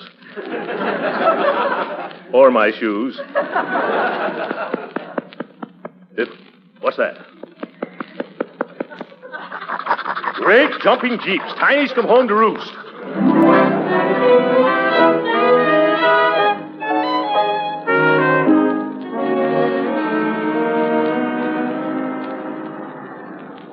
Well, here we are, Leroy. Come on, Tiny. Gee, Uncle Mort, Mr. Upshaw has a big place, hasn't he? Yes, very beautiful grounds, too. Just a second, I'll ask this gardener. I say, my good man, where can I find Mr. Cecil P. Upshaw? Why, Mr. Upshaw, what can I do for you? Oh, excuse me. My name is Gildersleeve. Mm-hmm. I brought a dog that I think is yours. Leroy, bring Tiny here. Oh, there, Tiny. Take it easy. Yeah. Why, it is my dog. Good. Oh, thank you very much. Where's he been? That's too big a subject to go into now, brother. Someday I'm going to write a book about it. Why, oh, shame on you. What do you mean by running away from home? I'm greatly indebted to you, Mr. Gildersleeve. Please accept my sincerest thanks. Gee, Unc, no reward. Quiet, Leroy. I didn't come here for any reward. Oh, yeah. The reward in the newspapers. If you'll wait where you are, I'll be right back. Come on, boys. Goodbye, Tiny. Goodbye, Tiny. Say, Unc, I wonder what the reward will be. Huh? I bet he'll give us a lot of money out of his bank. Oh, no, Leroy. The most you can ever expect from a bank is a new calendar. I won't be surprised if we get one left over from 1941. I'm sorry I took so long, Mr. Gildersleeve, but here's your reward. What? Here, come here, boy. What? Did you mean that after all the trouble we had to bring your blasted big beagle back, you're returning him to us? Oh, no, this isn't Tiny. This is his sister, Tootsie. Oh! Get down, Tootsie!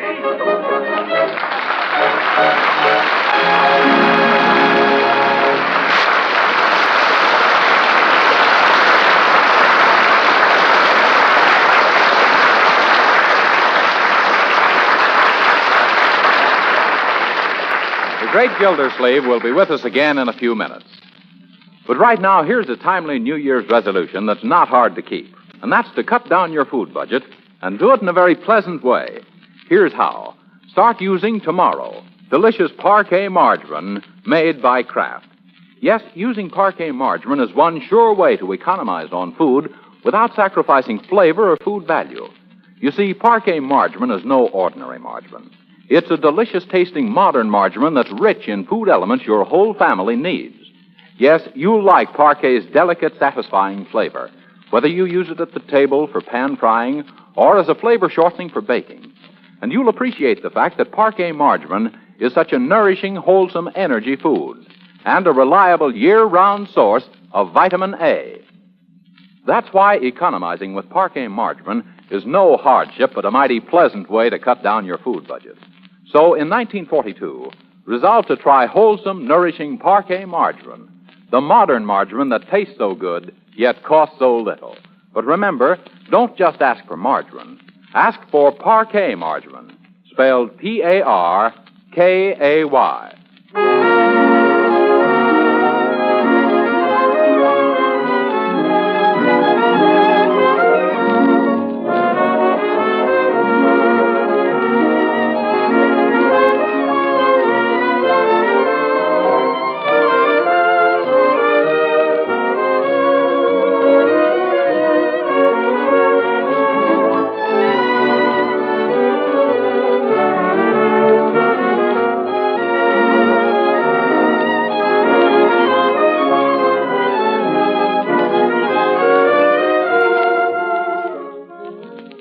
And so, Marjorie, when we told Mr. Upshaw that we didn't want another dog, he gave us this.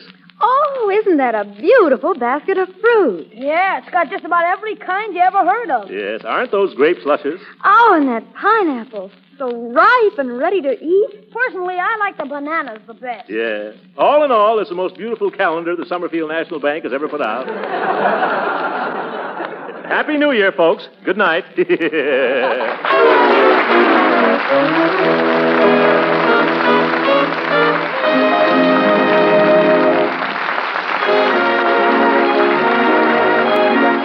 Original music heard on this program was composed and conducted by William Randolph. This is Jim Bannon speaking for the Kraft Cheese Company and inviting you to be with us again next week for the further adventures of the Great Gildersleeve. This is the National Broadcasting Company.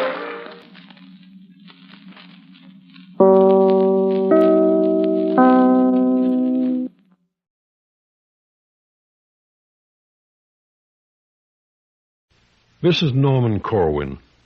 It is my privilege to have directed the broadcast you are about to hear, the first of a new series of programs based on the works of the distinguished Ray Bradbury. Now, of all the grand toasts ever proposed by one extraordinary artist to another, there has never been one as strangely luminous as Mr. Bradbury's tribute to Thomas Wolfe in a fantasy entitled Forever and the Earth. It has been especially adapted by the author himself for this occasion. Here now are Monty Markham as Thomas Wolfe and William Shallot as Henry Field in Ray Bradbury's Forever and the Earth.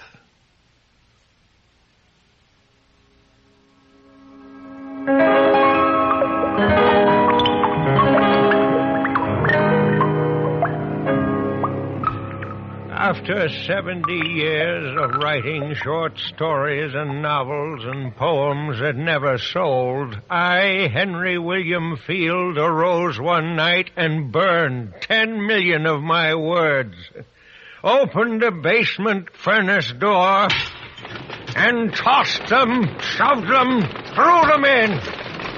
There. No, yes, there. Fool! Burn it all! Burn everything! Did I really think I could write stories to describe this year, 2257, this year of space rockets and far traveling to Alpha Centauri? Idiot! No one can do it. Everyone's tried and failed. Space is too big. Rockets move too fast. So, fire's the answer to fools like us. Here goes literature.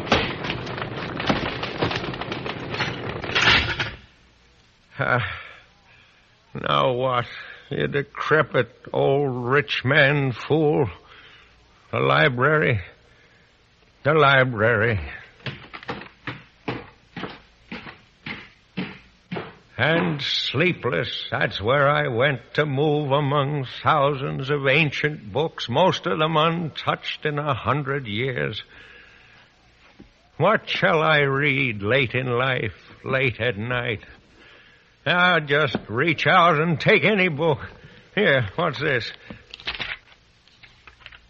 Lord, it's 300 years old, pages like old moth wings. Wolfe, Thomas Wolfe, Look Homeward Angel. Well, let's give it a try. Yes. Yes. Oh, yes, that's it. Yes. Good Lord, indeed, yes. I turned to the multiphone televex machine where I could call my people at any time. Bolton, Tiffany, you both on the circuit? I want you to get over here right away. Yes, I know it's 5 a.m, but get over here quickly. Oh, God, quickly.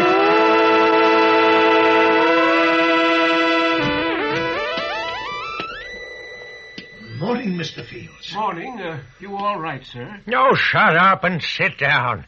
Look here, you two. Do you know what these are? Why, books, Mr. Field. No, more.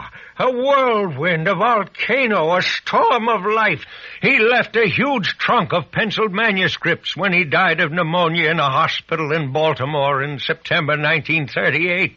He was a whirlwind, a volcano, a storm of life, a season of mankind. But, Mr. Fields... You don't mean that we couldn't possibly... Yes, and he can write of meteors and dark worlds and the farthest stars, the very stuffs of God turning in his sleep. But he is permanently dead, sir. I will not accept death, or facts about death, time, and eternity. I will rebirth him, by God. I shall be his new father. But, Mr. Field... How much money did I give you 2 years ago to horse around with that time machine of yours? $1 million. And the results, gentlemen?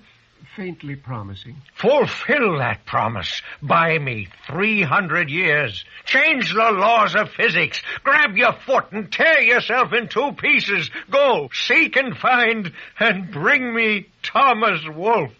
What are you saying? Do you realize what you're asking us to do? Yes. Bring my long-lost giant son to me. Tom Wolfe will describe time and space as only he could do it. Finish your time machine, Bolton. You, Tiffany, help him. Out the door now. Disperse. Be gone. My God, it is like Christmas morn, and I giving gifts to myself. Tom Wolfe, are you dead? Has death taken you to play hide-and-seek, Tom? Well, here, oh, please be fates, are your rescuers.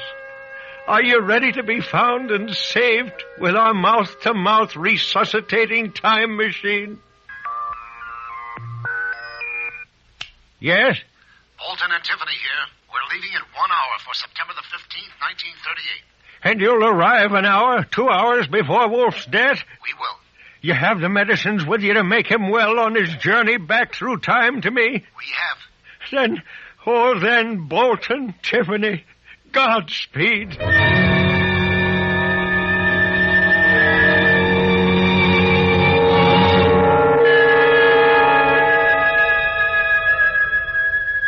Tom, in your sleep, listen. Remember the old child's game, statues? Well, 300 years ago, Death cried, "Stop, red light, freeze," and you stood like a statue waiting. Now, Tom, we cry, "Green light, go, run, this way, here."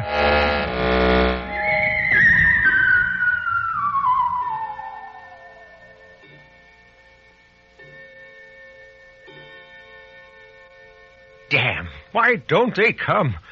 You don't suppose Tom didn't want to come, held back, stayed put. He wouldn't do that. Tom, you listen to me now. You can go home again. You can. To write that great and final and wondrous big book you always promised. The space age waits for you, Tom. What's that? Footsteps. Bolton. And someone else. Bigger, heavier. Oh, yes. This way. Here. Oh, I have my eyes shut. I don't dare see. Is that you, Bolton? It's me. Someone with you? Someone. I can tell by your breathing. Thomas Wolfe, long lost and now found. Is that you? What the hell goes on here? Open your eyes. Yes, it's you. God! You're big, taller than I thought, better than I dreamed. There was a funeral here a moment ago, wasn't there? Where has it gone? I sent it away, Tom. Go away, Doc, I said. I'm not insane, am I? I am all well. Yes.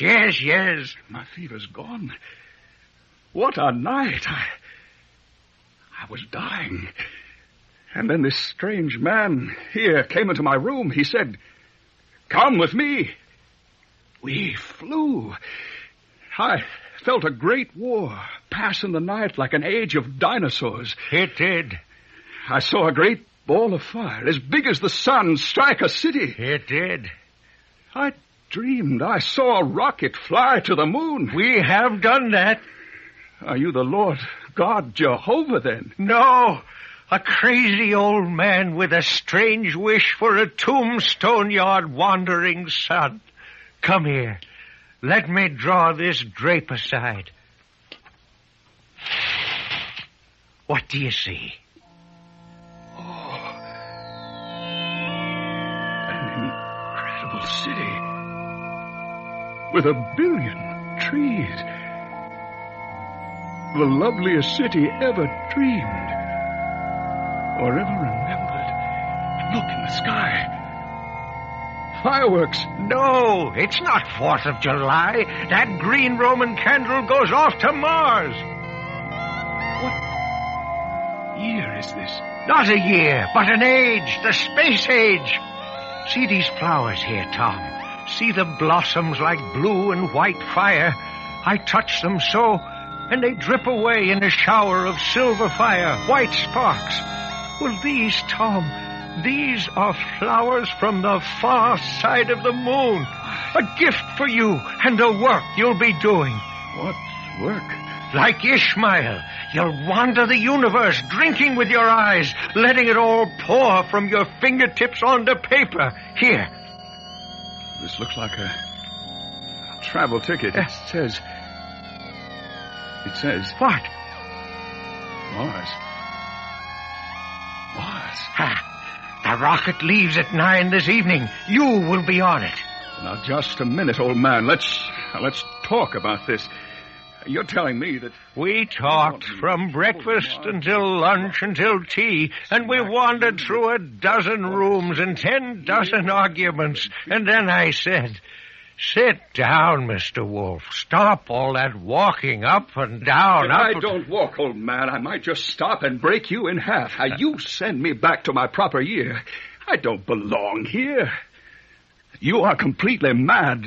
But to think you can kidnap someone from his own lifetime and put him down in some new age that is not his own, will never be his own. Mars calls to you, Tom. Won't you even look at that strange new planet? Old man, with all my heart, part of me wants to go, fly, land, yes. See Mars, see space. But it's too late. It's not my life, my blood. Professor Bolton, get me out of here. Tom, you forced me to do what I did not want to do. Here, let me run a very old film for you.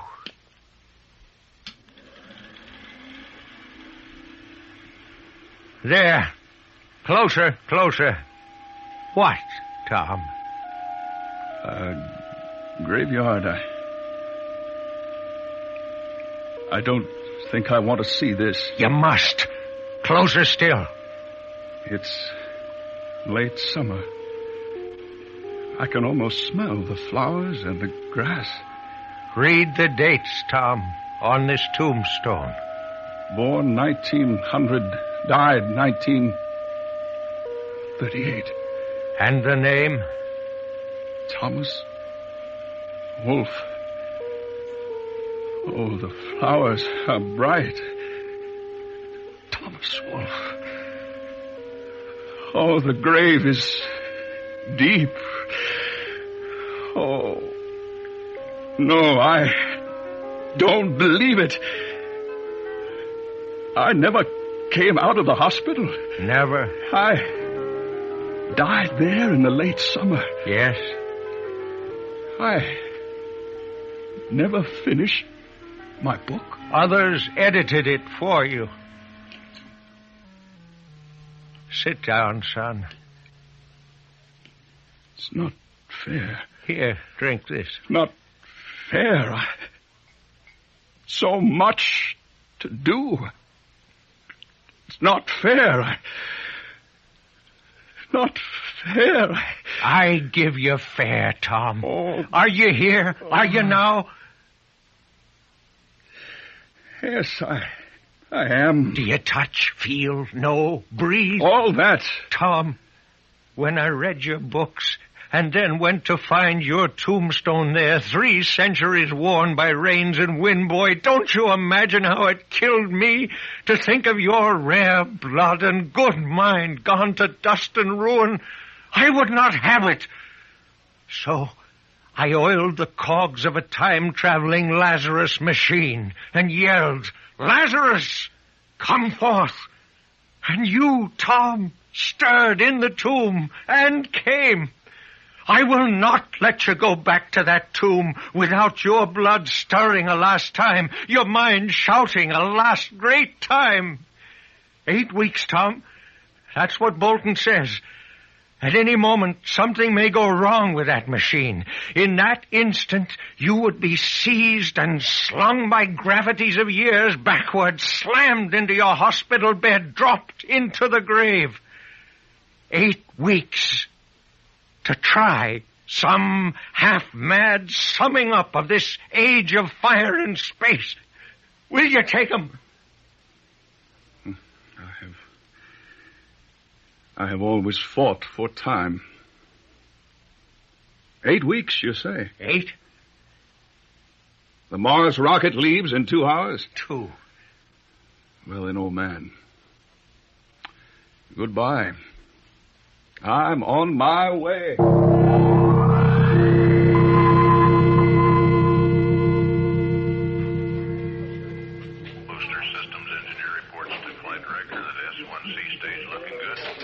We were in the control room watching the rocket takeoff area.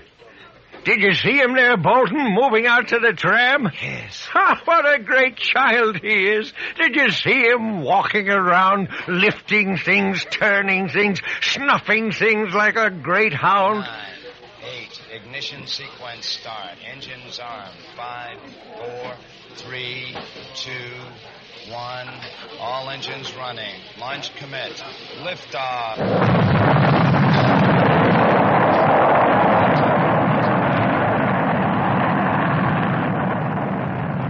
There. Oh, there he goes. Tom Wolfe, my son, on his way to Mars. Give him hell, Tom. Oh, give him hell.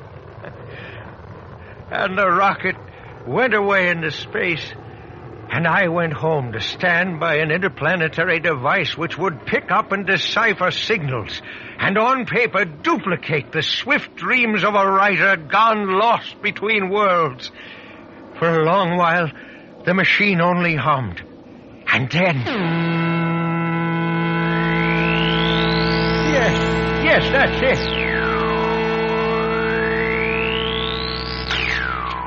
Oh, God, this is lovely. Bolton, Tiffany, oh, listen. This is what he sent back from space. He says he drowns in time, but is learning to swim. He says that space is long after midnight and just before dawn and filled with storms of travel. And yet no thunder. It is a graveyard 10 billion miles vast where suns come and go, celebrating themselves. I tell you that space has seized and put me by some dark new Eden's gate, a garden of night, strewn with stars. And whether or not I go in or out that gate, I cannot tell. For I see dark shapes hurrying there, which might seem souls or sins, hell-bent and gone. A funeral cortege of meteors, mingling and mixing like 1,000 wanderers lost. But then again, I know that I stand in God's reign, those cosmic energies which pour through the universal paths, bombard far earths and summon life. So which is right and true? Or if both be dark Eden or green garden, I can but drink those energies and rage them forth, put down and kept on simple paper with mere words. And then again, bear with my whims, space seems that dear and old and lost October I so much love to spell. Here are the darknesses of 10,000 autumn nights. The great attic where all the discarded summer toys of the gods are kept. Lost worlds put by and wait to be found. It is the time of going away. It is the autumn with no spring. Space was and is and will forever be October. The rockets? What of it? It is the shout of man, the river run of time, the proclamation of a great-mouthed God. Melville said if God ever intended to be a fish, he'd be a whale. Sure, he'd be a whale. And then I add, if God ever dreamed himself into one panicked, swift machine, one glorious yell, one furious flight, why, see him then as rockets up, away, and gone, and left the Pleiades to eat. Feasts of words flowed out of space and into my hands and heart. Sometimes I laughed, often I wept. And then, for long hours, the telephonic device was silent, and I knew that Tom Wolfe slept, or perhaps did not sleep, but lay awake like a huge child on the night before the circus arrives to perform miracles in high places.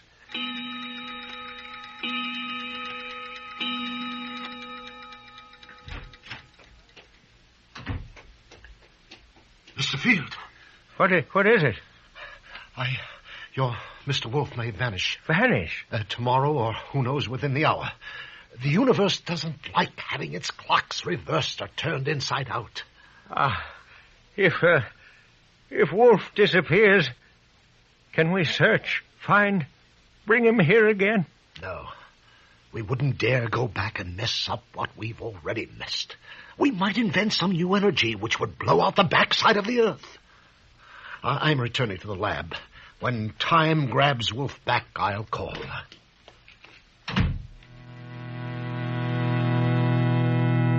He's back, by God. Come on, Tom, spell it out. Thistle down and fire. A novel. As children, we walked the great meadows beyond town. As men, now we walk through space, and it is the same meadow which is filled not with blossoms but stars, and we go to be lost there and joy in our lostness and see murder in energies and life in God. Yes? This is Tiffany at the lab. The field's fading. We'll lose time contact any moment. I'm thrilled that death. Do something. Nothing to do. Lies just outside the skin of our ship. Wait! The cold that No, please, wait. No.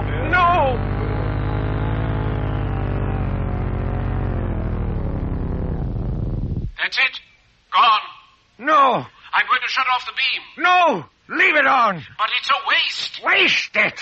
Leave it. Oh, if Wolf could hear me. Tom, listen to me. You will not go back. Damn it to hell, you're bigger than this. Fiddling machine, that dumb energy. Hold, Tom. Grab hold. Stay. Use Mars for gravity. Use the sun for your blood and a comet for your beating heart. You've got the gut and the iron and the will. Hear me, Tom. Hear me. What? Mars. Tom? Is, Yes! lost and wandering. That's it! Place. More! Now, try. Mars. Blast it, boy! Speak right. As long as you write, it can't grab you, take you, send you. More! The Martian cities. Yes, you be the time machine, Tom, and move yourself. If the power fails, you live in the metal. The stones of the Martian cities I hear, I see, lie like avalanches tossed from high mountains, heaps of incredible stone, mounds of old history. Tom, you've stayed.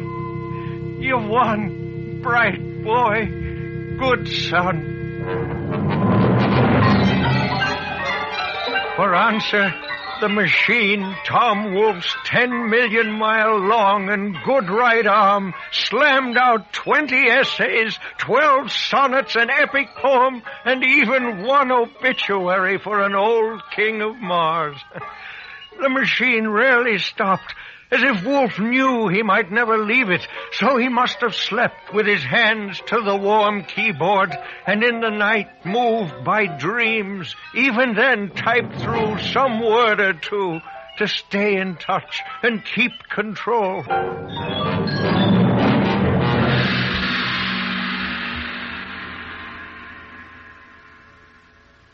"10 weeks, gentlemen.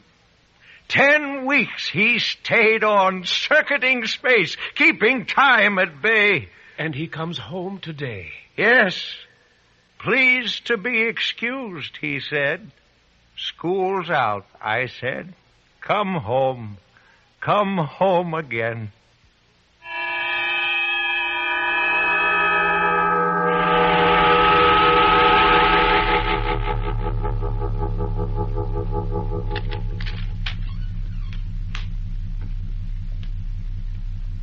Welcome back, son.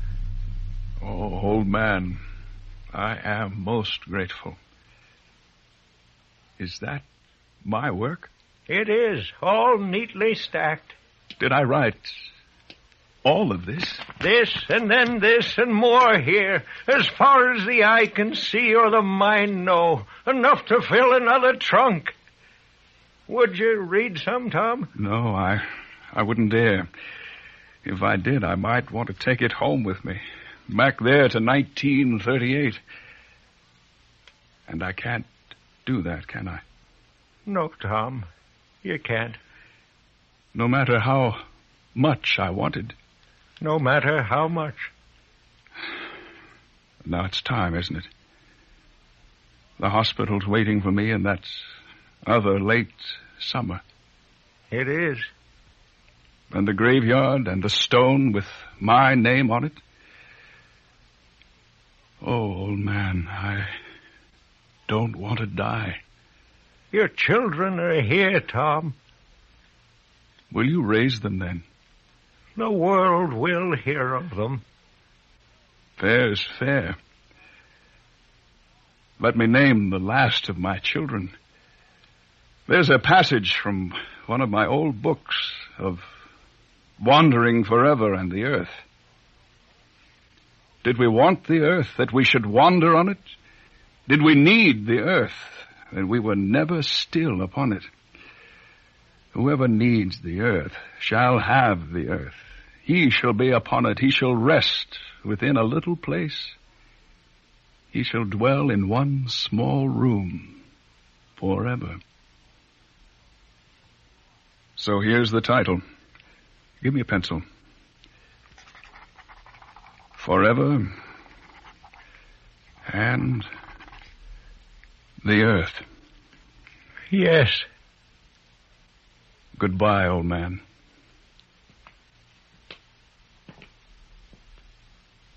Goodbye.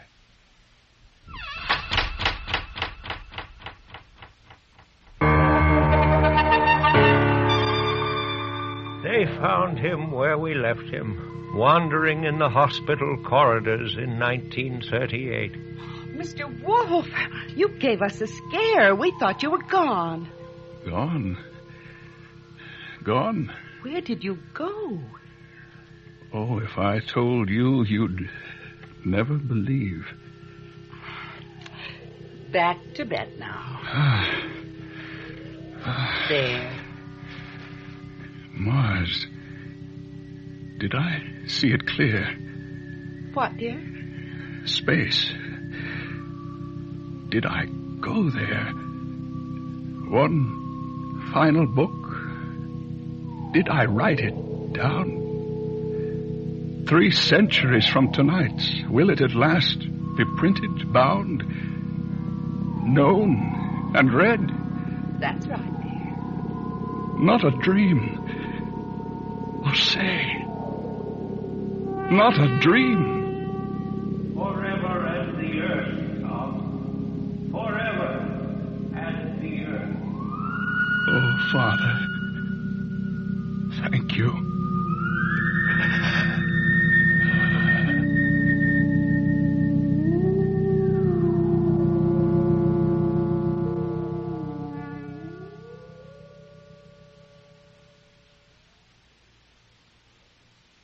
Forever and the Earth, a radio adaptation by Ray Bradbury of his own short story. Directed by Norman Corwin, and starring Monty Markham as Thomas Wolfe and William Schallert as Henry Field. Also heard in this evening's performance were Lou Krugman, Byron Kane, and Virginia Gregg. David J. Holman was recording and mixed-down engineer, original music composed and performed by Morgan Cavett and L. Lauren Newkirk. Sound effects were by Cliff Thorsness. Assistant Director, Don Hills. This has been a Jackie Segerman production.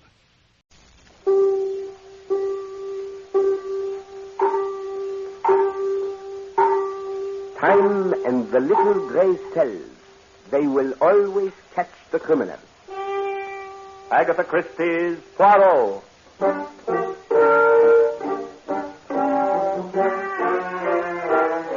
From the thrill-packed pages of Agatha Christie's unforgettable stories of corpses, clues, and crime, Mutual now brings you, complete with bowler hat and magnificent mustache, your favorite detective, Hercule Poirot, starring Harold Huber in Rendezvous with Death.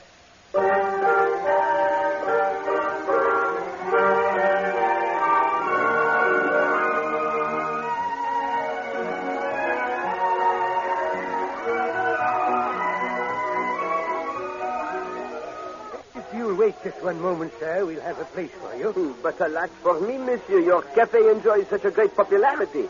I do not see an unoccupied table. For you, Mr. Poirot, there's always a table. You see, I've had one set up for you right next to the dance floor. This for you right next to the dance. And seen much of you lately. It is true. I have been busy getting all my affairs in order. I intend to take a cruise on your Great Lakes in 2 weeks' time. In that way, I shall have a vacation and observe something of your great country at the same time. Yes, we'll miss you, but I hope you enjoy it. Here we are. Merci bien. You're alone, I take it? Oui. Sometimes, you see, I prefer to sit on the side and observe the behavior of others. Look out on the dance floor, monsieur. You would expect to read pleasure in every face, eh? And yet it is not so. Some of those faces are so bored, some vacant-looking, some actually unhappy. But this couple which approaches, they are different, no? Eh? Oh, Miss Belford and Mr. Doyle. Yes, they're different. They're in love. Oh, I see. That explains it. The young lady's flushed face, her laughter. Yes, and that's something else in her eyes, eh? She cares too much, that little one. Eh bien, monsieur, if you will bring me the wine list. For you, Mr. Poirot, I have something very special, you see. Darling, you dance divinely. Thank you, Jackie. Oh, pardon me, sir. Not at all, miss. And you're by far the handsomest man in this room. Oh, it's just that you have no eyes for anyone else. Oh, no, Simon, you're too modest. Darling, what are you thinking about? Oh, well, that opportunity you've wangled for me handling the Ridgway properties. Do you really think Linda Ridgway will give me a trial? I know she will, dear. Linda's my friend, and I told her all about you. She won't let us down. I might let her down. Nonsense. She may be fabulously rich and glamorous, but she's as easy to please as any ordinary person. It's just the right job for you. As a matter of fact, I think it is. I really haven't any doubt of my ability, and I intend to make good for your sake. Oh, darling. We'll wait 3 months to make sure you won't be fired. And then... And then we'll get married. Oh, it'll be so wonderful, Jackie, won't it? I wonder. You really care as much as I do. Don't be absurd, Jackie. I wonder. Oh, well, that's that. Here we are, Mr. Poirot. Just 3 bottles left. You see, monsieur? The old story, eh? One who loves and one who permits himself to be loved. Me, I wonder, too.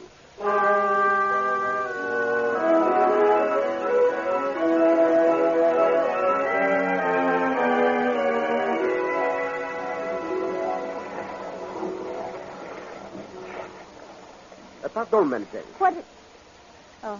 On a cruise, it is permissible to introduce oneself, n'est-ce pas?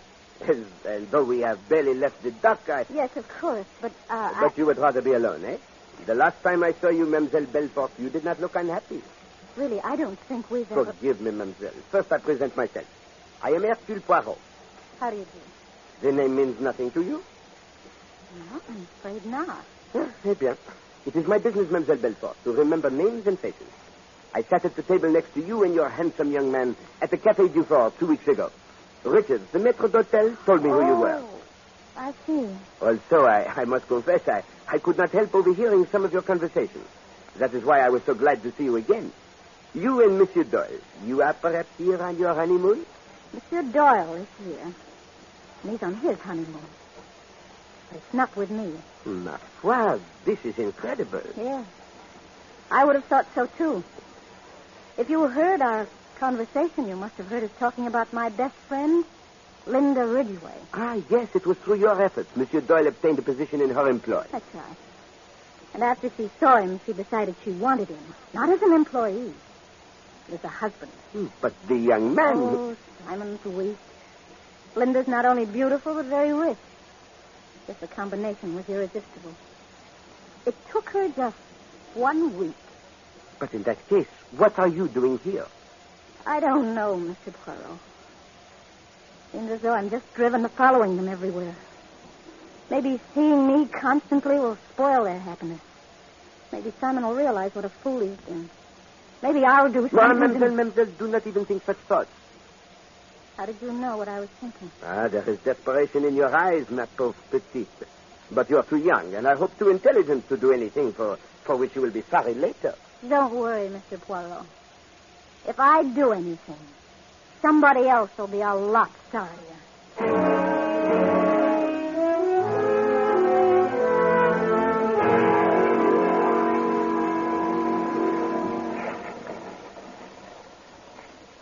Come on, Linda. Let's go forward to the sun deck. You could use a burn, you know. You look so pale. Oh, it's wonderful here on the ship, Simon. Away from her. For the first time in days, I feel free. So glad, darling. Why should she persecute me? Why does she follow me? Follow us, wherever we go. Just staring and staring. I couldn't help it, Simon, could I? I couldn't help loving you, and you're loving me. Jackie's a queer sort, Linda. She'll get over it. Simon! Oh, no, not again. What is it, Linda? There, by the rail, Jackie. Good Lord. Simon, I'll go mad, I know it. She's driving me mad. Linda, get hold of yourself. She's coming this way. I'm going back. No, we've got to face her. We've got to show her we're not afraid. Yes, sir, I guess you're right. Hello, Linda. We seem always to be running into each other. How are you?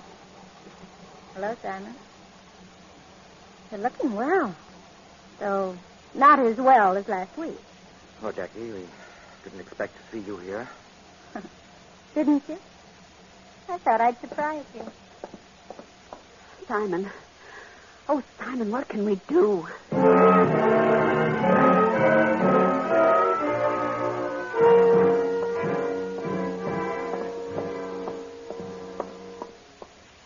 Well, Mr. Poirot. At your service, madame. Perhaps you know who I am. Yes, Madame Doyle, I have heard your name. I know exactly who you are. Won't you sit down? Thank you. Mr. Poirot, I've heard a great deal about you, and I know that you're very clever. I need someone to help me. And I think you're the man to do it. Well, you are very amiable, madame. It concerns a certain young lady, a Miss Jacqueline Belfort. Oui, madame, I know that. You see, I witnessed the little scene that occurred on deck this morning. Mr. Poirot, that girl is persecuting me. It's got to stop. What do you suggest? I'm sure I don't know. There must be some kind of legal action one can take. Me, I do not know of any. So long as she does not use insulting language or threaten you with bodily harm, you cannot prevent her from appearing in the same public places as you frequent. But this is ridiculous. Do we have to be subjected to this subtle torture wherever we go? It's intolerable. I sympathize with you, madame. Especially since I imagine you have not often had to put up with things, eh? Of course, you can always leave when she turns up. But that would be running away as though... Exactly, madame. As though you were guilty, eh? What? Yes, madame. That is why you cannot tolerate Miss Belfort. You have a feeling of guilt. How dare you? You are beautiful, madame. You are rich, you are clever, and you have charm. You could have restrained that charm when you met Monsieur Doyle, but you chose not to. And so you, who had everything, took everything from your friend. Mr. Poirot, let's not talk about the past. The question is, what can be done now? I, Madame Doyle, can do nothing. Jackie has threatened us. He threatened to... Well, to kill us both. I see. I did not know that. Then you will act for me. No, madame. I have already spoken with Miss Belfort. I'm afraid there is nothing I can do in that direction. But I must tell you this, madame. The situation is full of difficulty and danger for all three of you.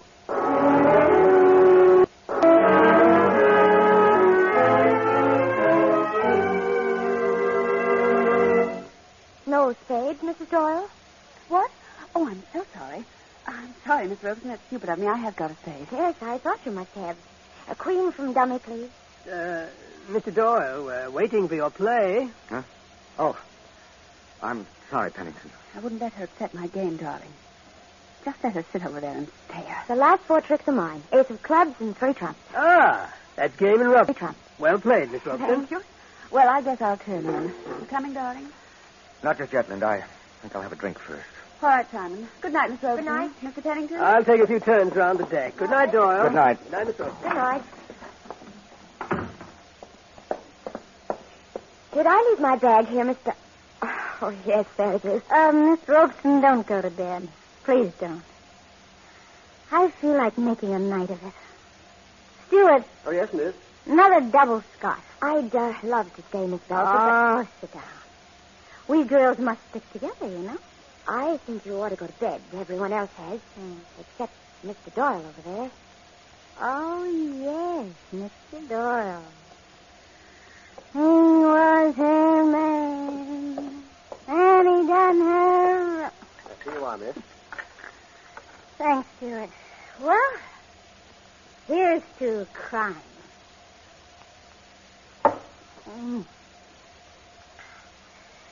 Miss Robeson, Cornelia, tell me about yourself.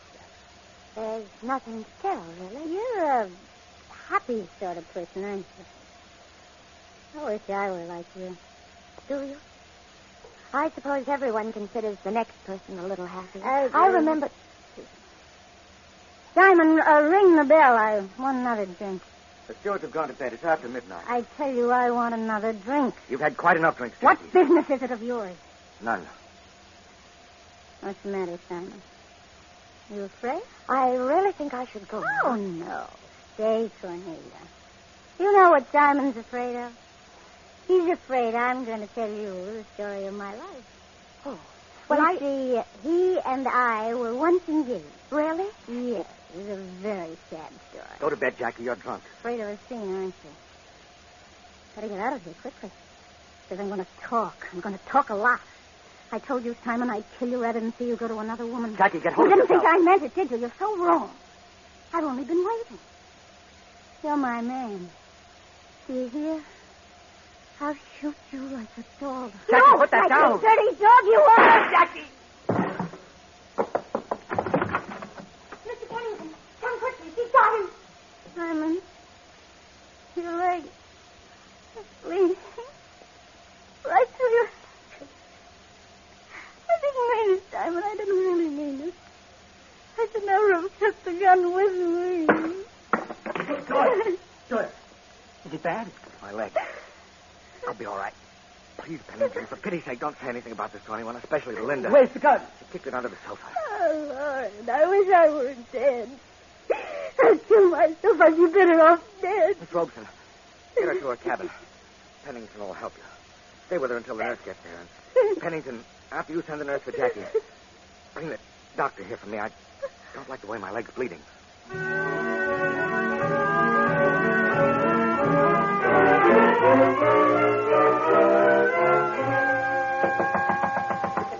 Mr. Perrault. Eh? Oh, Aunt Faye? Yes, sir. What is it? Beg pardon, sir. The captain would like to see you in his cabin right away. Ma foi, it must be a matter of great importance. What has happened? Mr. Doyle, sir. He was shot last night by Miss Belfort. Sacre bleu, then it has happened. Yes, sir. And something else has happened. Something worse. Indeed? Yes, sir. Sometime last night, Mrs. Doyle was murdered.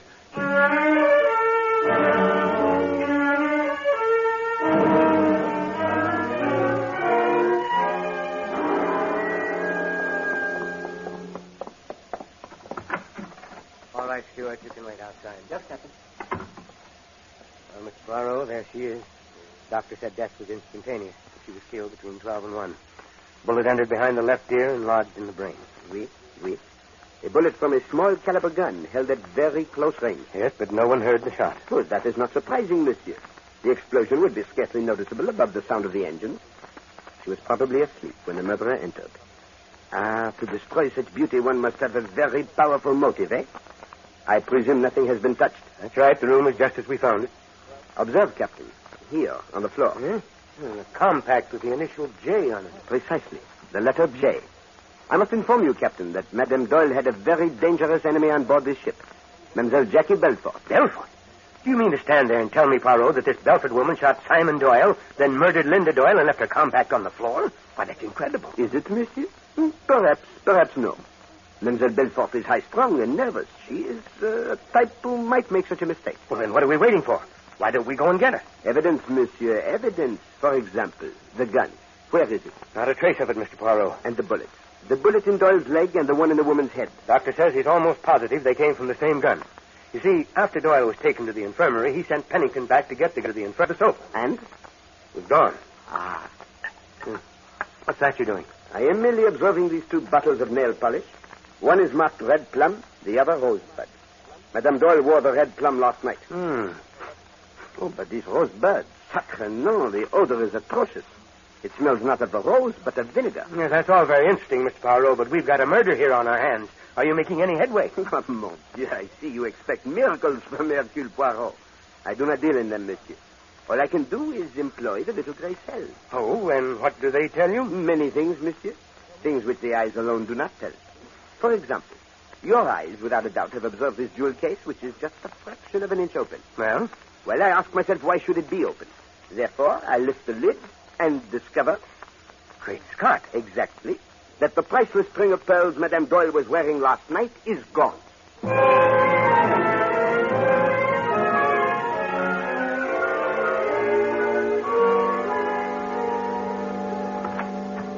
good morning, Captain. Morning. Mr. Poirot. Good morning, nurse. How is Mademoiselle Belfort? She's still sleeping. I see. You gave her something, for the nerve? Yes, I gave her a morphine injection. She was so unstrung last night, I was afraid she might do something terrible. It looks as if she has. What do you mean, Captain? I mean that after shooting Mr. Doyle in the card room, this pretty little Spitfire up and murdered Mrs. Doyle. Mrs. Doyle? Murdered? That's right. And you think she did it? No, mademoiselle. We do not think anything as yet. We are merely investigating. But there is an abundance of evidence pointing to Miss Belfort. But when could she have done it? You have been with her all the time. Why, yes, she hasn't searched in the room since I came on at 12:30 last night. You are quite sure, mademoiselle? I'm positive. I gave her the hypo as soon as I came in, and she hasn't stirred out of this room since. I see. And you, nurse, perhaps you took a turn about the deck. I beg your pardon, sir. When I'm in charge of a patient, I don't go out strolling. Forgive me, mademoiselle. I did not mean to offend. Hello, Monsieur le Capitaine. What do you say now, eh? It begins to seem Mademoiselle Belfort may not be guilty after all. Why not? She might have done it before the nurse got here.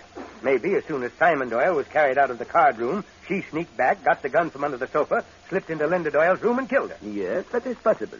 There may have been time. Tell me, mademoiselle, when you arrived here, was Miss Belfort alone? Why, no. Miss Robson was with her. She'd brought her down from the card room in a terrible condition. She couldn't have left her alone. Confound it, I don't understand this. If that's true, this girl has a perfect alibi. She was in the card room when Linda Doyle left, and she was with Miss Robson every minute after that until the nurse took over. Oui, I am beginning to think we must exclude Miss Belfort from our calculations. You mean... But how about all the evidence against her? The compact, and the fact that her gun was used. It is possible, Captain, that someone else wished to point suspicion at Miss Belfort. Someone who saw what occurred in the card room, someone who had heard her threats. Miss Robson was there, and of course Mr. Pennington came right in, but... Oh, that's ridiculous. What possible motive could either have? You are forgetting the matter of the pearls. The pearls, of course, I'd forgotten them. Well, come on, we'll search Pennington's cabin. An excellent idea, but first we will have a few words with Mademoiselle Robson. You see, Captain, I have observed something about that young lady that intrigues me very much. Okay, if that's how you want it. Oh, nurse, let me know when Miss Belfort wakes up. Yes, Captain. What gets me, Mr. Poirot, is what happened to the gun. Where has it disappeared? Well, that is simple. It was thrown overboard. But the question is, why has it disappeared? What do you mean? If the murderer was at such pains to point suspicion at Miss Belfort, why did he not leave Miss Belfort's gun in Madame Doyle's room? Well, that's it. Oh, hello, Doctor. How's Mr. Doyle? Well, the bone is badly fractured. I'm afraid of an infection. He's running a little fever. Oh, that is a pity. Doctor, tell me, how long after the shooting of Simon Doyle did you and Pennington arrive in the card room? I guess about 5 minutes. He must have been in agony while he waited. He could not move? Doyle? Out of the question. With that leg, he couldn't have dragged himself 2 foot. And certainly not without leaving a trail of blood. You can count him out, Poirot. Apparently. That unfortunate one, his alibi is written in blood.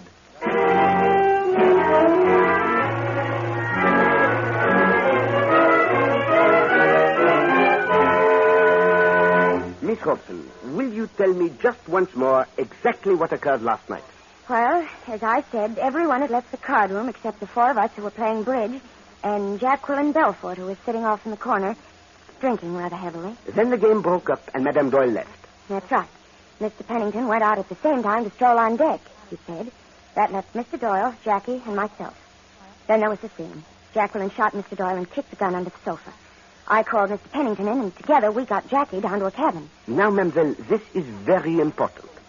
Are you sure that you were with Miss Belfort every moment, from the time you left the card room until the nurse arrived? Yes, I'm positive. And after that, mademoiselle? What do you mean? You did not by any chance go back to the card room and fetch the gun?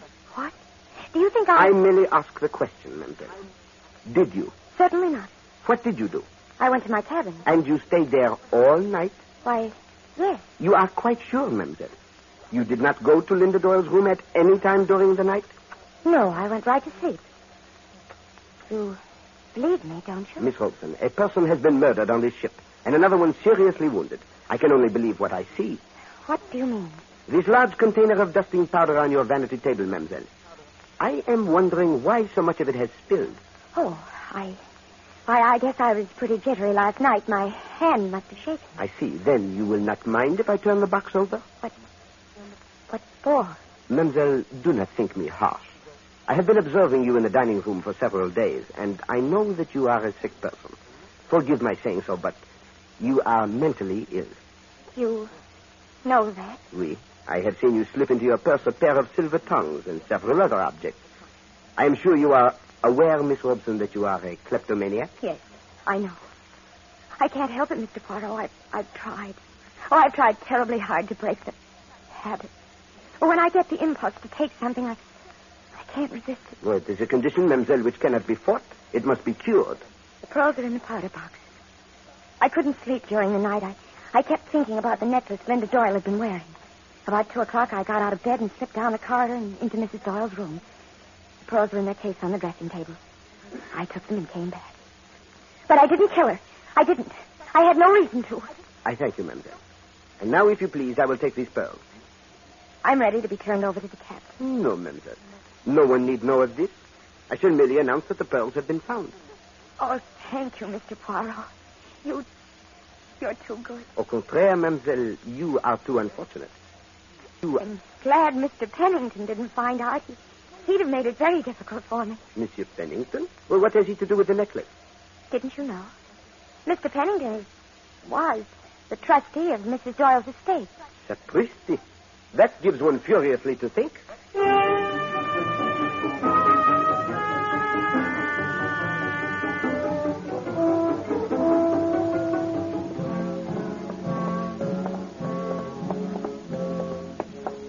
Doctor says Doyle's coming along all right now. I'm pleased to hear that, Captain. Where do we stand, Mr. Poirot? That's what I want to know.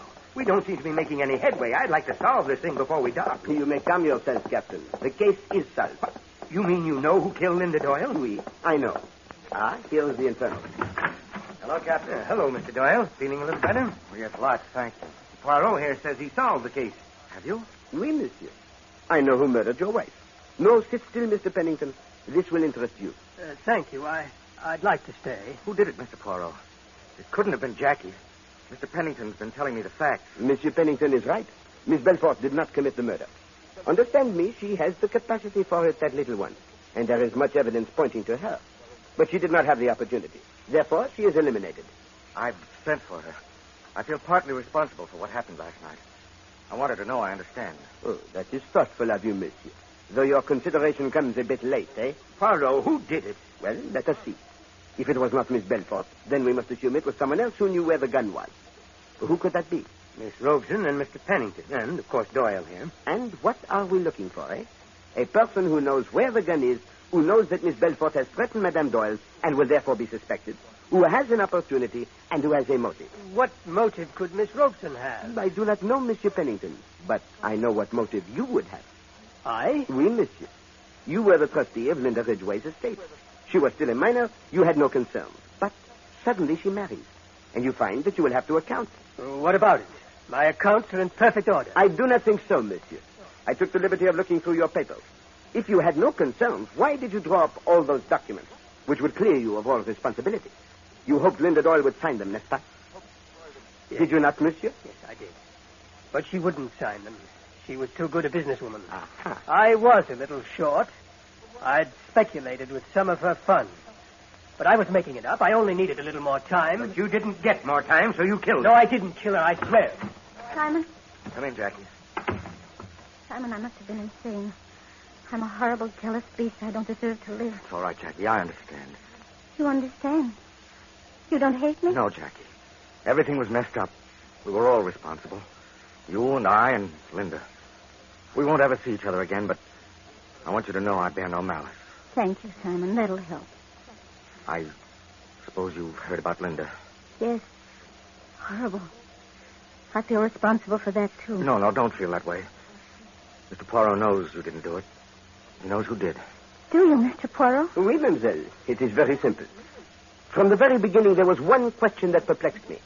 Why did the murderer point the finger of suspicion at you, even to the extent of leaving your compact, and then take your gun away with him? It would have been more convincing if he had left it. Well, what's the answer? There can be only one answer, Captain. The murderer took the gun away because he needed it. Needed it? What for? Why, to shoot someone. But no one was shot after Mrs. Doyle's murder. You are wrong, Captain. Someone was shot. Monsieur Simon Doyle. Oh, no, Mr. Poirot. You've got it wrong. Simon was shot before Mrs. Doyle was killed. Let us say, Miss Belfort, rather, that Simon was shot at before Mrs. Doyle was killed. But he was not hit. The bullet struck a table as it was intended to. I have but a few minutes ago recovered it. But that's impossible, Mr. Poirot. I saw him a second later. He was writhing on the floor in agony. One can pretend to writhe. But the blood. His handkerchief was clutched over his leg and it was saturated with red. Oui, red ink, monsieur. Red ink mixed with nail polish. And smelling very distinctly of vinegar, as all ink does. Mr. Poirot. Oui, mon capitaine? This is all beyond me. Please explain what happened. Why, it is very simple, monsieur. Two people decide to commit a murder. They prepare for it a perfect alibi. At a prearranged signal, Miss Belfort picks a fight and pretends to shoot Monsieur Doyle in the leg. He falls to the floor, apparently injured and bleeding. Miss Belfort is taken away, and Monsieur Doyle is free for 5 minutes. He snatches the gun from under the sofa, slips down to his wife's room, murders her, and returns to the card room. Then, and this required great courage, he shoots himself in the leg and hurls the gun overboard through the open porthole. Voila. And a minute later, when I came back with the doctor, his leg really was fractured. And he has the perfect alibi. He actually cannot move. Hello, Monsieur Doyle? You are very silent. But your face, it is very expressive. You're a devil, Poirot. It would have worked with anybody. Simon! No, we didn't. It is no use, mademoiselle. You love this young man deeply, but you love wealth even more, eh? Enough to kill for it. And now, you see, you and your lover, too, have a rendezvous with death.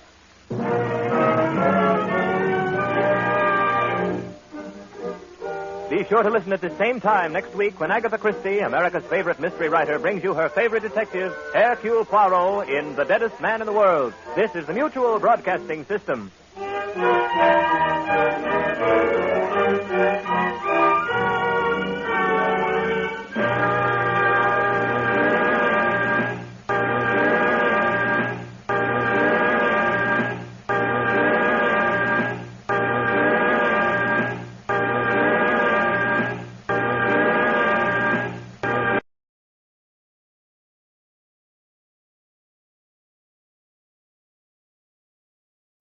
This is ChestertonRadio.com.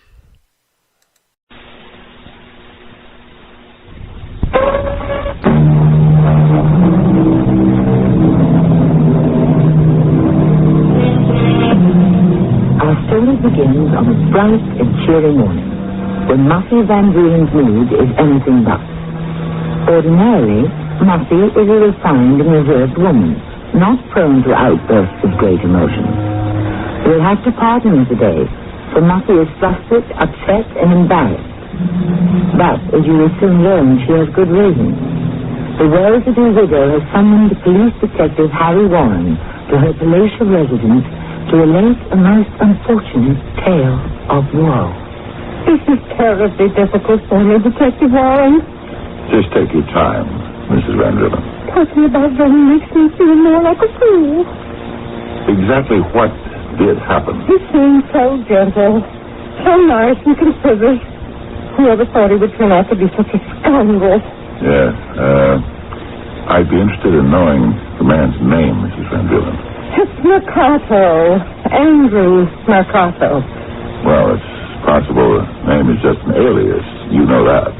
It wouldn't surprise me one bit if that's only just like everything else about him. How did Mr. Mercato make your acquaintance? This may sound like an odd place to strike up a friendship, but we met at the Atchison Cemetery.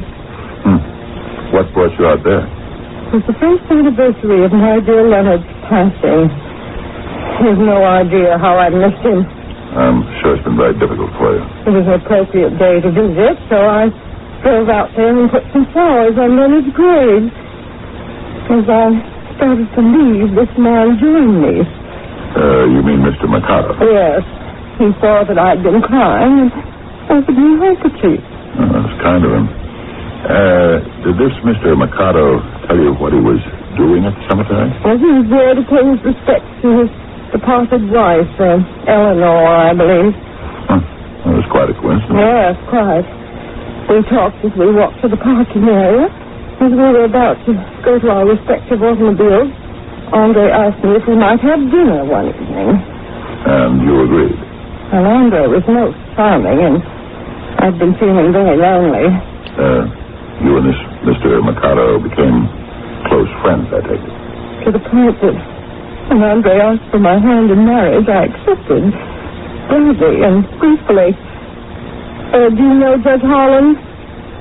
Just by reputation only. Well, Roscoe Holland is a long-time family friend. Andre and I agreed that an elaborate ceremony would not be in good taste, so we were to be wed in the judge's chambers. I see. Only Mr. Mercato never showed up. I'm still waiting. I've never been so humiliated in all my life. Yes, well, I'm sorry things didn't work out for you, Mrs. Van Diemen. Yes, so am I. Andre and I had such wonderful times. I'm really not sure that I'm the person you should be telling all this to, ma'am. Why not? You're a police officer. Yes, well, breach of promise is not a criminal offense. Andre didn't only abscond with my heart, Detective. 10,000 of my dollars are also in his possession at the moment.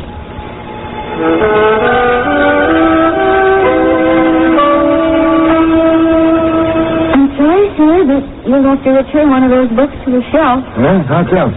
It's library policy that a person can remove only 2 books from the same section. All right. I'll put one back. I believe you're next, Mr. Bishop. Nice to see you again. Well, good morning, Miss Harris. How are you this lovely day? Fine. Just fine. How can I help you today? Yes, there is a particular issue of the Herald Chronicle I'm interested in seeing. Of course.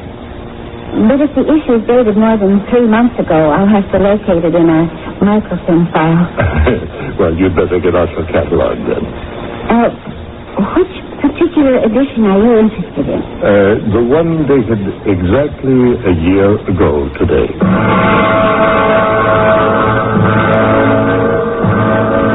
You're all set, Mr. Bishop. I've fitted the microfilm containing the material you wish to read onto the viewer. All you have to do to see each page individually is turn this knob. Oh, but you've done this before, so I'm sure you'll manage just fine. Yes, I'm sure that I will. Thank you. Just fast forward this thing to that part of the paper that always brightens my day, the obituaries. Well, here's something. Marcus Croft, president of Croft Enterprises, was laid to rest today after suffering fatal heart attack. Croft, a self-made man, single-handedly turned a small textile business into one of the largest retail chains in this part of the country. Croft is survived by his wife, Winifred. Burial will take place at the Shady Grove Cemetery. Well, I'm sure it'll be easy enough to find that one.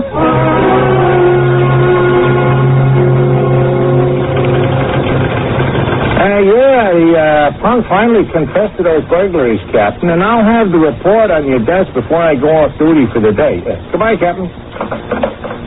So, you made a good bust after all, Petey. Hey, look who's back. How's your case coming, Harry? Was Mrs. Van Dreelen able to provide any halfway decent leads, huh? That poor woman was very badly shaken up. Well, whoever is pulling his con is a first-class creep. How many rich dames has he drawn into his web so far? Mrs. Van Dreelen makes number 4. Now, are you positive it's the same gold digger who's setting all these hearts aflutter? Well, it has to be, Petey. The M.O. is the same in every case, down to the last detail. This dude must be a real charmer. Well, when I get my hands on this Romeo Mercado, or whatever his real name is, it's going to be quite a while before he has another date. Well, he's good for 3 to 5 years on every count. How much do you figure he's taking these women for, huh? About $40,000. Maybe more. He gets them to write out those checks as easy as if they were making up a grocery list, huh? What a racket. You really have to give the guy credit. He does his homework. He always picks women who have been widowed, but not too recently. Oh, so it's a good bet. It is Mark's a right to hear a little sweet talk and have someone around to make them feel less lonely, huh? Right. He wines and dines them. And then he pops the big question. What more could they want? Nothing. That's why they fall for a scam. Yeah, and then, when he tells them he's got this big business deal brewing, these ladies have the resources. So they must be only too happy to hand over a chunk of their inheritance. Funny thing. As upset as Mrs. Van Dreelen is about being taken, she talks as if she still cares for this clown. Oh, ain't love wonderful? One thing I still can't figure out is how he meets these women so easily. Well, he's just a smoothie. Listen, Petey. He's met each one while they were paying a visit to their husband's grave.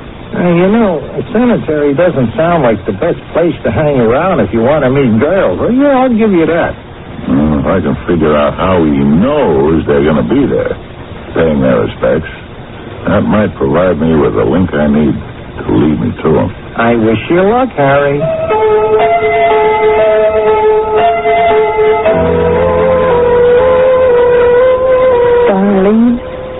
Darling Marcus, I can't believe it's been a whole year since you've been gone. Not a day, Not an hour goes by that I don't think of you. My life is so empty without you. I miss you. I miss you terribly. Pardon me, ma'am. Good heavens. Who are you? Well, I'm sorry if I startled you. That's all right. I didn't hear you. Please forgive my intrusion. I simply could not help but notice the beautiful flowers you laid on that headstone. Marcus always enjoyed freshly cut flowers. Yes, and these surroundings are so peaceful and full of natural beauty. It just seems a shame that the living who come here are never able to truly appreciate it. That's true enough, I suppose. Are you leaving now? I was about to, yes. Well, I'm on my way to the gate as well. May I walk with you? If you'd like. Your late husband rests here, I assume. Yes. We were married for 27 years. Are you here often? Yes, fairly regularly. It gives me comfort to visit, to be near Marcus. Oh, there's little else in my life now. Well, I too frequently feel the need to be close to my departed wife. My dear Martine reposes in a lovely spot, just beyond that grassy knoll. You have my deepest sympathy. Thank you. It was a year ago today that I lost her. It seemed only proper that I be here to commemorate this sorrowful anniversary. A year ago today? Now, there's a coincidence. Oh, I'm afraid I don't understand. Today marks the first anniversary of the death of my husband as well. Oh, really? It's unfortunate that we share such sad common ground. My goodness. Please, how rude of me. I've neglected to introduce myself. I am Armand Grenville. My name's Croft. Winifred Croft. I am most pleased to make your acquaintance, Mrs. Croft. Thank you. I think you're the first person I've spoken with since I've been alone who could truly understand my ordeal. My car is right over there. Thank you for walking me to the gate. Oh, no. It's been my pleasure. And thank you for listening to the ramblings of a rather lonely old man. Oh, you shouldn't think of yourself in that way, Mr. Grenville. Not at all. No, you see, I've not spoken to anyone the way I just did since I've lost my Martine. You're very easy to speak to. I hope I've helped you feel a bit better. Yes, you have. Very much so. You're a most charming woman. Thank you. Mrs. Croft, I may be totally out of line in making this request, but might you join me for lunch? Lunch? Well, I don't know. My intentions are perfectly honorable, I assure you. Oh, of course they are. At the very least, perhaps we can help each other forget our unhappiness. At least for the time it takes to die. Oh, I don't suppose there could be any harm, Mr. Grenville. I accept your invitation.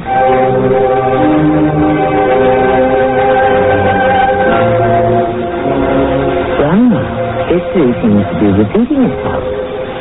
Mr. Augustus Bishop, alias Andre Mercato, and now Andre Grenville, has deftly managed to make the acquaintance of yet another wealthy widow. But is Winifred Croft as vulnerable to her suitor's charms as her predecessor? Or will she see through the larcenous Lothario's roots and draw the line before she draws a check? We'll learn more as our story progresses in Act 2.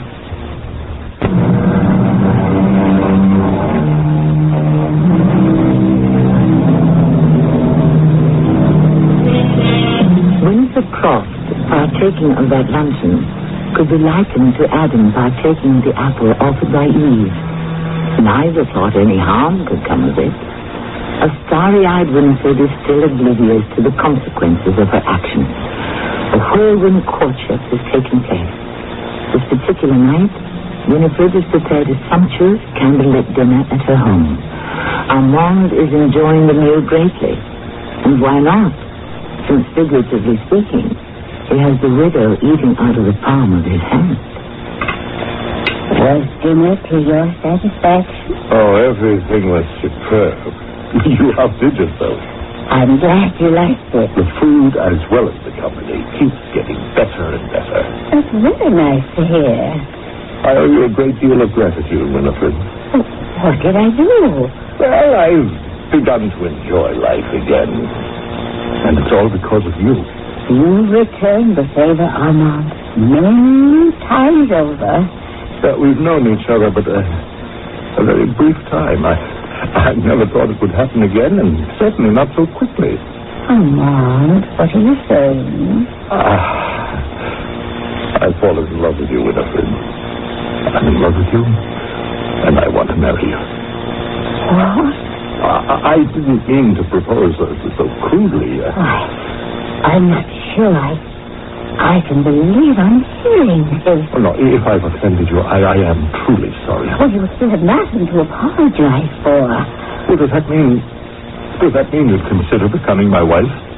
No, I am quite fond of you, Armand. You know that. Oh, you don't have to give me your answer now. Just take all the time you feel is necessary.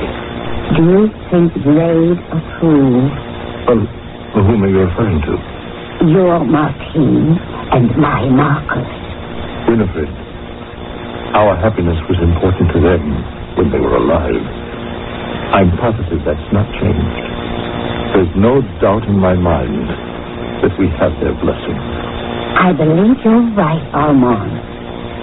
I accept your proposal. I will marry you. Oh, that is wonderful. A small, dignified ceremony. How does that sound? Quite proper. Considering the circumstance. I'll begin to make the arrangements first thing in the morning. Fine. What about the honeymoon? What about it? How about a cruise to an isle in the Caribbean? That sounds lovely. You know, all of a sudden, I'm beginning to feel very excited about this. It's as if I were a girl of 20 again. Oh, I only wish I could give you a cruise around the world. That would be more in line with what you're accustomed to, I'm sure. You shouldn't even consider such things. I've been well provided for. I want to provide for you, Winnie. We'll manage just fine. Oh, I do all right, but I'd be doing a whole lot better if I hadn't boxed myself into a rather frustrating situation. What do you mean? Well, a long-time business associate of mine contacted me the other day.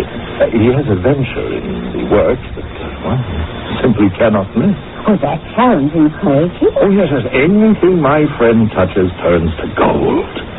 And he wants to let me in on the deal. Oh, why aren't you happy about it? Well, at the moment, I'm what they refer to in the financial circles as cash poor.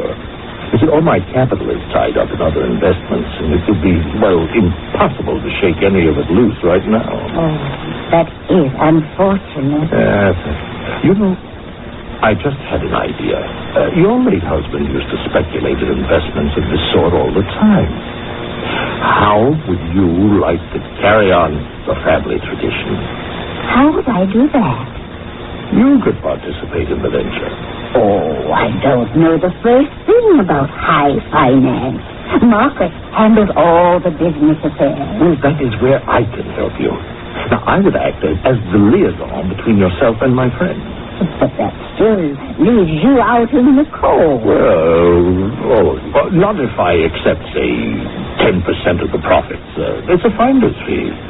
This idea of becoming a businesswoman intrigues me. Only I'm not sure I like your suggestion regarding the division of profit. Oh, well, I'd take nothing gladly. Helping you will be reward enough. Since we'll be sharing everything about our lives from now on, it seems only fair that we share whatever gains are gotten from this deal 50-50. Tell me how much is needed, and I'll write the check. Mrs. Van Veelen, follow-up visits of this sort are routine, but sometimes they can be very productive. That seems absolutely no help. Well, you're trying, and that's all I can ask. The names you mention mean absolutely nothing to me. Should I know these women? Prior to your unfortunate experience, Paula Johnson and Jeanette Reagan were involved with a man we believe was your Mr. Mikado. They were swindled, too. Yeah, that appears to be the case. Perhaps I should get together with these women. We could form some kind of a club. There appears to be absolutely no connection between the three of you. Yet one has to exist. What makes you so sure of that? Well, out of all the women in this area, widowed recently, how did this man know the precise day you would be visiting your husband's grave sites? That's a good question. I can uncover his source of information. I would be that much closer to apprehending him. Excuse me. Hello? Muffy, is that you? Who's calling? I'm not surprised you don't recognize my voice. It's been ages since we've spoken. This is Winnie Crop from the country. Oh, Winnie, yes, hello. Could you hold on for just 1 second? Detective, is our business concluded? I would like to take this call. I have no more questions, at least not now. But if you recall anything that might be of help, would you please contact me? Certainly, and I'd appreciate being kept up on all the progress of your investigation. Thank you. I'll show myself out. Good night. Well, how are you, Winnie? Couldn't be better, actually. Well, that's nice to hear. I'm sorry we lost touch. I removed myself totally from the country club scene after Leonard died. I did my own disappearing act after I lost Marcus. And to what do I owe the pleasure of this call? I have some wonderful news. I wanted to share it with an old friend. I could use some happy news at this point, Winnie. Are you ready for this? I'm going to remarry. Really? Winnie, I'm very happy for you. Congratulations. It all happened so suddenly. Well, from the sound of your voice, you must be someone very special. Oh, he is, Muffy. I bet you've never met anyone like him. I'm intrigued. Tell me all about this knight in shining armor.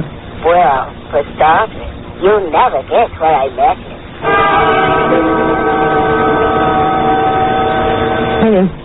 When did you say that you and Mr. Grenville were planning to be married? Oh, I expect to be Mrs. Armand Grenville within a week, or 2 at the most. Look, Winnie, would it be possible for me to come over to your house right now? Isn't it a bit late to pay a social call? It's important that we talk. Very important. The last thing I want to do is hurt you, Winnie. You're not going to like what I have to tell you. You're frightening me. Winnie, you won't be marrying Armand Grenville. How can you say such a thing? We're engaged. The wedding will never take place. Believe me.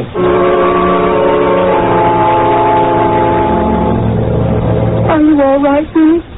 Oh, I never expected to hear a story like the one you just told me. Is it possible there's some mistake? Oh, the pattern is all too clear.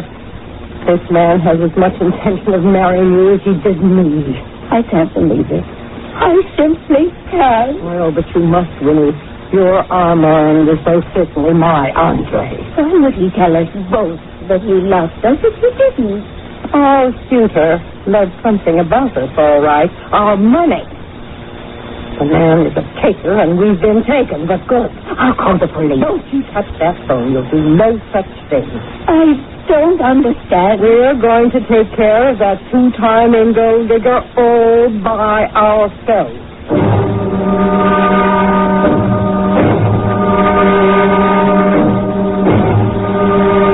I don't think the captain's going to be too happy about this progress report, Harry. It sounds more like a non-progress report. Well, I'm doing the best I can, Petey. Mrs. Dreeland and the others haven't given you all that much to go on.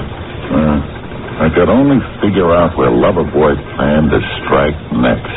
You can't stake out every cemetery, Harry. Well, I hate to sit on my hands. I guess about all I can do is wait for the phone to ring. And who's going to be on the other end of the line, huh?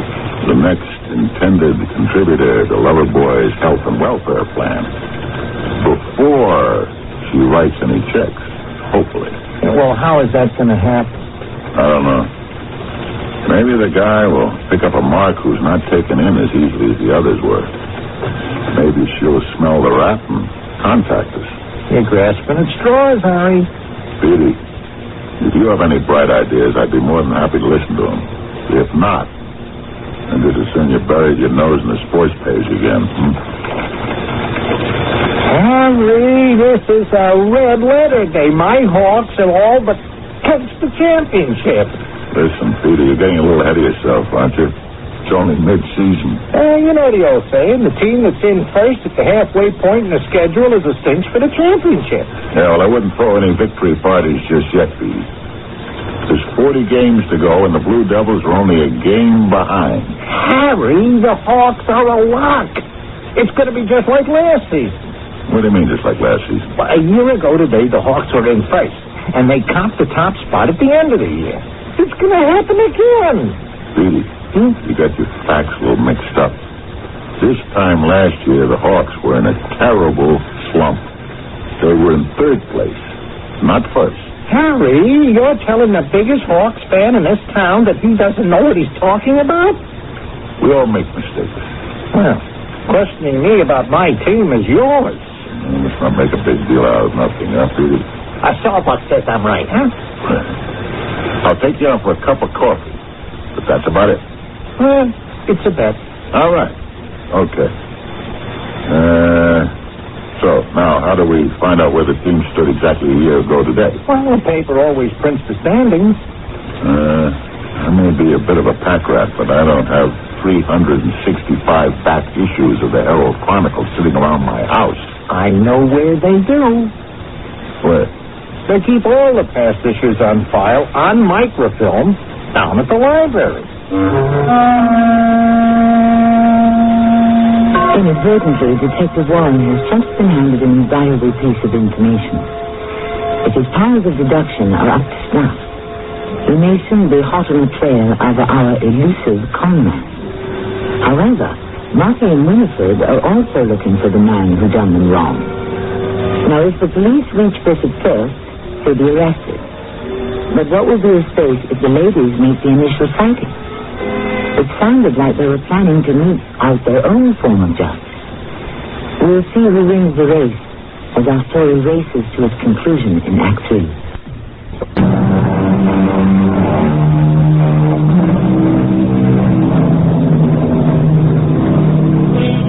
In the case of the wager between Harry and his friend Petey, the revelation of certain facts will cost one of them the price of a cup of coffee. I doubt either one will mind paying that debt. But if certain facts pertaining to the activities of Augustus Bishop should be uncovered, his debt to society will prove infinitely more costly. At Petey's suggestion, Harry has gone to the library. Would anyone care to wager how many scores this fact-finding mission will settle? Hey, Petey, I called to tell you that I owe you that cup of coffee. I told you when it comes to the Hawks, I'm a walking encyclopedia, huh? Yeah. I'll be more than happy to pay off, especially if my hunch about those other anniversaries is right.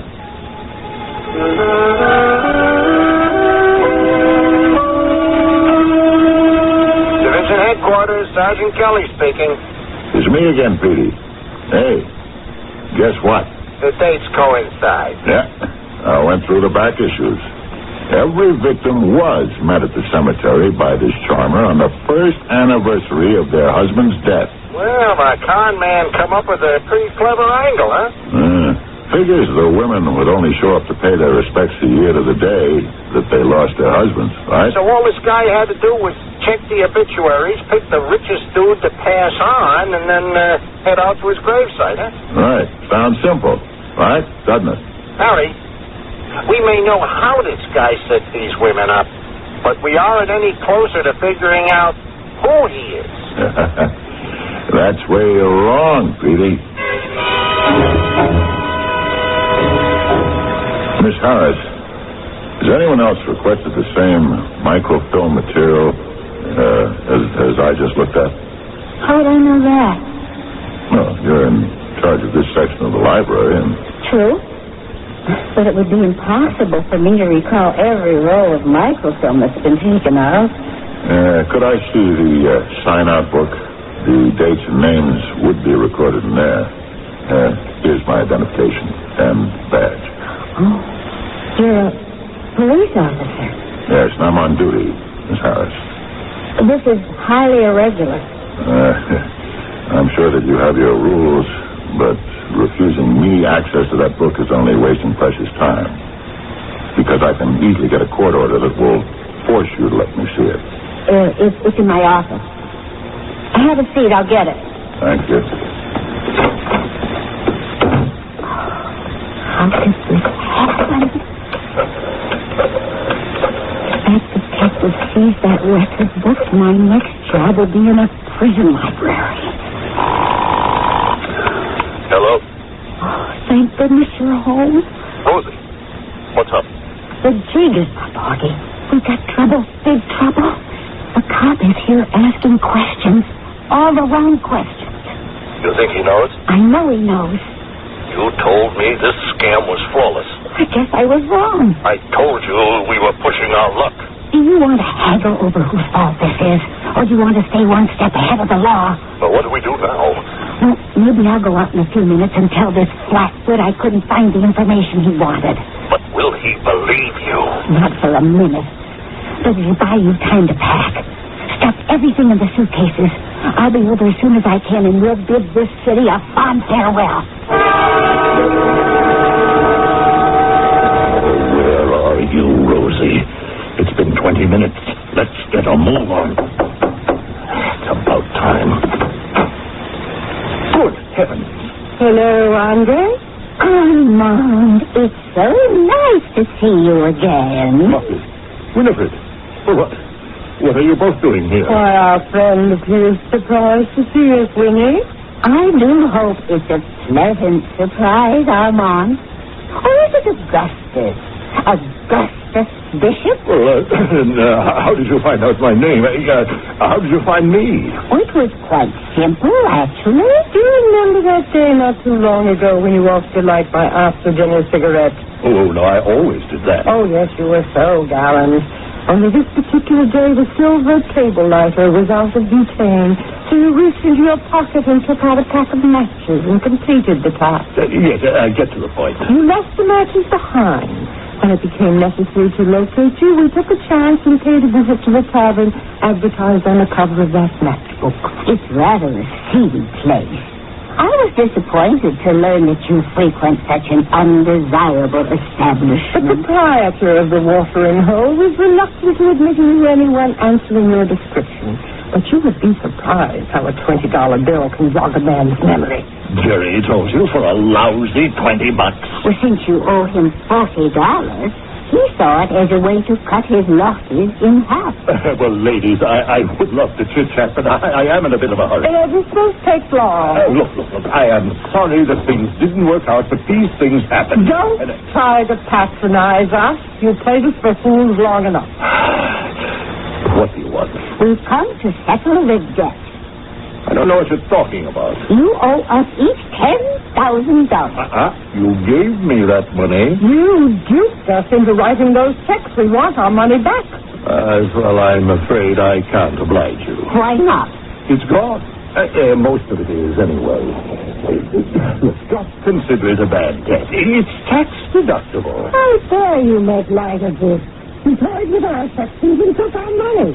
We're not about to forgive and forget. Well, I can't give you back what I don't have. Then you leave us no choice but to put Plan B into effect. Plan B? Yes. Well, what is Plan B? We are going to take care of you, Mr. Bishop. All your worries will soon be over. How's that? Have you ever been to Florida, Mr. Bishop? What is in Florida? Palm trees, lovely beaches, and a warm sun that shines all year round. Not like here. Winnie and I are going to be in Florida. We've purchased condominiums in an exclusive retirement village. You're coming with us. I am what? We've given this matter a great deal of thought. You are a scoundrel. And you really do belong in jail. But you also have a certain charm about you, one that brought a great deal of pleasure to the lonely lives we were leading. So you look company else too far, then, Bishop. Once there, you will be in our employ, working off your considerable debt. Well, how am I supposed to do that? You are to be available to us at any given time. Should we go shopping, you'll drive and carry packages. When we go to dinner, you'll order and keep up your end of the conversation. At the pool, we'll make sure we have all the necessary amenities. I am to be your servant. That's what this job amounts to. We'll refer to you as our companion, if that sounds more palatable. Well, what if I refuse? We may not be the ideal female companionship you're seeking, Mr. Bishop. But your social life will be considerably better in Florida than in the state penitentiary. Oh, no, you wouldn't send me there. You couldn't be that heartless. Unless you agree to our terms, you leave us no alternative but to inform the police of your illicit activity. What you are doing is tantamount to blackmail. We like to think of this arrangement as prepayment for services to be rendered. Rosie, it is about time. What's going on here? Be polite, Mr. Bishop. Introduce us to your friends. Ollie, who are these biddies? I beg your pardon? Rosie, you have just insulted Winifred Cross and Muffy Van Freeland. How did your little harem find you? Oh, does it matter? What are they doing here? We came to make Mr. Bishop an offer. The ladies want me to go to Florida with them. Why? So I can work off the money I owe them by catering to them hand and foot. Oh, you really cooked up a great scheme, Rosie. You're not going anywhere. If I say no, they'll tell the cops. Augie, you're not considering going with them. What are my choices? Well, who could that be? It's probably the welcome wagon from the retirement village. Who is it? Detective Warren, Miss Harris. Oh, open the door, Rosie. The more, the merrier. Oh, come in, Detective. Nice to see you again, Detective. Well, hello, Mrs. Van Vreelen. I didn't expect to find you here. It appears as if I have crashed a party with a very interesting guest list. I'd like you to meet my friend, Winifred Croft. A pleasure, Detective. Hello, Mrs. Croft. I've not been introduced to this gentleman, but I believe I know him by reputation. Yes, Augustus Bishop at your service, Detective. Mr. Bishop, you wouldn't happen to go by the names Andre Mercado and Armand Grenville when it suits your purposes? Well, they are my twin brothers. People get us confused all the time. You made very good time getting over here, Detective. Well, when you didn't return with that Steinhardt book, I began to get suspicious. When the head librarian told me you left suddenly with a splitting headache. I suppose I should have been more subtle. The library provided me with your address. We would have been long gone by now if it wasn't for Augie's fan club. Detective, I'm afraid you've made this trip for nothing. Mrs. Van Vreelen, this man did steal your money. Well, Mr. Bishop's past behavior has been rather criminal, but we just had a lovely talk. He's seen the error of his ways, so much so that he's agreed to make full restitution. Is that right, Mr. Bishop? Yes. The matter of those checks was nothing more than an unfortunate misunderstanding. I've appreciated your efforts in my behalf, Detective. But as it turns out, I won't be pressing any charges. But, Mrs. Van Vreelen, you can't do that. I can't allow you to. The decision has been made. But this man is a liar and a thief. How can you let him go unpunished? It's the practical solution. Practical. Well, whatever bargain you struck, it cannot be worth it. Detective, you have no further business here, so I suggest you leave and pursue some wanted criminal. Mrs. Van Vreelen, I'm not going to let this matter drop simply because... You heard the lady. The matter is settled. Are you really going to let this man go free, Mrs. Van Vreelen? It's what I want, Detective. Please respect my wishes. Muffy, I have an idea. One that will ensure that Detective Warren will close the case and keep it closed. And what is that, Mr. Bishop? Well, if you and Winnie and the others sign a statement attesting to the fact that the money you gave me was for a business transaction, which it is, as it turns out, the police will have no recourse but to consider the matter closed. Well, I would be willing to do that. How about you, Winnie? I don't see why not. Oh, wonderful. Now, take this pad from my desk. Ladies, you're making a very big mistake. Yes. Now, here's the pen. Where did you get this pen? What? How did you come into possession of this pen? Well, I'm not sure. You gave it to me as a gift, I think. I did no such thing. But, it isn't really important. Now, it's just a pen. Mr. Bishop, how could you? How could I? Well, I gave that pen to my late husband as a gift the first Christmas we spent together as man and wife. Leonard cherished that pen so that he kept it displayed prominently on his desk in his study. As a matter of fact, the only time Leonard used that writing instrument was to send a card or personal note to me. Oh, but I'm sorry. I didn't know. You stole that pen? No, I must have picked it up by accident. Oh, here, take it back. There's no harm done. Mr. Bishop, I reconciled myself to overlooking your taking my money because the dollars were replaceable. But it's become apparent that you want to steal my memories as well. That I cannot and will not condone. But I meant no harm. You have got to forgive me. I am going to sign a statement, Mr. Bishop. But one with a slightly different content than you have in mind. It won't keep you out of jail. It's going to put you in.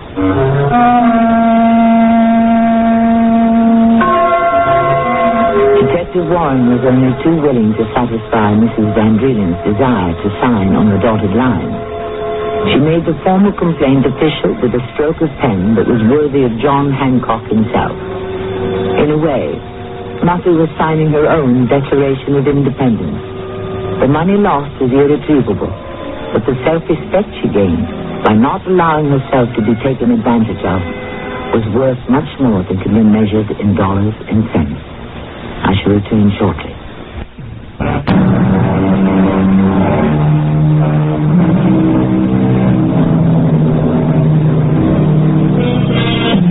The ability to provide for the needs of another can be a blessing. In Augustus Bishop's case, it turned out to be a curse. Had Augustus selected only one wealthy widow, he would have been well taken care of and might even find true happiness. Instead, he now sits in a jail cell, contemplating the error of his ways. Personally, I'm not sure if Bishop will think twice about stealing another heart when he's set free. But I'm quite sure it will be a long time before he pulses another penny. Our cast included Elspeth Eric, Fred Gwynn, Edith Juster, and Earl Hammond. The entire production was under the direction of Hyman Brown. A preview of our next tale. You're a smart thing. I was watching you during the trial. Why not? There was nothing better to look at. You knew what it was all about. Yes. You knew it was nothing personal with me. I had nothing against your husband. I was only doing a job. Yes, I felt that. And I got caught, like they say, with the smoking pistol. Why'd you want to see me? I want you to help me. Help you? Please, don't refuse me. Don't turn me down. I have nowhere else to go. How could I help you? You didn't kill my husband. Oh, you pulled the trigger, but like the gun itself, you were only an instrument. The real killer, the responsible murderer, is the person who hired you. And I intend to spend the rest of my life to bring him to justice.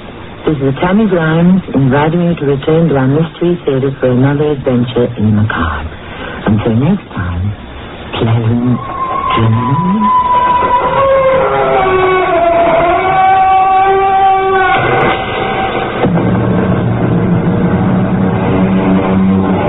Cooking has now become the most popular pastime or avocation in this country. At least 80% of the men do some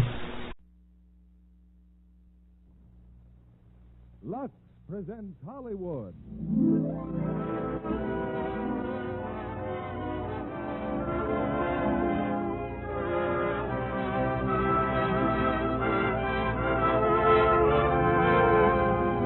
The Lux Radio Theater brings you Danny Kaye and Virginia Mayo in Wonder Man. Ladies and gentlemen, your producer, Mr. William Keighley.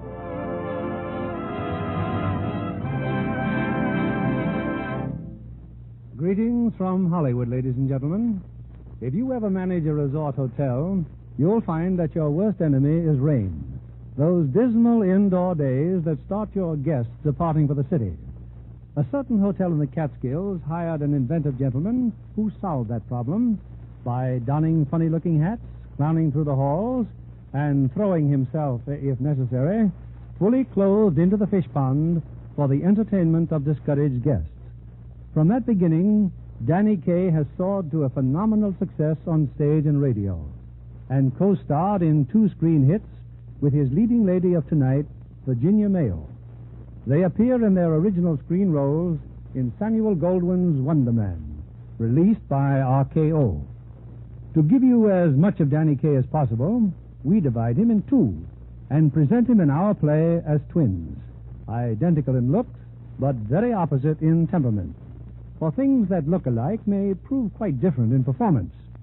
One of our friendly listeners in Georgia writes me, I am a teacher of first grade at school, and every day before lunch we have washing time. One morning I brought 2 standard-sized cakes of soap, one for the boys and one for the girls. When I gave it to the children, I told them I had 2 kinds, Lux and another, and the girls could have first choice. Without hesitation, every girl said Lux. So you see our Georgia features, even as early as the first grade, learn what's good for their complexions. Thanks to Miss Harvard of Unadilla, Georgia, and congratulations to her well-trained and discerning pupils. It's time for our curtain and Act 1 of Wonder Man, starring Danny Kaye as Edwin Dingle and his brother Buster, and Virginia Mayo as Ellen.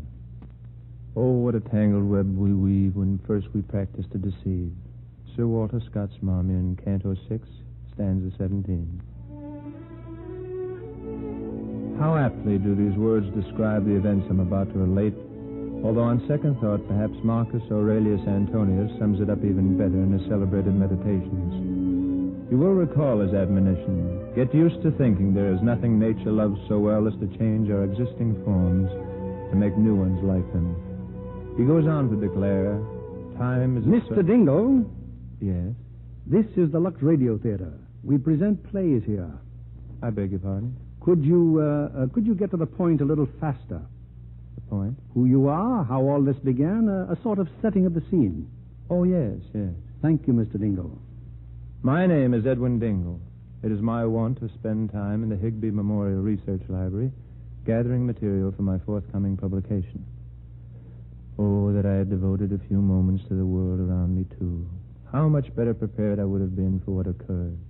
For example, last Tuesday night, while I was contemplating Plutarch's Consolation to Apollonius, contemplations of a vastly different nature were occurring in the district attorney's office.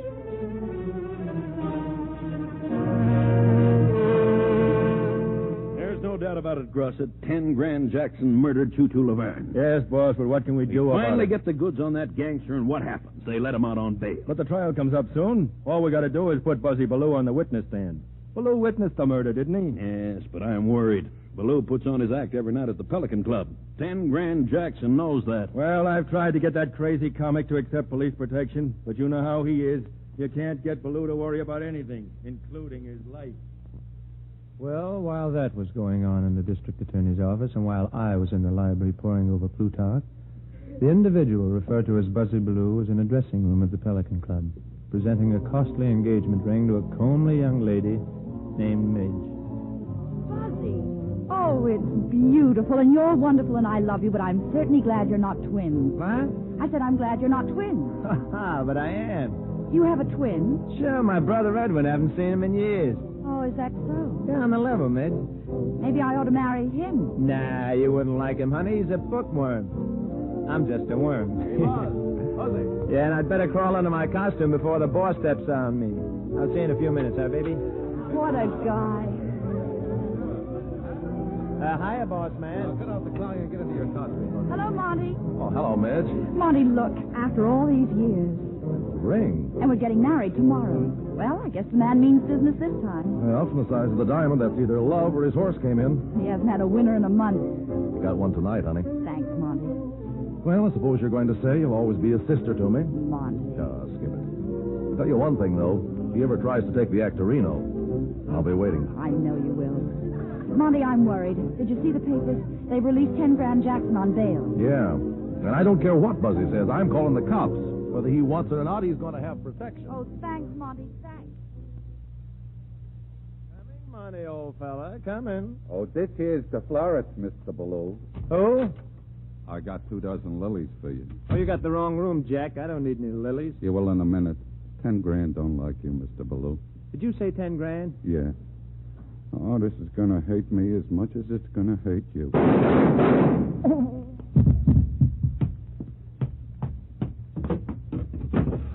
Back up the truck, Torso. Let's get him out of here. I repeat, while all this was ensuing, I, Edwin Dingle, was in the Higbee Memorial Research Library. But suddenly a most peculiar feeling came over me. I heard music, strange music, eerie, bewildering. And when I glanced up, there was Miss Ellen Shanley, the librarian, staring at me. Mr. Dingle, what's the matter? Music, I hear music. You do? Wait a minute. Now it's gone. Mr. Dingle, you've been working too hard. And what's this you've been writing? Oh, just some notes on the Paleozoic era. Paleozoic era? But, Mr. Dingle... Yes? Look what you've written. Is this a code or something? Buzzy. Buzzy? You've written nothing but buzzies all over the paper. How odd. You hear music, you write buzzy. Oh, and I have difficulty with my breathing, too. I feel cold and a little moldy. You'd better go home and take your temperature. Don't worry about me, Miss Shannon. It's probably nothing but my acrophobia. Acrophobia? Oh, yes. Worst case in the history of psychiatry. You're leaving now? I think I'd better. But you'll be back tomorrow. Oh, by all means, Miss Shanley. I love the smell of leather bindings. Miss Shanley, I've been wondering if you'd have dinner with me. Oh, I'd love to. You would? Oh, yes. Good. Sometime around the 1st of next month. Oh. It's a financial problem. Something to do with my allowance. Oh, well, you could have dinner with me tonight. Oh, if you'd get something warm inside of you, maybe you wouldn't be hearing that music and feeling damp. Oh, I just couldn't. Oh, I've got millions of canned things. You have? I love canned things. Wonderful. By the way, Mr. Dingle, what is acrophobia? Oh, it's morbid fear of women. Oh. Well, is there any cure for it? Oh, yes, decidedly. Well, if you don't mind waiting, I'll be ready in a minute, and then we can go to my place together. Oh, decidedly, Miss Shanley.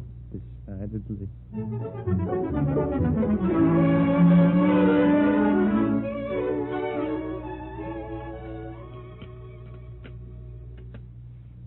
Well, dinner's almost ready, Mr. Dingle. You know, I've been thinking. You have the most extraordinary mind I've ever heard of. Oh, I wouldn't say that. You're very modest, aren't you? Yes, I guess I am. Well, look, you're laughing. Well, I bet that's the first time you've laughed since you've discovered Professor Zimmel's inaccuracies in his history of the Phoenician Wars. I guess it is at that. Mr. Dingle. I'd be happier if you called me Edwin. Well, Edwin, then. Edwin, do you always wear your hair parted in the middle? I think so. Why? I never saw anybody who looked good with their hair that way, except maybe Hetty Lamar. You know, it's a funny thing. My brother used to wear his hair parted in the middle. Yeah? And when he changed the way he combed his hair, it changed his whole life. It did? Yes. Yes, he ran away from home and went on the stage. I hadn't seen him in years. We're monozygotic twins, you know. For heaven's sakes, what are those? Oh, nothing to be alarmed about. Super identical, that's all. It's a very rare biological phenomenon. Well, I hope your brother's as nice as you are. Thank you, Miss Hanley. Dear, What's the matter? Something I wrong? forgot the potato salad. Oh. Oh, how can we eat frankfurters without potato salad? Well, I could run down to the delicatessen. It's just around. Oh, would you mind? There's one just around the corner. Schmidt's Delicatessen. Oh, all right. I'll hurry, Miss Shanley. I'll be right back. Oh, thank you, Edwin. Be careful. Oh, don't worry about me. Oh. A pint? Oh, yes, that'll be fine. Oh, fine. A pint of potato salad. Schmidt's Delicatessen. Can't eat frankfurters without potato salad. Schmidt's Delicatessen. Again, that peculiar music was teeming through my brain, and that name, Buzzy, and now another name. Prospect Park. Buzzy, Prospect Park. Buzzy, Prospect Park.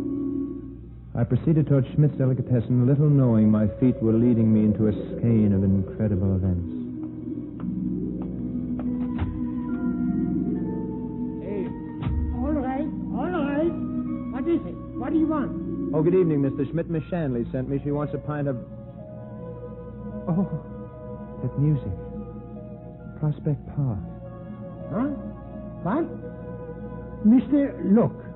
Prospect Park is in Brooklyn. We never carry Prospect Park. Maybe instead you take a pound of Bronx Zoo? No. No? No. I pay my taxes. I don't order the milk.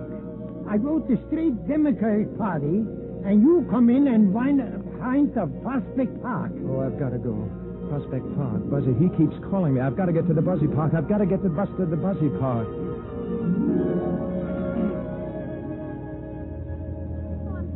Buzzy. Prospect Park. Something is drawing me to Prospect Park like a magnet. An irresistible Buzzy. You live here in Brooklyn, mister? What? Oh, no. Then why are you going to Brooklyn? Oh, but I'm not. The bus is? Oh, no. The bus is going to Schmidt's Delicatessen. It is? What for? Potato salad. Potato salad? Ellen, she's waiting for me. Driver, stop the bus. Yeah, what's the matter? Oh, I don't want to go to Brooklyn, driver. Well, none of us want to, Bud, but we all gotta go sooner or later. No, stop the bus. I demand you let me out. Okay, Jack, this is out. Where am I? Prospect Park. See you again sometime.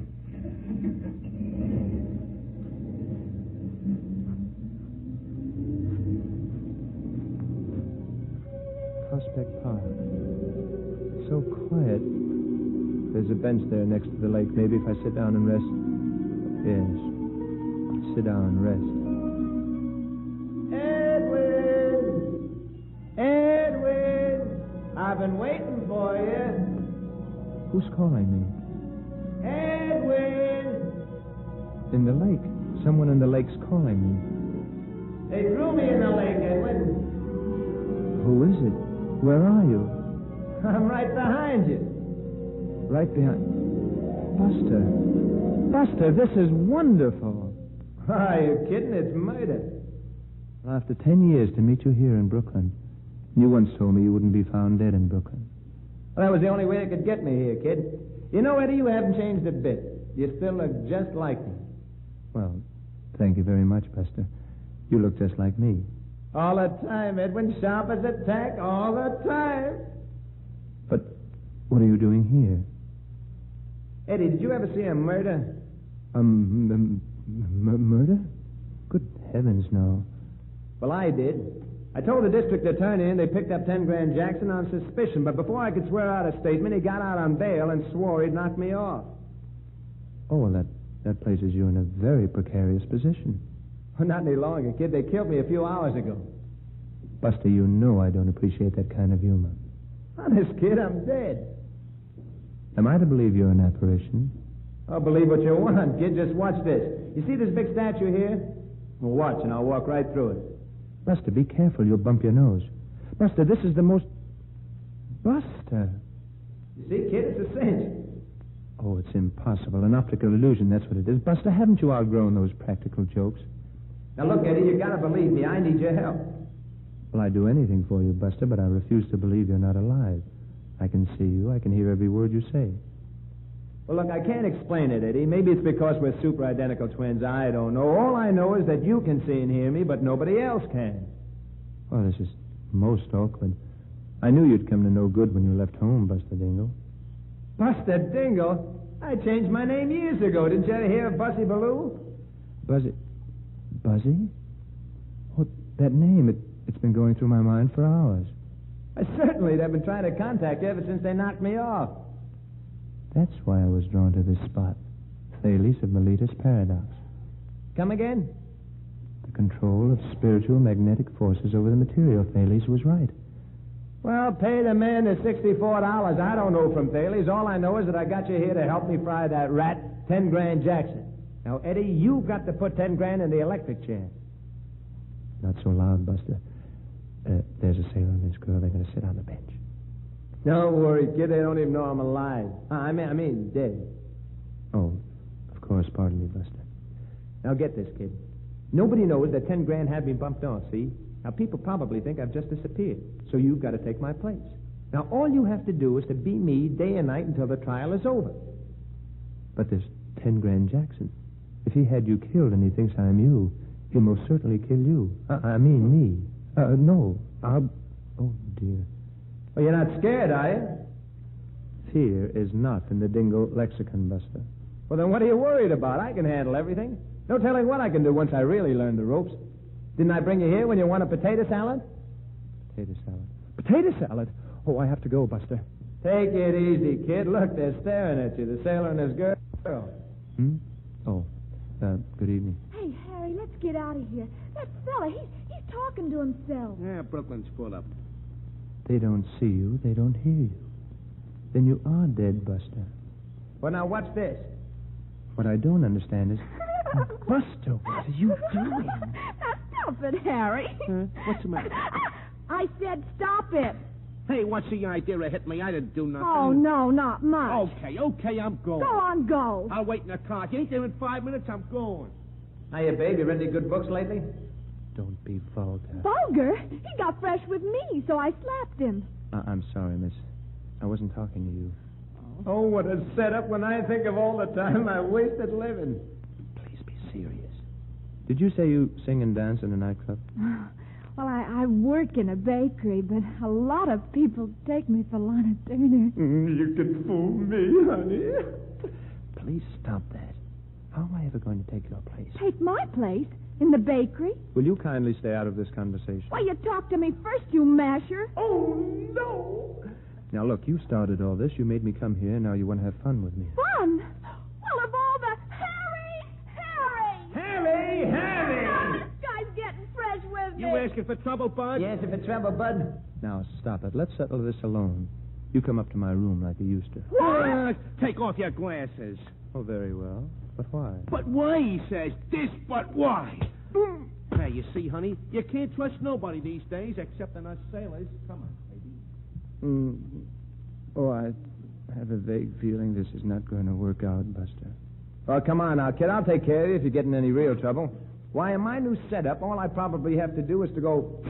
And I'll be able to make people disappear, stop bullets, all kinds of stuff. Now, you get right down to the Pelican Club and start taking my place. But, Buster, it's futile. I haven't the slightest knowledge of how to execute a song or a dance. Well, stop worrying, will you? I got a gimmick. What's a gimmick? Well, it's a cinch. Anytime you need me, you'll hear the music. You remember the music? Oh, yes, distinctly. Okay, when you hear the music, I'll step inside of you and use your body. Whenever I hear the music, you'll step inside of me and use my body? What do you mean you'll use my body? I'll give you a demonstration, kid, like this, see? Oh, no, Buster. Oh, what are you do? Buster, get out of me, Buster. I must talk to you immediately, Buster. Stop. Will you get out of me? Buster, please, you can't do this to me. I warn you, this masquerade will be palpably inadequate. Palpably inadequate. Palpably inadequate. Palpably inadequate. Oh, now stop making me sing, Buster. I have no desire. Oh, you should be ashamed of yourself, Buster. Well, I gotta go now, Eddie, and so do you. Pelican Club. So long, kid. Buster, come back here. Roll him in the aisles, Eddie boy. Buster.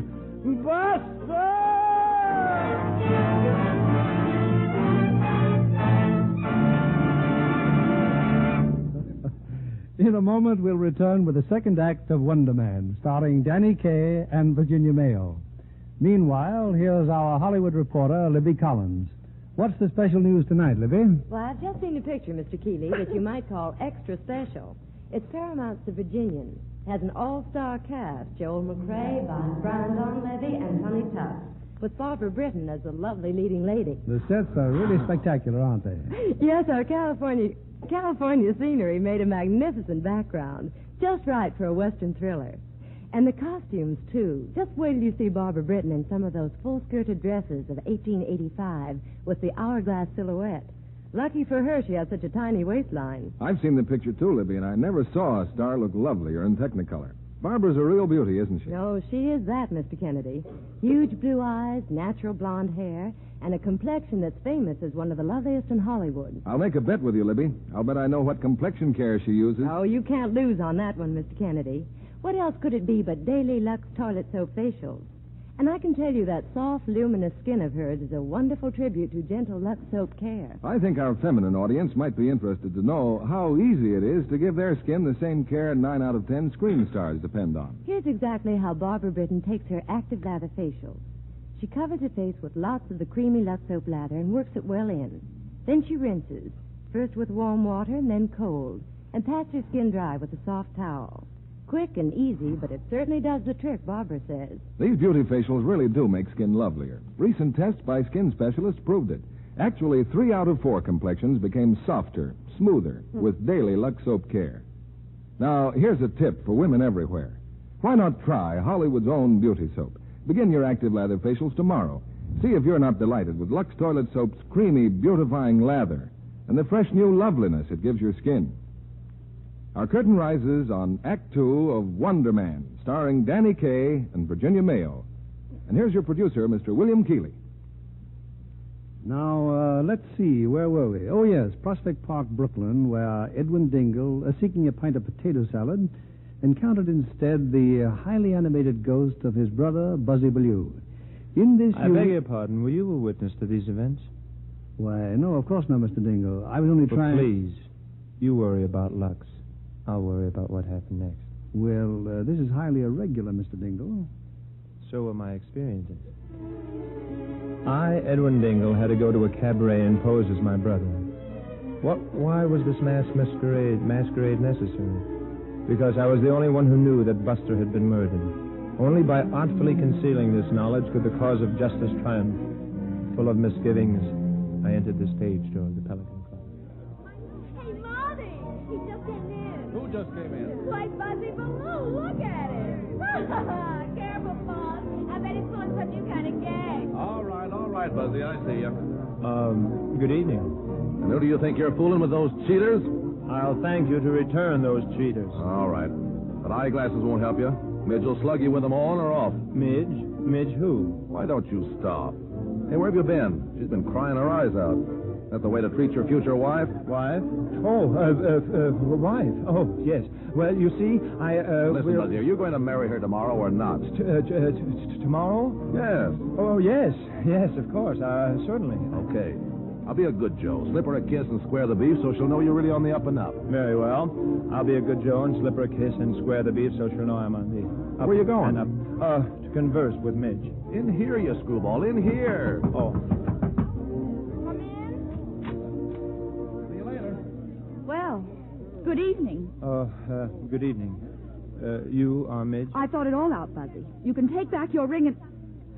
But you've got some nerve kissing me. Oh, I just slipped you that Joe to indicate that I'm a square beef and that everything is on the ascendancy. Someday you won't get away with this clowning, Buzzy. It's a good thing I'm almost as wacky as you are. Can I bring it in here, Mr. Ballou? Yes, waiter, what do you want? I've got your sandwich, Mr. Ballou. Should I bring it in here? I beg your pardon? Just your regular sandwich and some potato salad. Potato salad? Oh, she's waiting for me. Excuse me, there's an urgent matter I must tend to immediately. Buzzy. Telephone, I must get to a telephone. And that's the guy I'm going to marry tomorrow. Oh, I'm sorry, Ellen, but numerous complications have arisen, all you and had to do was to go to Schmidt's Delicatessen. But I know, Ellen, I know. I'll explain it to you later. I've been waiting for hours. You might have phoned before this. Oh, but I couldn't, honestly. I hear music. You're in a nightclub. Oh, but you don't understand. I'm well, not. I hope you and your girlfriend have a lovely time. And from now on, I'd be much obliged if you did your studying in another library. But Goodbye. Ellen, hello. Hello. Oh, dear. Well, you better get going, Buzzy. You're on in a few minutes. Oh? Hey, guess who's out in front tonight? 10 Grand Jackson. Who? 10 Grand Jackson. Gave him a ringside table. Oh, no. 10 grand. Oh, I simply can't. I won't. All right, now hurry up and change. Midge is just starting her number, and you're on next. Buster. Buster.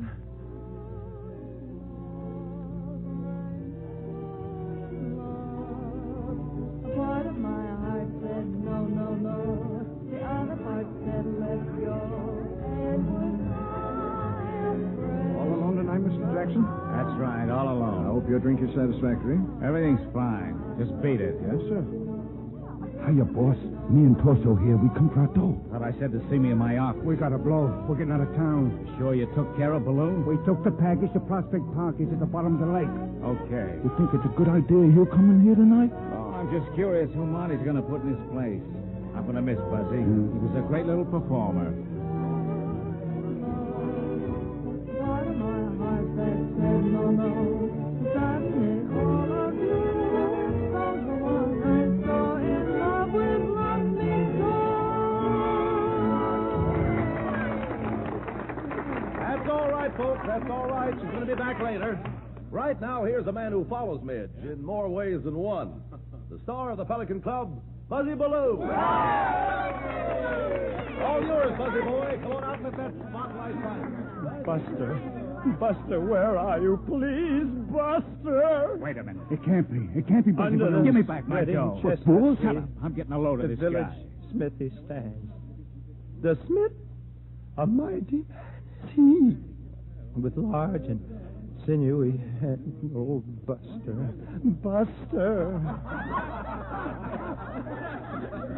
Ladies and gentlemen, I think that perhaps some explanation is due. You see, I'm not. That is, when unfortunately, I can't. I simply can't. Oh, the music. There it is, the music. Oh, Buster, am I glad to see you. Where in the world have you been? I thought you'd never get here. Hey, you're the biggest hunk of no talent I've ever seen. You better let me get inside of you before you ruin my reputation. Oh, Buster.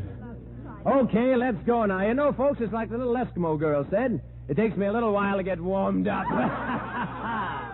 Now, what do you say we start things jumping with a little number, huh? You know, kind of get things cooking? How about the Bolly Boogie? You think you'd like that, huh? Oh, you lucky people. Oh, Buzzy boy, you're dynamite. I gotta get more dough.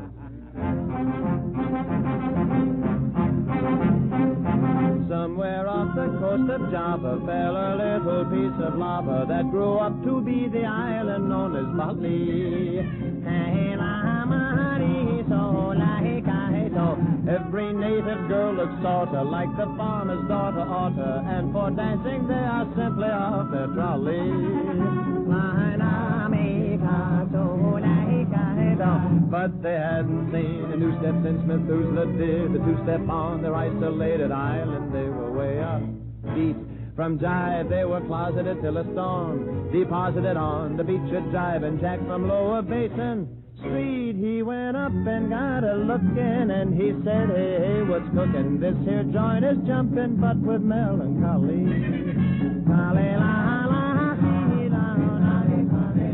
So he took their native movements, added in the groove improvements, and here's the way it's played on the Bali Hit Parade.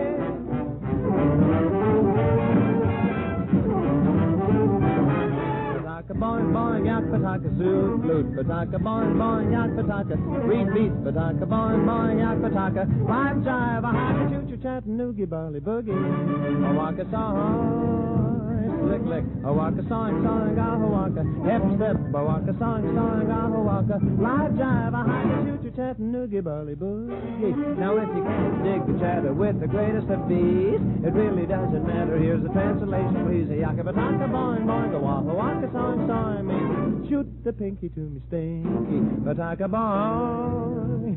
Slick lick. Pataka boing, boing, yak pataka. Reed beat. Pataka boing, boing, yak pataka. Live jive, a haka, choo choo, Chattanooga, Bali Boogie. How do they get it, Bali Boogie?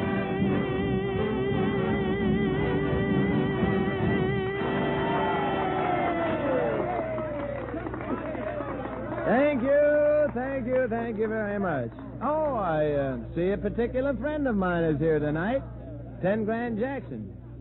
Hiya, 10 Grand. See you in the hot seat, pal. That's the guy you said you bumped off. Boss, we did cross my heart. Yeah, sure. Now, look, you guys. If you two amateurs can't do this job, I'll get a couple of professionals who can. I want Baloo taken care of.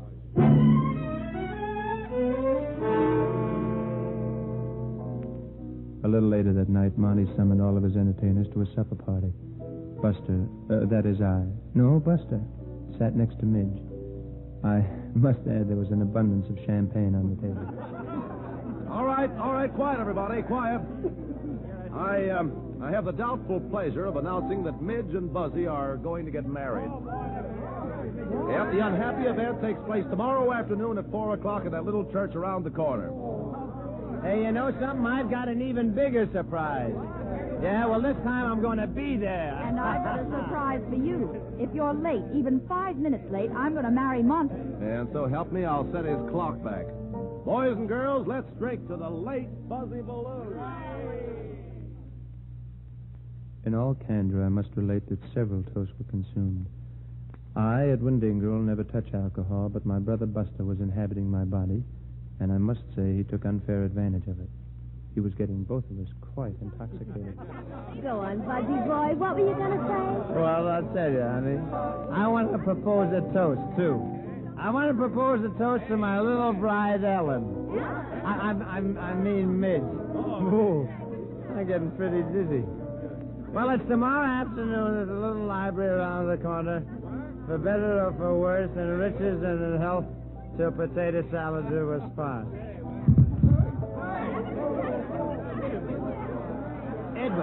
Edwin! Oh. I feel awful. I'll never let you take another drink while I'm inside of you. Never, do you hear? Oh, brother, I wish I were dead.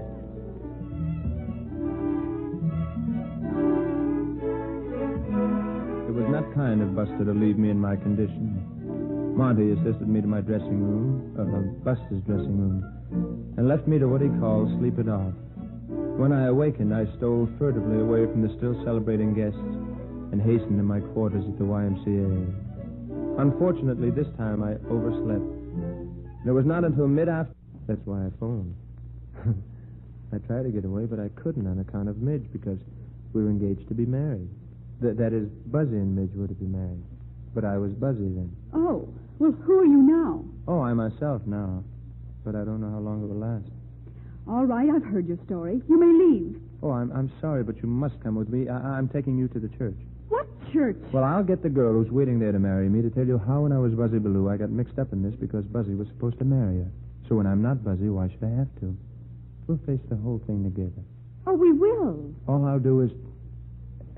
Ellen, look. Huh? Those two men, they're staring at me. You're as nutty as a fruitcake. We've been looking for you, young fella. Oh, now, just a moment. Hey, you see this badge? District Attorney's office. Why? What's he done? That's between him and the DA, miss.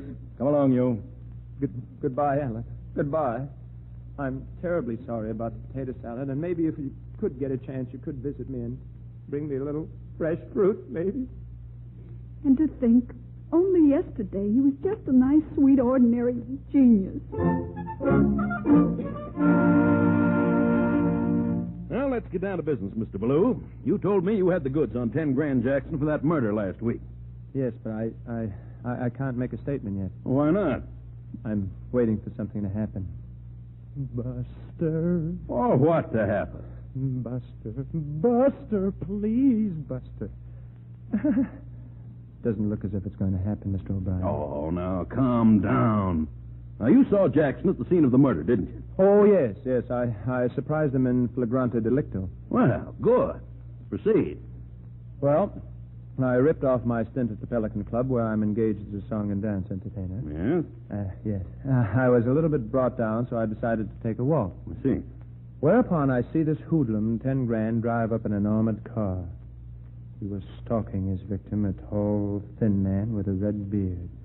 There was a hail of lead, and the victim fell, fatally pierced through the pericardial region. There you are, Mr. O'Brien. It's an open and shut case. May I go now? Oh, just a minute, Mr. Baloo. Just one or two minor details.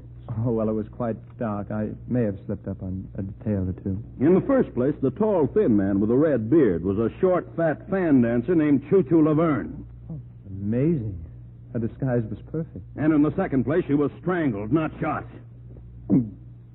Mr. Ballou, you told me you knew the name under which Choo-Choo Laverne rented the safe deposit box. You said it contains evidence of 10 grand's counterfeiting racket. Now, what was the girl's real name? And no more of your phony quibbling. That's her name, phony quibbling. Fanny quibbling. Buster! Buster, you keep yelling about. Somebody higher up, eh? Yes, that's it. Somebody higher up, and I wish you'd hurry and come down. Buster! Now, you listen to me, Ballou. Are you trying to wreck my political career? No. You're involved with 10 Grand Jackson. No. You're a member of his mob. They're paying you off to do this to me. No, Buster! I'll give you just one more chance as to help me. I'll railroad you for withholding evidence. All right, I'll tell the truth. Well, that's more like it. Well, I went to Schmidt's Delicatessen, but the music made me feel cold and damp, and the potato salad turned into Prospect Park. What? Well, then I jumped off the bus, and there was Buster walking through a statue because he was dead. Holy jumping Republicans.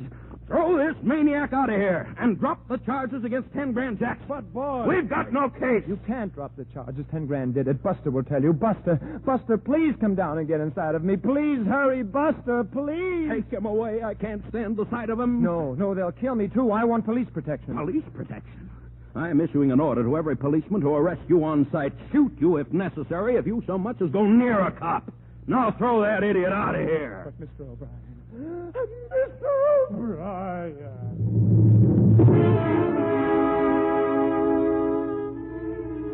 The situation was fraught with peril and ignominy. Cast out into the street, I consulted my watch. It was 5 o'clock. I was an hour late for the wedding. I recalled Midge's emphatic words. If you're late, even 5 minutes late, I'm going to marry Monty. There was no use in going to the church. I walked willy-nilly down the street, turned the corner, and bumped right into them. A pair of grim-visaged thugs. They uttered certain low, polysyllabic words and attempted to halt me. I broke from their grasp and ran. It's him, Torso. He's been singing to the DA again. Get on, Chimp. He's getting away. Not this time he ain't. What's this, Torso?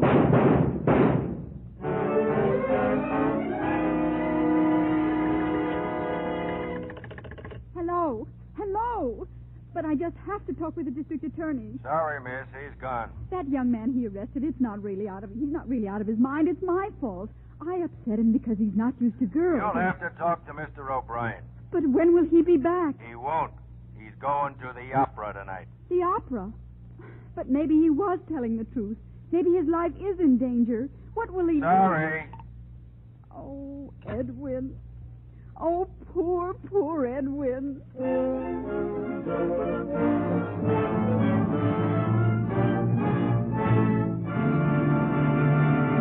We pause now for station identification. This is CBS, the Columbia Broadcasting System.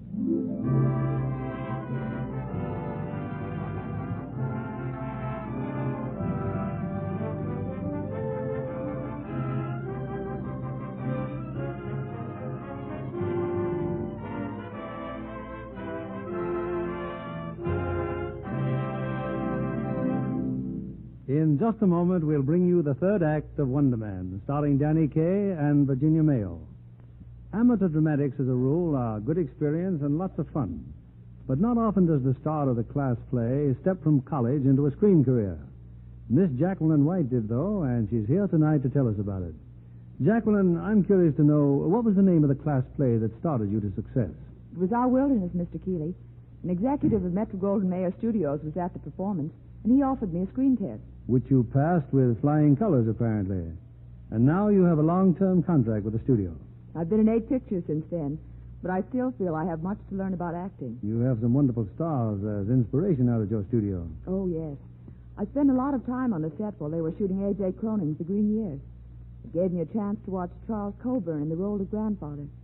I've always admired him so much. Great, isn't he? And there's some fine opportunities for younger stars, too, in The Green Years. Tom Drake and Beverly Tyler, for instance, do a grand job. It's an inspiration to any producer to see talented young people take their career so seriously. Especially when they're blessed with good looks as well as talent. Miss White, I shouldn't think camera close-ups would ever have any terrors for you. Not with that lovely blonde hair and a complexion that even by Hollywood standards is dazzling. You're very kind, Mr. Kennedy. You won't be surprised when I say I'm a Lux girl. An enthusiastic one, too. Lux Soap gives my skin just the care it needs. Thank you, Miss Jacqueline White.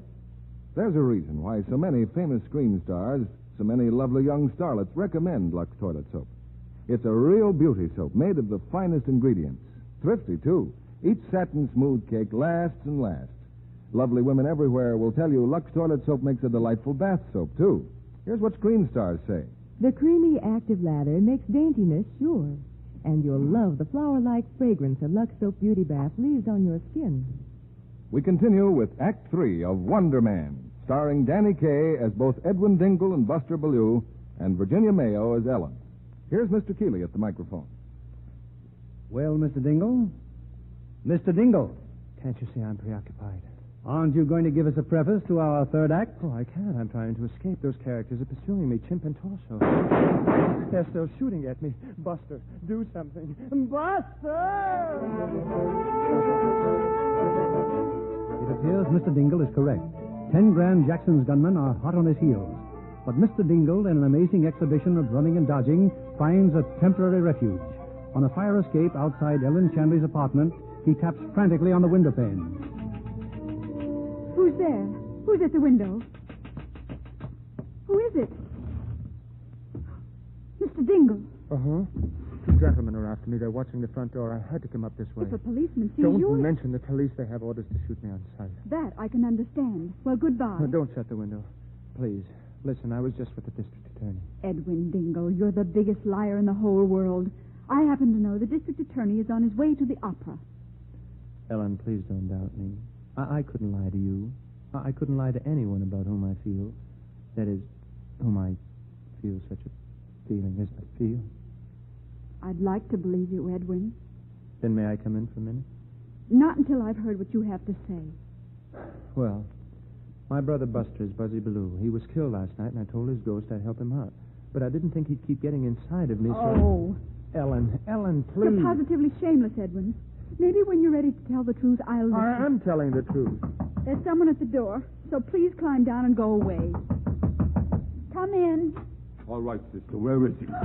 Oh, my goodness. Come on. Where's he at? He? Who? Your boyfriend. Please, those guns. There's nobody here. Let's take a look around, Tosa. What's that? Who made that noise? Oh, I did. I was just tapping on the radiator. See? Like this. Oh. I can't say as though I follow you, sister. Well, it's cold. When I rap loud enough, the janitor turns the heat on. Oh, well, that's the janitor knocking back. It's very interesting, very. Well, there must be some mistake. I know he's peculiar, but Mr. Dingle wouldn't hurt a fly. Dingle. Who is Mr. Dingle? Well, you said my boyfriend, didn't you? How do you like that? She's two-timing Buzzy Ballou while he's two-timing Midge Malone. Buzzy Ballou? And he was telling the truth. I mean, isn't Buzzy Ballou dead? He crossed us up. We bump him off and he bounces back. Dead, huh? How much do you know, babe? Yeah, we want to ask you some questions. All right. I don't know why I should protect Ballou if he's two-timing me. He knows you're after him, so he's leaving for Chicago on the 8:20 from Grand Central. That's him, Torso. That's him. Edwin, get out of here, Edwin. Get away, Chimp. You go in the fire. Edwin, he's got firearms. Be careful. Buster!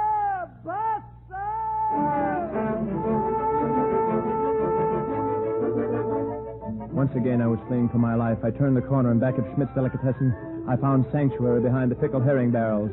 But I was not alone. Waiting there for me was Buster. How you doing, kid? Oh, Buster, at last you're here. I've been trying to make it for some time, Edwin, but I had a hangover that was out of this world. Now, look, kid, never take another drink while I'm inside you, will you?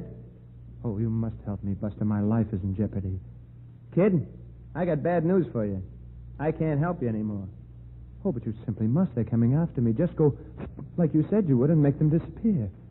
I wish I could, pal, but you see, I've run out of ectoplasm. Oh, no. From now on, kid, you're strictly on your own. But what shall I do? Buster, perhaps if you give me the evidence on 10 Grand Jackson, I could get it to the district attorney. He's attending the opera. Okay. Now, here's the dope. The girl who was murdered was... Choo Choo Laverne, the fan dancer. Yeah, that's it. Now, when she threatened to spill the beans to the cops about 10 Grand's counterfeiting, he hit her over the head with a beer bottle and choked her. I remember. Beer bottle. She threatened to tell the police. Now, I saw 10 grand carrying her out. Now, Choo-Choo Laverne's real name was Minnie Smith. Now, remember that, Edwin. Minnie Smith. And she hid the evidence she had on 10 grand in a safe deposit box under that name. Minnie Smith. Oh, Buster, I wish you could arrange to accompany me to, Which way did he go? What's I that? hear him, Tim. He's talking to somebody. Well, kid, if you get out of this one, you'll be a new man. And if you don't, I'll be seeing you. Buster. Buster, don't go. Come back, Buster. Come back. Buster!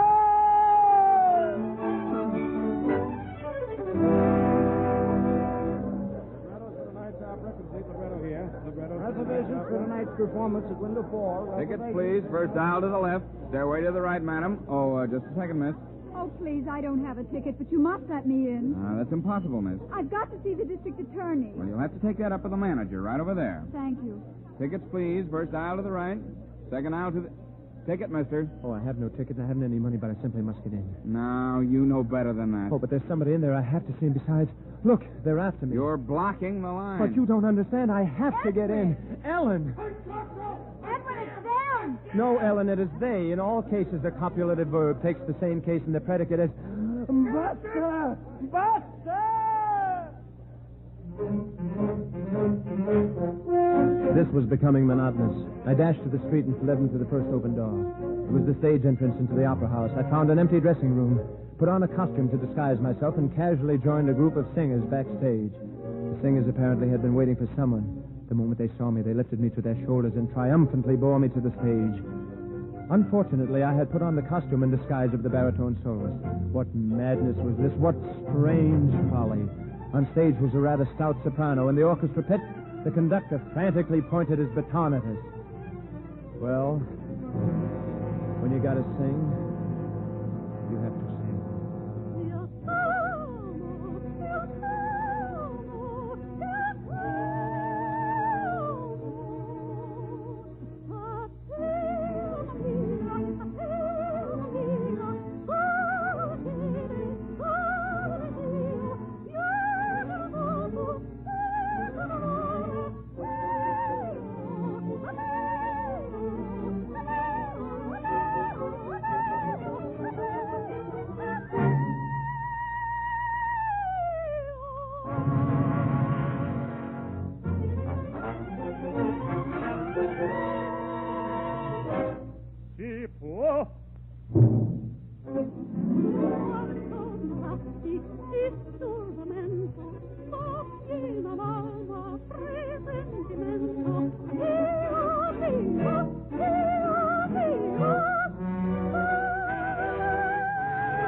Barfa, si qualche, si sperda, Sinatra.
bells that a jingle-lula, jingle-lula, jingle-lula, sing-a-lula, sing-a-lula, sing-a-lula, 3 o'clock. Boing, boing, boing. This masquerade couldn't continue. I started off stage, but there in the wings stood Chimp and Torso. They couldn't shoot. The chorus stood between them and me. But if they couldn't shoot, I couldn't leave. Glancing up there in the box, I saw Mr. O'Brien, the district attorney. Ellen was with him. Here was my opportunity to deliver Buster's message.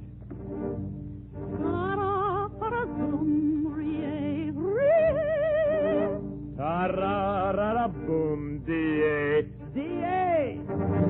Il faro mi accende, hey. Hey. Diventa see me. Così t'accenderò. To kill a gangster, oh, nab me, grab me, stab me. O'Brien! O'Brien! O'Brien! O'Brien! O'Brien! Help!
But Ellen was right.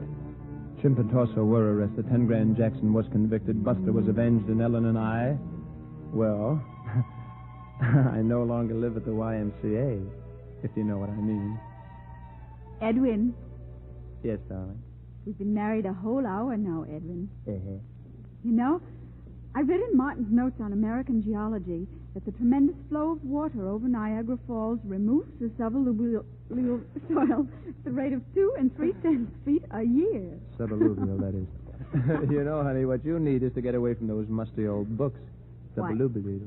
Edwin, that doesn't sound like you at all. Oh, I'm not going to be like me at all anymore, suballuvial. I guess there'll always be a little bit of suballuvial inside of me. Edwin, do you think Buzzy will be dropping in on us for the rest of our lives? Oh, no, honey. I don't think we'll ever hear from suballuvial again. Edwin, no, stop, Edwin. But, Ellen, I'm not doing anything. Edwin, you're tickling me. Oh, but that's what... Buster! I'm a little devil, ain't I?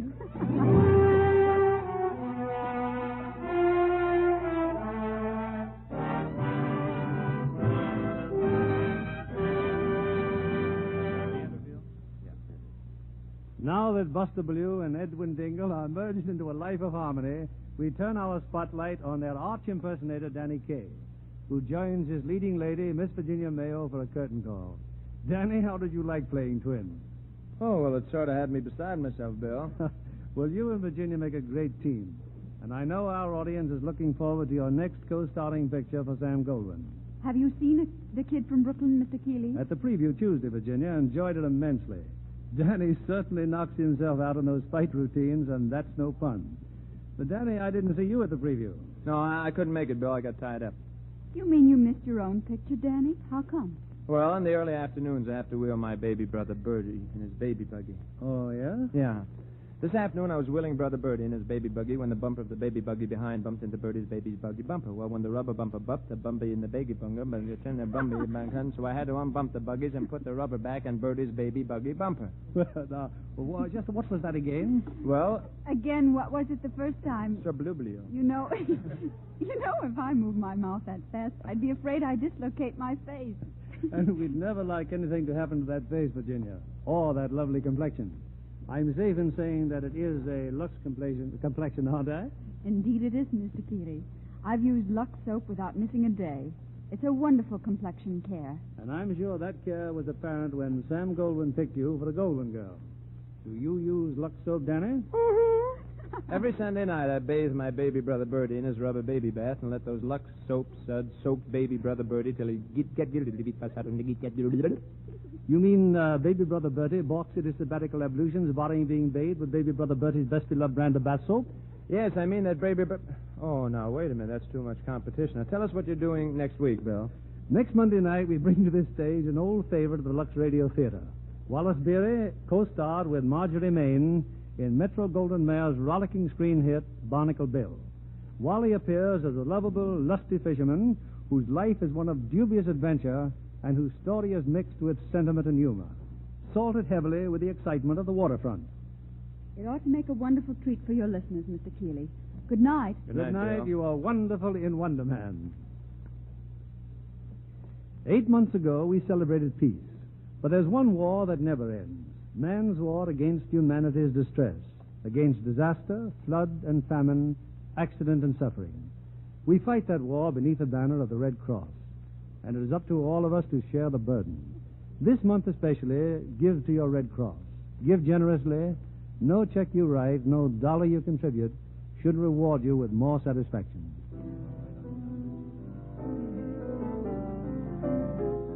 Our sponsors, the makers of Lux Toilet Soap, join me in inviting you to be with us again next Monday evening when the Lux Radio Theater presents Wally Beery and Marjorie Main in Barnacle Bill. This is William Keeley saying goodnight to you from Hollywood. This week, America salutes the motion picture industry and the stars of film and radio who gave their time and talent to the cause of victory. From the War and Navy Department, special plaques are being awarded, representing the thanks of millions of servicemen and women. They'll go not only to Hollywood screen stars for their personal efforts in the sale of war bonds, hospital appearances, and overseas entertainment, but also to the motion picture studios in gratitude for millions of dollars worth of films donated for the entertainment of our fighting forces. Danny Kaye can be heard in his own radio program every Friday evening over this network. This program is broadcast to our men in uniform overseas through cooperation with the Armed Forces Radio Service. Our music was directed by Louis Silvers. And this is your announcer, John Milton Kennedy, reminding you to tune in again next Monday night to hear Barnacle Bill.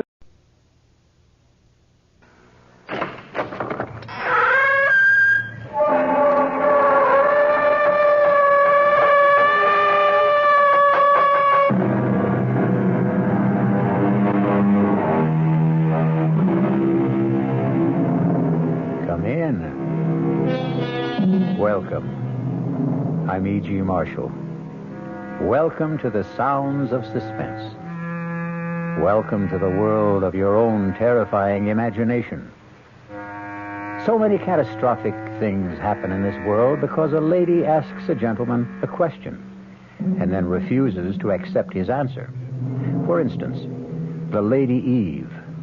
What great harm could it do if I took just the tiniest bite of that apple?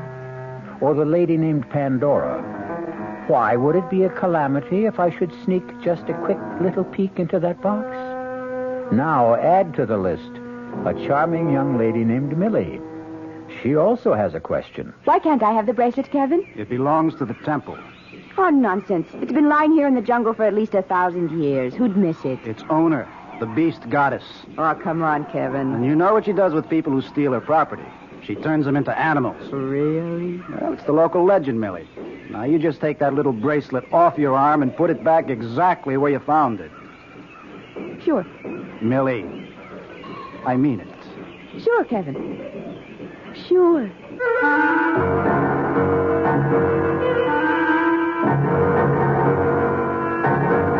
Our mystery drama, The Sign of the Beast, was written especially for the Mystery Theater by Sam Dan and stars Lois Smith.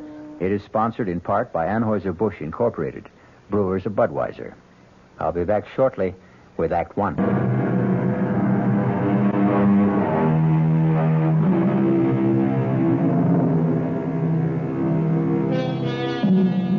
What is the difference between man and beast? There are those who ask, is there a difference? It wasn't very long ago that man himself was a beast, a carnivorous hunter, with an insatiable appetite for raw meat. True, quite a bit has happened since. We've learned manners. We've invented civilization and culture. We've created a conscience, a code of morals, a system of ethics. But how deep do all these things go? Does the beast still slumber in each of us, waiting patiently, biding its time, ready at any moment to assert its mastery with fang and claw? This is going to be a very vital question for the very pretty and vivacious young lady who at this moment is riding in a helicopter. The copter is hovering over a large clearing deep in a South American jungle. Here you are, Millie. Thanks a million, Larry. It's a sure bet Kevin and Professor Jorgensen won't thank me. Better lift up out of here before they make you take me back. You know, Millie, I don't think I'm doing you a favor. Just toss my duffel bag over the side. What's more, it could cost me my job. Company's coming. And leading the parade, the adorable Kevin himself. Well, all ashore's going ashore. This ship's sailing right now. Thanks again, Larry. And if I ever leave Kevin, I'll marry you. Gee, and I thought you liked me. Now jump out fast.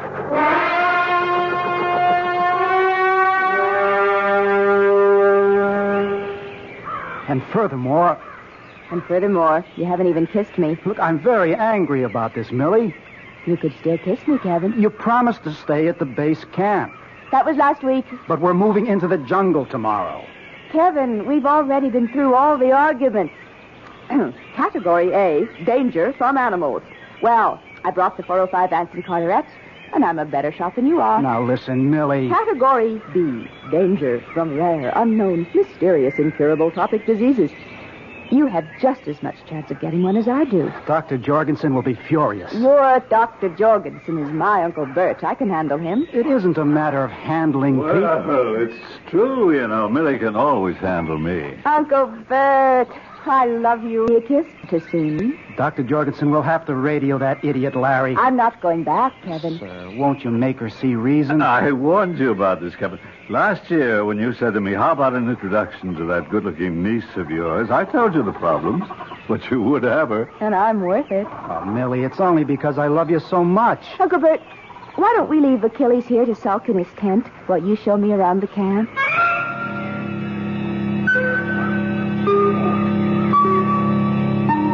Oh, and there's somebody you should know, that tall, powerful-looking fellow. His name is Imara. He's our straw boss. Imara, whenever you want something done, you... Yes, Dr. Jorgensen. Imara, this is Kevin's wife. Her name is Millie. How do you do, Amara? It is an honor to meet you, Millie. Imara is in charge of setting up, taking down, and moving the whole camp. Ah, well, I can see he does a splendid job. Oh, no. The fact is he does a very bad job. What? What did you say? I said he does a poor and unsatisfactory job. Uncle Bert? No, it's the truth. But everything looks to be so neat, so orderly. Actually, Imara is unbelievably incompetent. He deserves to be fired. I think that's unfair and heartless. Excuse me, Millie.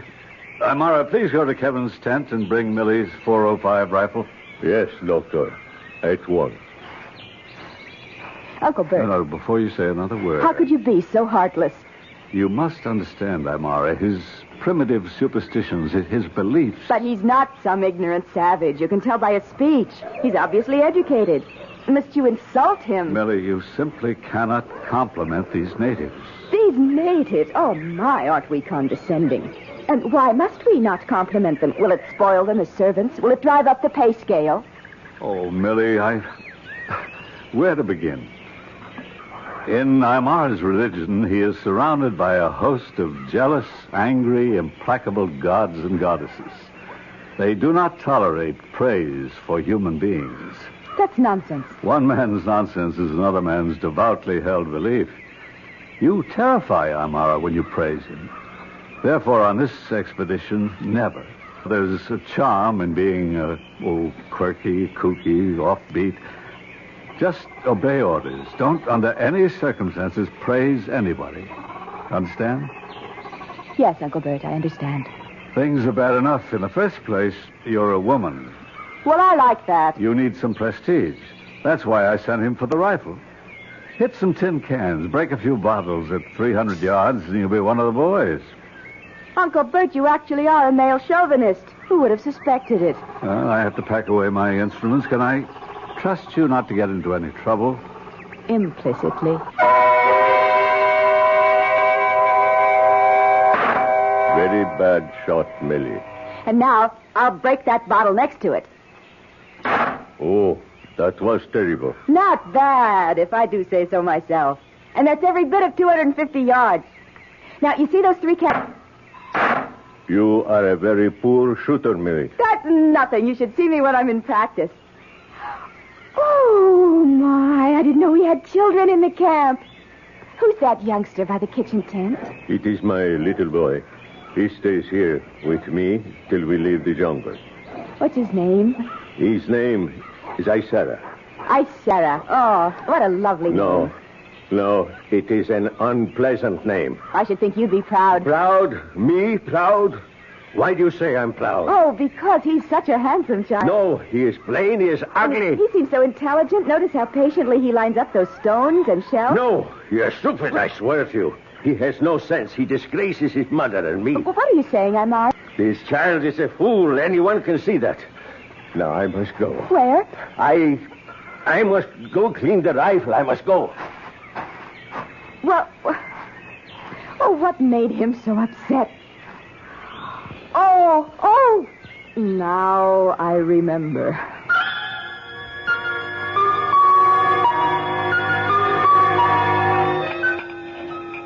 Amira, you may serve the coffee. I know the cuisine has left something to be desired these past few days, Millie. Oh, none of this bothers me. I can live on tea and toast, fruit and vegetables. By tomorrow sometime, we'll come to the ancient temple, the forbidden ground. I have the cameras ready. I must caution you, Millie.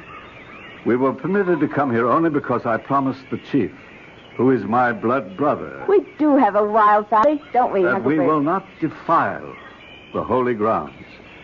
Now, all around you'll see scattered ornaments, bric-a-brac, all sorts of things.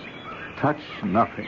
Uncle Bert, I hardly have to be told. We can photograph anything, everything, but it all belongs to the goddess, the beast goddess. It'd be dangerous to touch anything anyhow. You see, dear, this is very possessive. I don't know why I have to be treated like a child and indoctrinated with lessons in basic honesty. I've been on digs with you before, Uncle You Bert. take anything that belongs to the beast goddess, and she'll transform you into a wild animal. What's that, Uncle Bert? Those drums. You get used to it. It's just the native telegraph service. What are they saying? Oh, I never learned to read them exactly. I can just get the general idea. I think it's news of death. Death. Yes, it's someone's death. How can you tell? Well, the basic rhythm speaks of death. And since it's a very beat, it's probably, well, the death of a child. A child? Yes, I'm sure of it. Millie, is something wrong? Oh, I have a headache. I think I'd better turn in.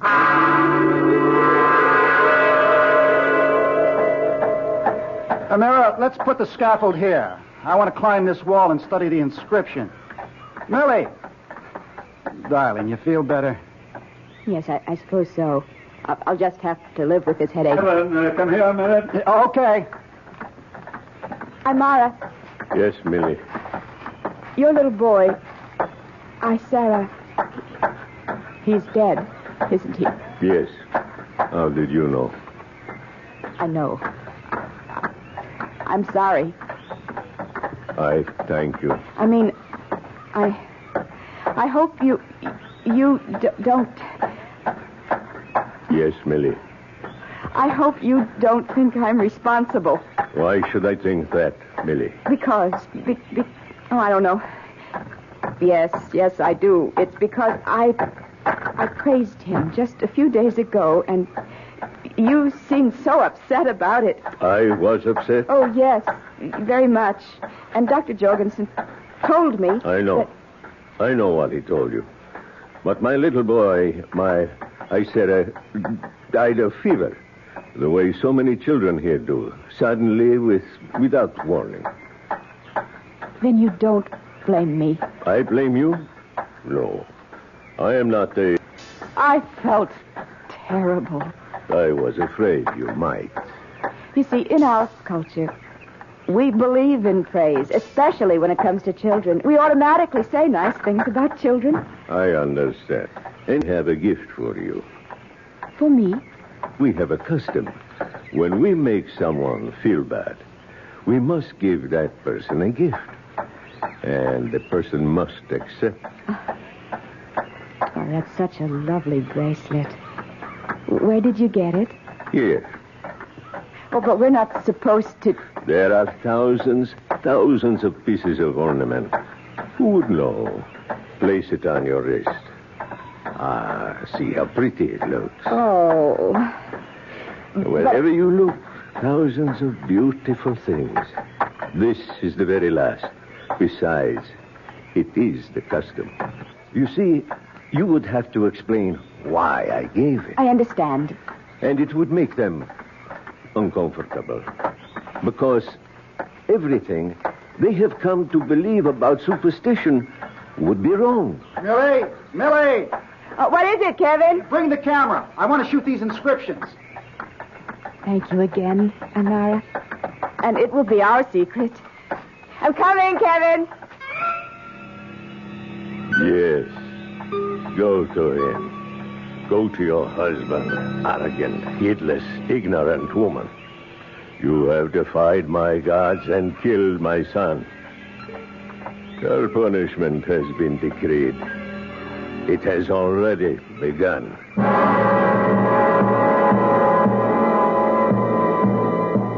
Well, Aymara is obviously a man of parts, and he's already shown us quite a few of them so far. The punishment that has just begun will be expanded and continued when we return shortly with Act Two.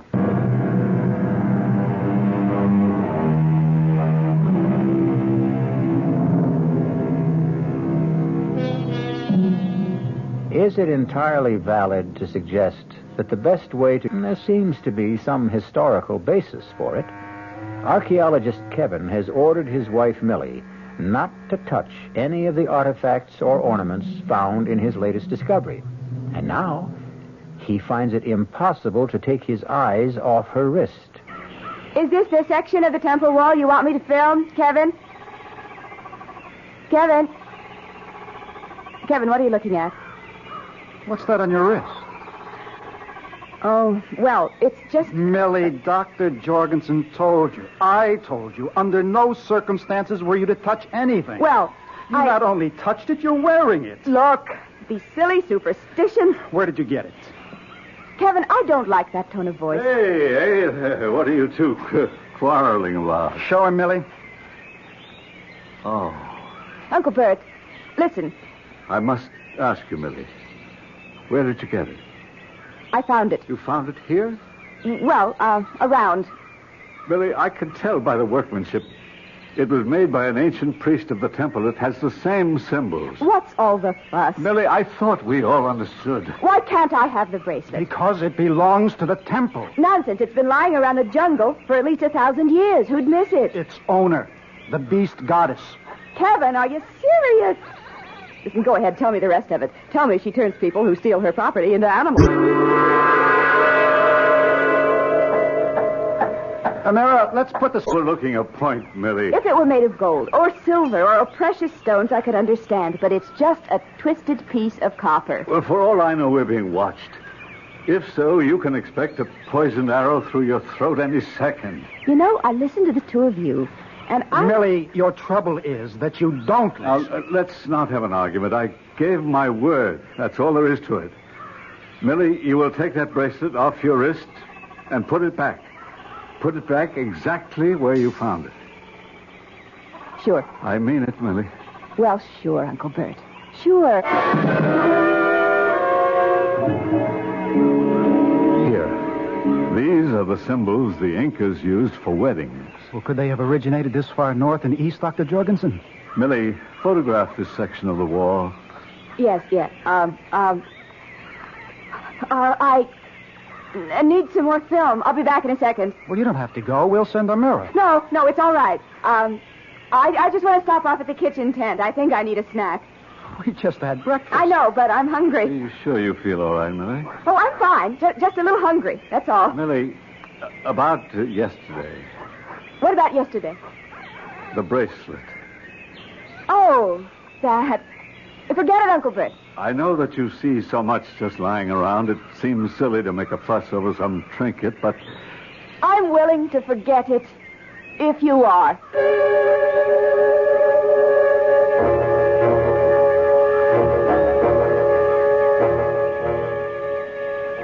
Hi, Mara. Yes, Millie. Where's the cook? He will be back soon. I was wondering if there's anything to eat. What would you like? Well, I'd like some meat. I could cook a slice. Oh, would you please, Amara, and hurry? Will this be enough? Just throw it on the fire. Yes, Millie. That's good. Oh, that smells good. Be careful, don't burn it. I just put it... No, you're burning it. Amara, that's good. It's good. Right now, just the way it is. I tell you, it's fine. Yes, Millie. Let me get you a plate and a knife and a fork. Oh, hurry. Here you are, Millie. Amara, put up some more.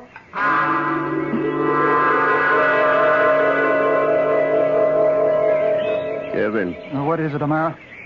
You asked me to prepare a list of supplies for the helicopter. Yes, good. Let me write it down. First, we need fresh meat. Okay, fresh meat. Wait a minute. Didn't Larry fly some up just a couple of days ago? Yes, Kevin. Oh, we should have at least enough for the rest of the week. The cook says he has only enough for tonight's meal. Oh, that's impossible. Would you like to see, Kevin? I take your word for it. But is someone stealing meat? I cannot say, Kevin. Well, I know we eat a lot of it, but still, All right, put down meat. And this time, get plenty of it.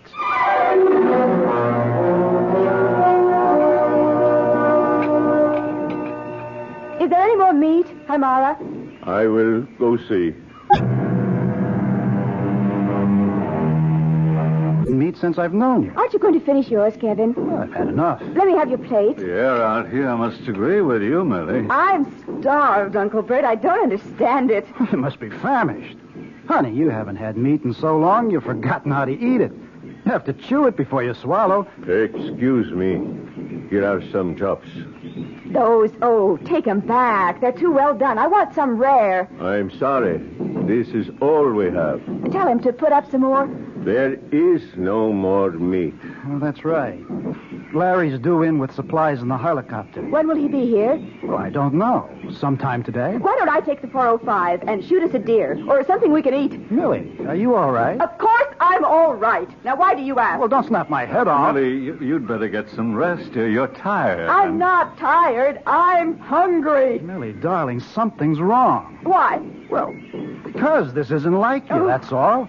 Kevin, I don't know. I have such a pain in my stomach. What kind of pain? Hunger. That's the only way I can describe it. But you shouldn't be hungry. I can't help it. I have this terrible craving for food. Oh, no, not for food, for meat, for red meat. Oh, Kevin, Uncle Bert, I'm frightened. Take her to a tent, Kevin. Take her to a tent. We'll give her a sedative. Oh, yes. Maybe that'll be best. Maybe that pain will go away. Yeah, come on, dear. Now, come on. Kevin, you'll wake me when Larry gets here in the helicopter with the meat. Sure. Promise. Yes, dear, I promise.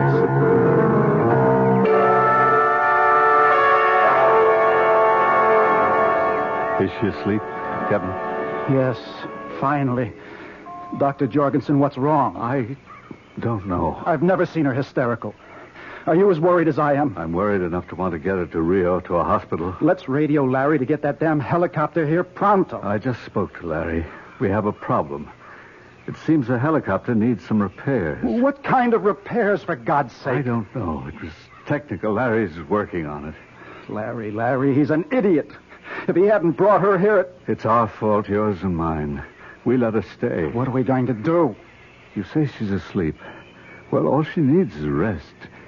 Maybe when she wakes up, she'll be better.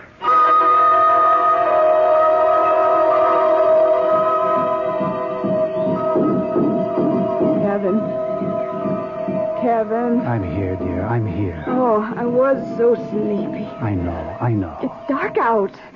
What time is it? Well, it's almost midnight. You let me sleep. You didn't wake me. I couldn't. But Larry was here and he brought the meat. No, dear. The helicopter's out of order. Oh, Kevin, I am so hungry. Well, I knew you'd be hungry when you woke up, so I'll make you an egg sandwich. No, I want some meat. But there isn't any. There's plenty of meat. Where, Millie? All around you. Out there. There's deer. There's wild pig. Can't you smell it? Oh, no, Millie. Let me have the 405. We'll be able to feast. You can't go. No, in the morning. You can't hunt in the morning. Always hunt at night. Darling. That's the time. Now listen, here are some pills to calm you. Kevin, something's wrong with me. I don't know what. I say things I don't understand. I have urges. Oh, I can't even describe. Hold my hand. Yes, dear. What is it, darling? What is it? Oh, my wrist! My wrist! It's burning! Oh, it's on fire! What's the matter, Millie? Look at her wrist. Oh, that's a very ugly-looking irritation.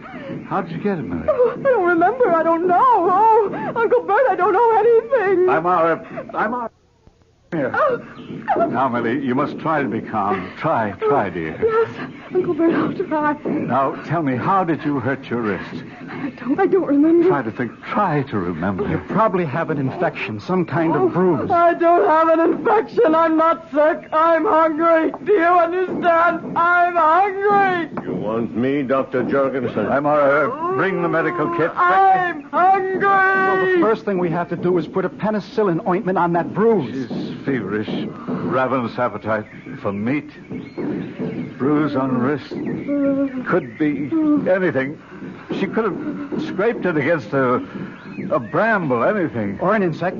Dr. Jorgensen, we have to get her out of here. Now, radio Larry. Tell him it's an emergency. We have to do something. Don't lose your head. Listen, Millie. Kevin, won't you get me something to eat? Yes, dear, I will. I have the medicines, Dr. Jorgensen. Good. Oh, Kevin, you don't love me. I think we'd better put her to sleep. Hold your arm still, Millie, dear. No, you want to stab me. I'm going to bleed. Hold her arm, Kevin. No, stop.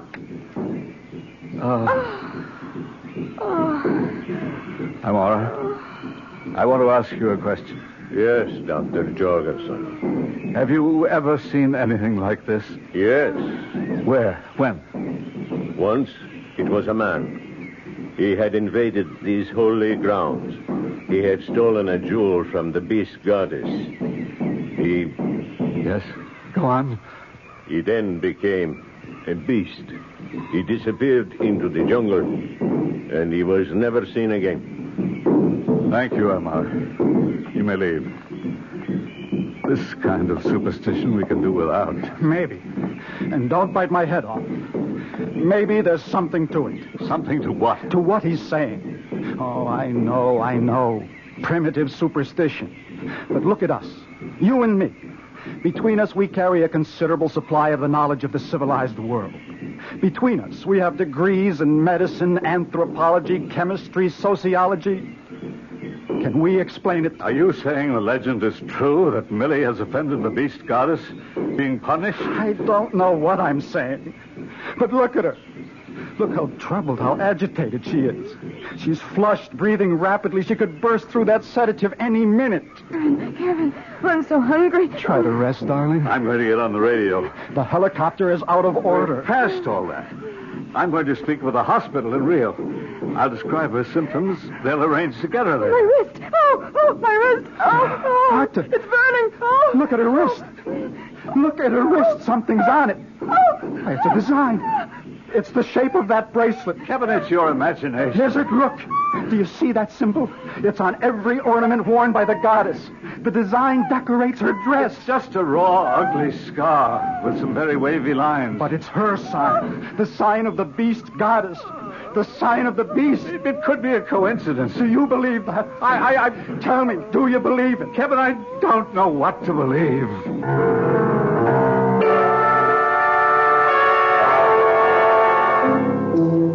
Well, you've got a pretty good handful of advanced college degrees in that tent. Most of them in the sciences. And it's surprising how quickly knowledge abdicates in the face of the unknown terrors of the jungle. Can science be just a veneer also? I'll return shortly with Act 3.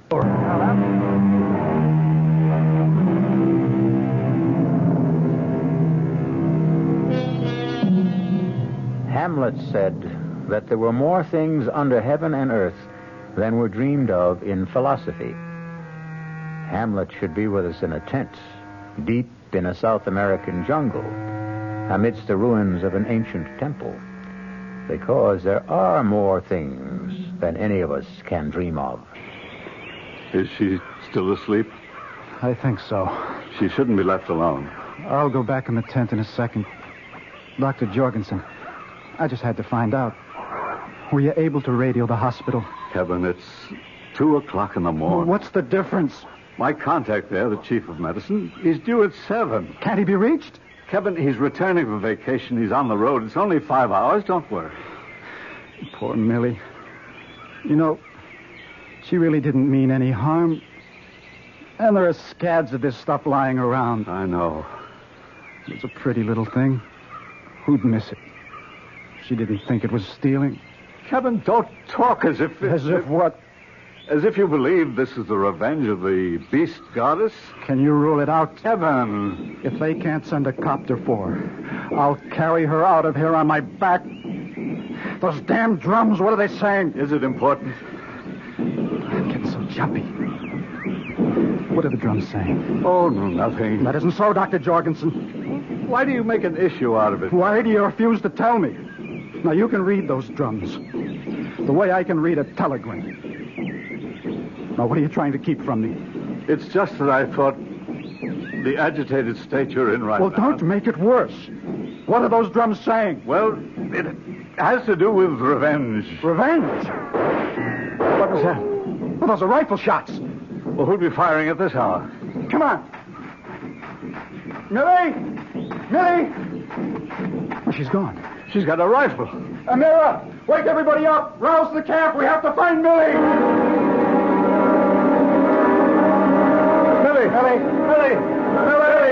Careful now. Watch every footstep. It's a good thing there's a moon. Millie, where are you? Those shots came from just about here. Why did she go out? Oh, let's quit pretending. You know why she went out. To hunt. At night? Why? Because she's hungry. Oh, Kevin. When are we going to face it? Admit it. Millie, can't you hear us? Look. Where? Oh, no. No, she can't be dead. Millie. She seems to be breathing. There's blood all over her. But it isn't her blood. She must have shot this deer and... Millie. Are you all right? I feel so nice and warm.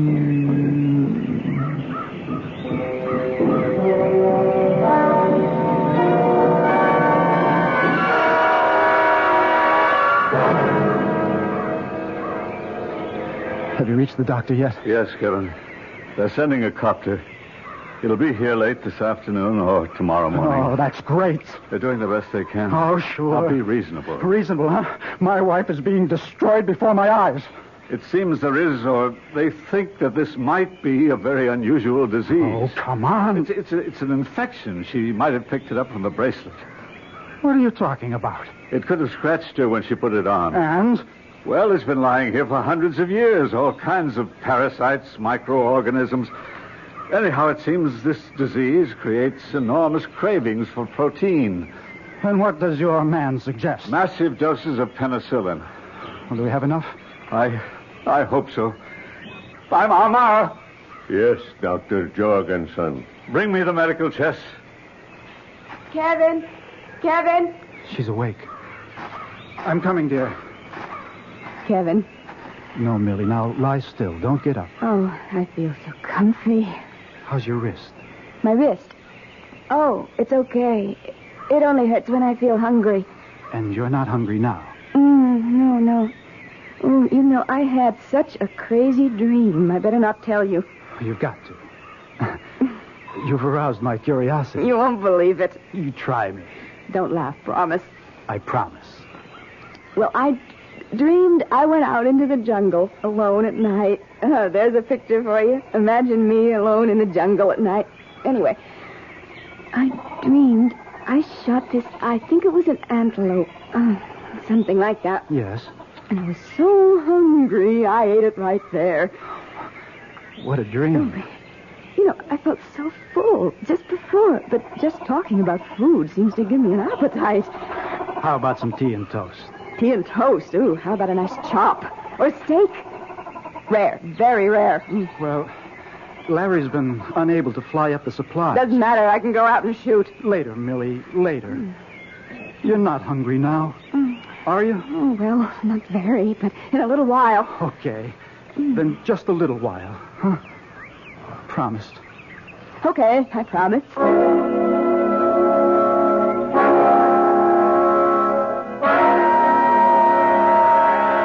Where have you been, Doctor? I've been waiting in the tent. Don't leave her alone again, Kevin. Where's that penicillin? That's just the problem. What problem? Look, we just can't have any more problems. We do. The penicillin is gone. That's impossible. All the bottles of penicillin solution, all the tablets, gone. But how? I don't know. Are any other supplies missing? No, everything's here. Kevin! Go to her quickly. The penicillin. Amara brought me the chest. The drug was missing. We have spares in the supply depot. I looked, gone from there, too.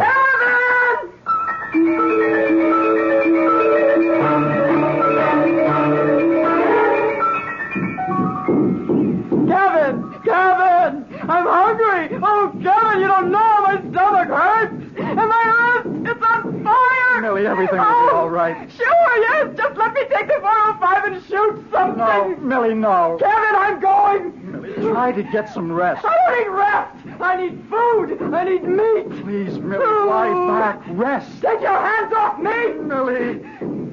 Let go of me! Help me. Somebody give me a hand. We'll have to tie her down. Amara, get some rope. Let go of me! Let go!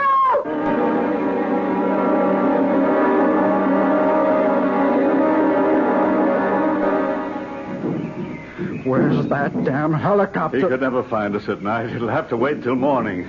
I don't know if she can wait until morning. Listen, we don't have medicine. Let's try the other thing. What other thing? The legend. Maybe we can placate the goddess. Kevin. Is there anything else we can do? Now, there's something happening here. The penicillin is gone. How do you account for it? We may have forgotten to pack it. Nonsense.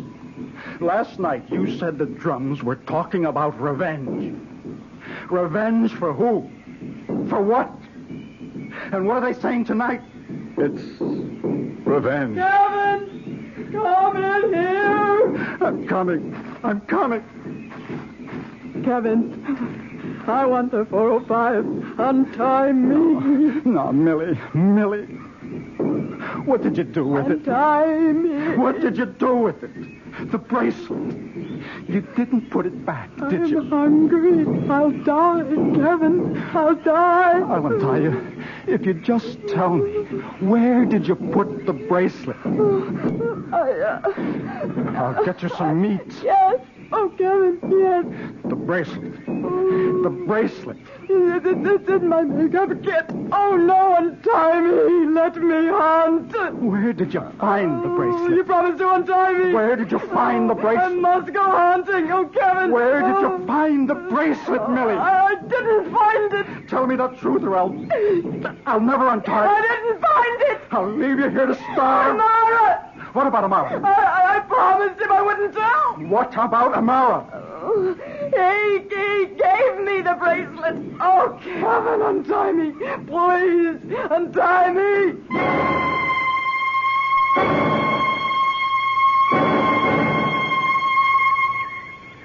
Amara, you will tell us where you hid that penicillin, or I'll blow your brains out. You may kill me.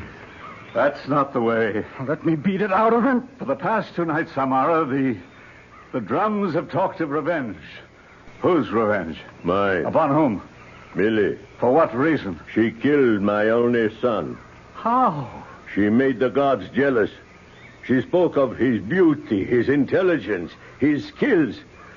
The gods were angry. Of course, but she didn't know any better. It made no difference to my son. He died. And your revenge? I gave her a bracelet. I tricked her. I fooled her. I made her take it. Where did you find the bracelet? So that we may return it with a suitable prayer and beg forgiveness from the goddess. I will not say. Stand aside, Doctor. It's my turn. You may kill me. No, he won't kill you. Who says I won't kill him? Be quiet. No one will kill you. But I am a blood brother to your chief. I will tell him that you committed a sacrilege. I will tell him that you stole a bracelet from the goddess for an evil purpose. Now you may go, Amara. What do you mean, he may go? He'll be disgraced for life. His wife, his parents, his brothers and sisters, all will be driven from the village into the jungle. No one will speak to him.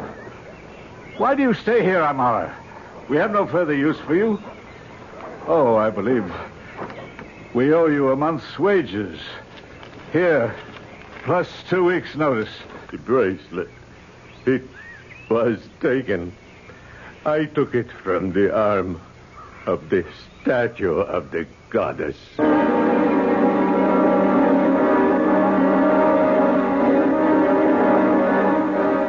Now repeat this, Millie. Why do I have to go through this mumbo-jumbo? Oh, just do it, Millie. Now, place the bracelet on the wrist of the statue. Ugly old girl, isn't she? Millie. Okay. Now say, forgive my sin. What sin? Okay. Forgive my sin. What else? That's all. That says it. Well, that's a relief. I must have been a trial to you boys. What happened to me, anyhow? The way you were shooting penicillin into me. How are you now, darling? Okay, I guess. Oh, but I'm so hungry. Hungry? Starved. For what? Meat? Meat. Since when did I ever eat meat? Just point me at some tea and toast, and salad, and fruit. I might even have an egg.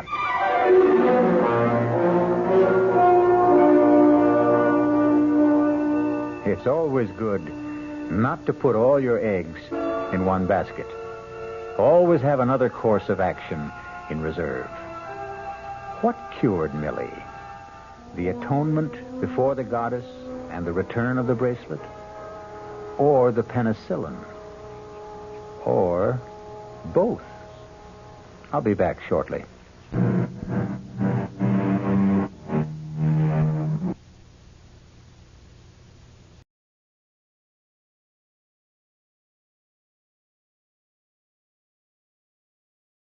Chesterton Radio Mystery Theater presents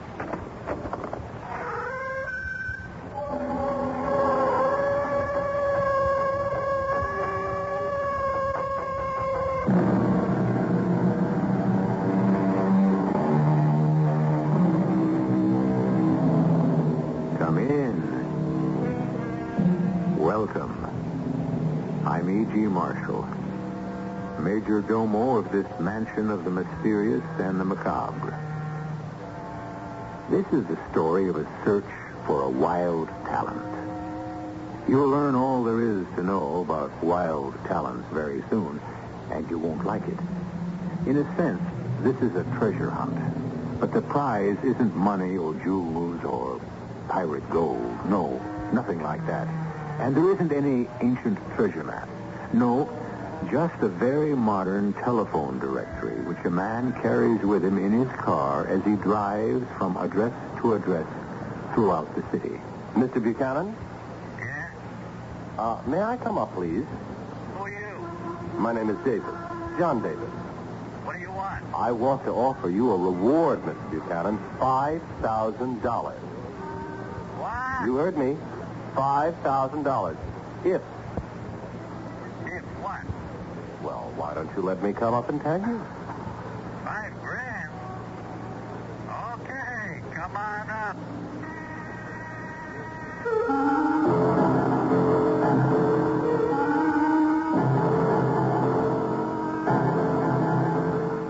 Our mystery drama, The Boy Wonder, was written especially for the Mystery Theater by Alfred Bester and stars William Redfield and Robert Dryden. I'll be back shortly with Act One.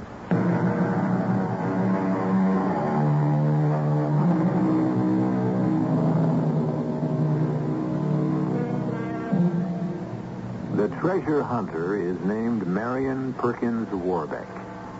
He is an intense young man, afflicted with an education and inspired by a purpose which most people would regard as lunatic. But then they don't know about wild talents. Marion Warbeck has been telling lies about himself and his search all through the city. And he's lying now to Jason Buchanan. Yeah?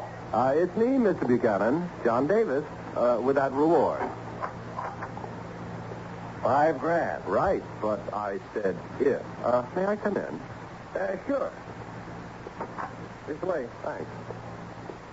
Now, what's all this, anyway? Nice apartment, Mr. Buchanan. Looks lived in. You got a family? Yeah. Now, about that $5,000. Is this some kind of fancy put-on? Oh, no, not at all. I'm from the Science Institute. Never heard of it. Well, that's understandable. We're a very quiet organization devoted to research, but we're big, Mr. Buchanan. So? What about the $5,000 reward? Well, we've got a new research program fully funded to check out the flying saucer mystery. Flying saucers? Yes. You've heard of them. Yeah, who hasn't? But I know. You don't take the report seriously, but we do. Very seriously. You see, we're trying to put together firm reports of flying saucer sightings, and we're offering a $5,000 reward to reliable witnesses who will be willing to come forward and give evidence. You guys must be crazy. No, not at all. Have you ever seen a flying saucer? No. Oh, that's too bad. Anyway, that's a lot of bunk. Flying saucers? Well, you're entitled to your opinion. Have your children ever seen them? What? Your children. You do have children, don't you? Yeah, but they... How many? 2. Them flying saucers never... Are either of school age? What? Your children, school. Do they go to school? Yeah, the boy's 28, the girl's 24. They finished school long ago. Oh, I see. Either of them married? Both. Do they have families? What's this got to do with... Just answer the question, Mr. Buchanan. Do you have grandchildren? Yeah, 5. Ah, living in this city? No, they didn't like it here, so the families took off. I see. Too bad. About them flying saucers, you scientists, doctors, ought to... We are. Thank you very much, Mr. Buchanan. Sorry about that $5,000. Don't bother to see me out.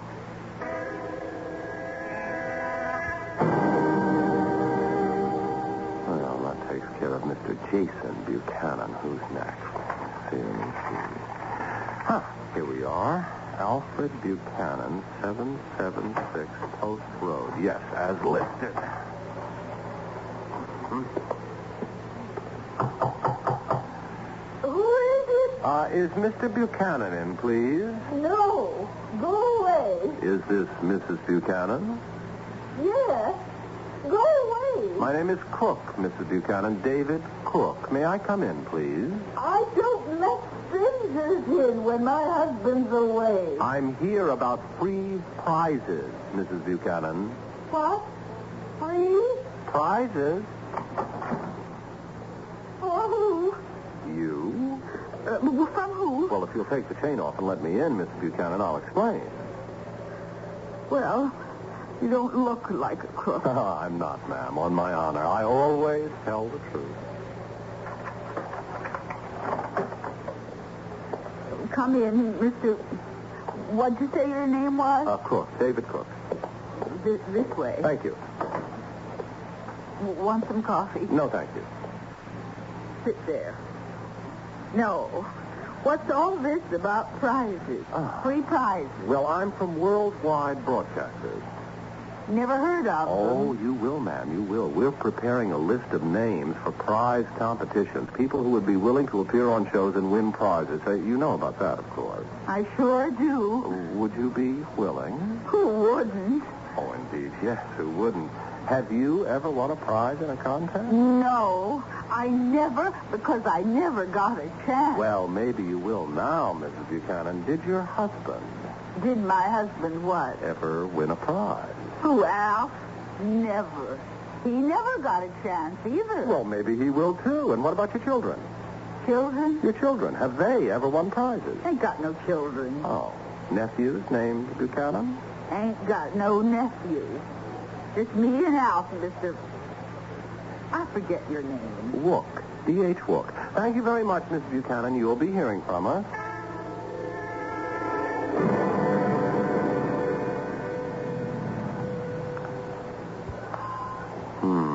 Private Brownstone, very elegant, very posh. This might be the hot lead, right? Well, that will be high class, too.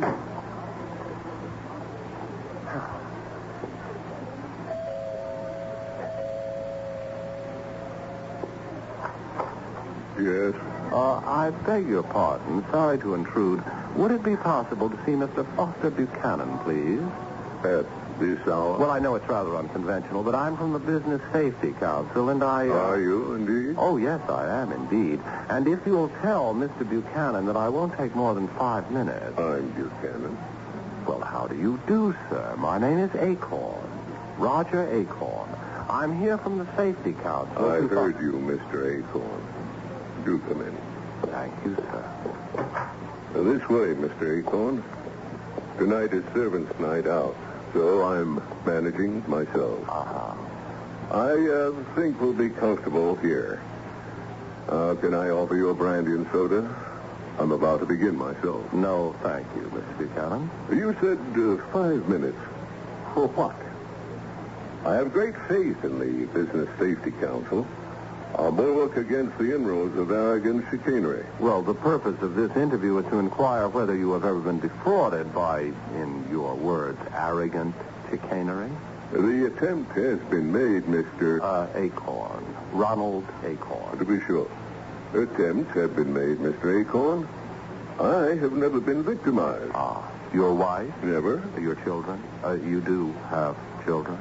My son is hardly old enough to qualify as a victim of confidence tricksters. Indeed. Interesting. Well, how old is he, Mr. Buchanan? He's 10 years of age.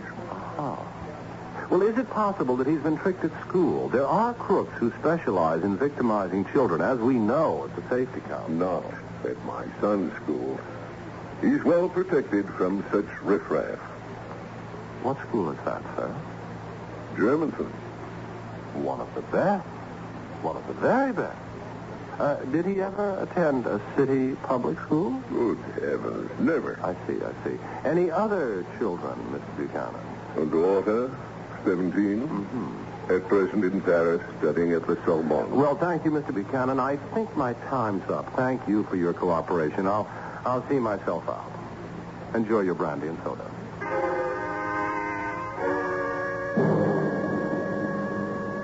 Hey, mister.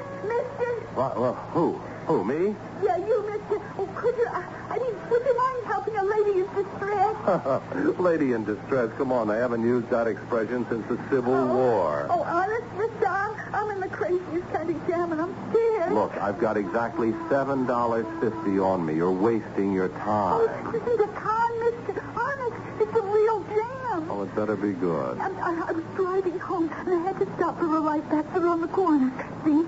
Yeah? Suddenly a guy jumps out of my car. Yeah? He yanks up in the back door. Yeah? And he slams his beat. And that's your jam? No, it's what he left behind. And what did he leave behind? A gun. A what? I couldn't figure it. So the first thing I did was look in the back to see if he ripped off anything. He didn't. He didn't. All he did was leave a gun. And I don't believe it. The gun's there. I saw it. I didn't dare touch it. I didn't even go near it. I got out and ran for a cop. Then you come out of that house, so I ran to you. Are you telling the truth? Why would I lie? Am I trying to hit you for anything? No. So come and look for yourself. Maybe you can figure out what I should do. Trouble is the last thing I want. Come on. Well, I still don't believe you, Miss... Daisy Telford. I still don't believe you, Miss Telford, but I'm incredibly curious. My one vice. Would I make up a story for the sake of $7.50? You didn't know how much I had on me. You look like you have more. That hurts. Frankly, no. So trust me a little. Here, this is my car. Go ahead. Look. You said the back of the car? On the floor. Well, I don't see any gun. On the far side, behind the driver's seat. Oh, my. On the far side. A gun on the floor, she says. Dropped by a mysterious stranger. Oh, Joe. You didn't have to hit him so hard. He's such a nice guy. Daisy, baby, when Joe Davenport cools him, he cools him for keeps. Okay, let's move it out. Mr. Harrod's waiting. Come on, rise and shine. Everybody up. All right, that'll do, Joe. I think he's coming around. You shouldn't have clobbered him so hard. He's such a It's nice... all yours, Mr. Harris. Mr. Warbeck. Mr. Warbeck, can you hear me? Can you respond? I won't keep you very long. You'll leave laden with apologies. Just as soon as you tell me what kind of crook you are and who's behind you. What?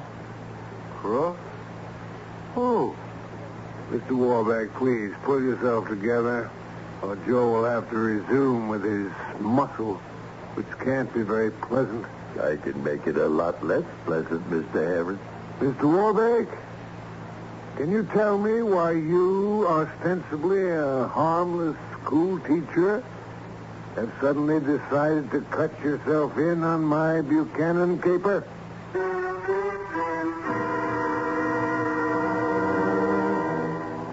The trouble with a treasure hunt, even if it's only for a boy wonder with a wild talent, is that you may blunder into something totally unexpected.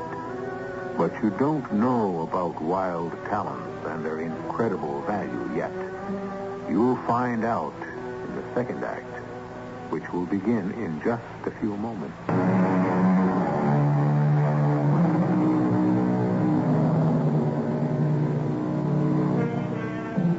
You're on a treasure hunt which involves people named Buchanan. You're trapped, slugged, and wake up in what appears to be a respectable legal office. A thief type named Joe is slapping you back to consciousness. A pretty girl named Daisy is trying to protect you. A hearty legal type named Herod wants to know all about you and your connection with people named Buchanan. Mr. Warbeck, why have you, ostensibly a harmless school teacher, suddenly taken it upon yourself to cut in on my Buchanan caper? Come, Mr. Warbeck. No stalling, please. My name's Herod. Walter Herod, attorney at law. I've been going through your wallet. Your name is Warbeck. Marion Perkin Warbeck. Right? Yeah, that's right. My name's Warbeck, but I never admit the marrying to strangers. Why this interest in the Buchanan? Why yours? I'm asking the questions. Joe's been tailing you. You've seen 5 Buchanans per night, 30 so far. What's your angle? You got no right to kidnap me and grill me. Your papers and ID tell me that you're a teacher by profession, assistant principal of a public school. I thought teachers were supposed to be legitimate. How did you get mixed up in the inheritance caper? Caper? Racket. The inheritance racket. The heirs of Buchanan caper. What are you using? The personal approach?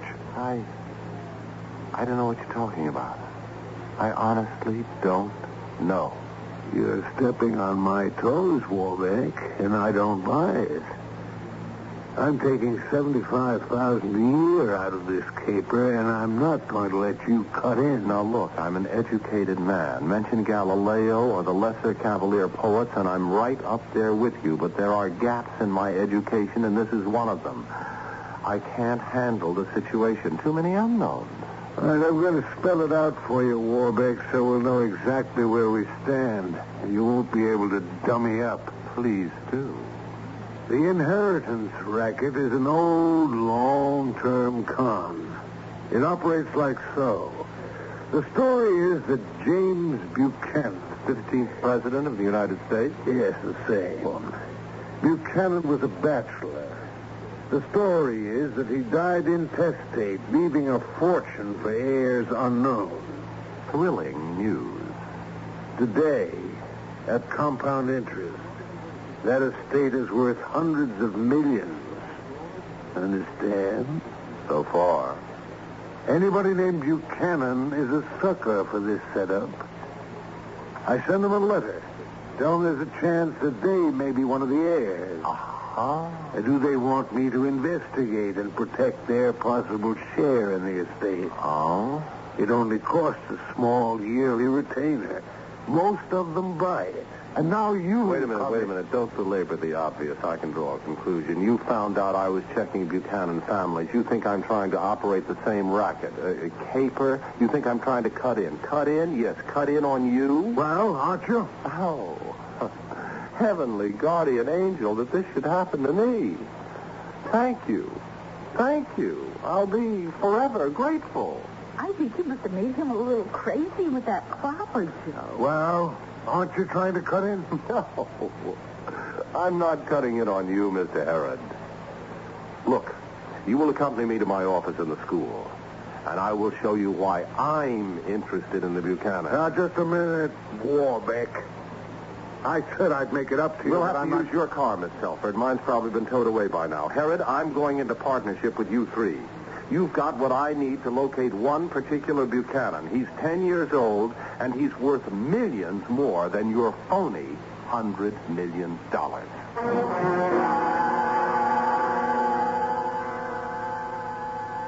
Oh, this is my office. Come in. Aren't they going to ask about us being here at night? No, Miss Telford. I often work late. Call this closet an office? Oh, we aren't very generous teachers, Joe. Sit down, everybody, if you can find somewhere. And this, Miss Telford and gentlemen, is my buried treasure. You've got $1 million stashed in that file? No, Mr. Herod, just a composition. A composition? Worth $1 million more than your Buchanan fortune. I think this clown is putting us on. Quiet, Joe. We owe him his favor. Go ahead, Mr. Warbeck. Thank you. Now, a school assistant principal has to supervise classes. He reviews work, estimates progress, irons out student problems, and so on. I do this by random samplings. We have 900 pupils in this school. I can't supervise them individually. Is he supposed to be saying something? He is, Joe. Just listen. I'm waiting for the money talk. Here it is, Joe. Looking through some fifth grade work last month, I came across this fantastic composition. It was written by Stuart Buchanan of the fifth grade. His age must be 10 or thereabouts. Now, the composition is entitled My Vacation. I'll read it to you, and you'll understand why Stuart Buchanan must be found.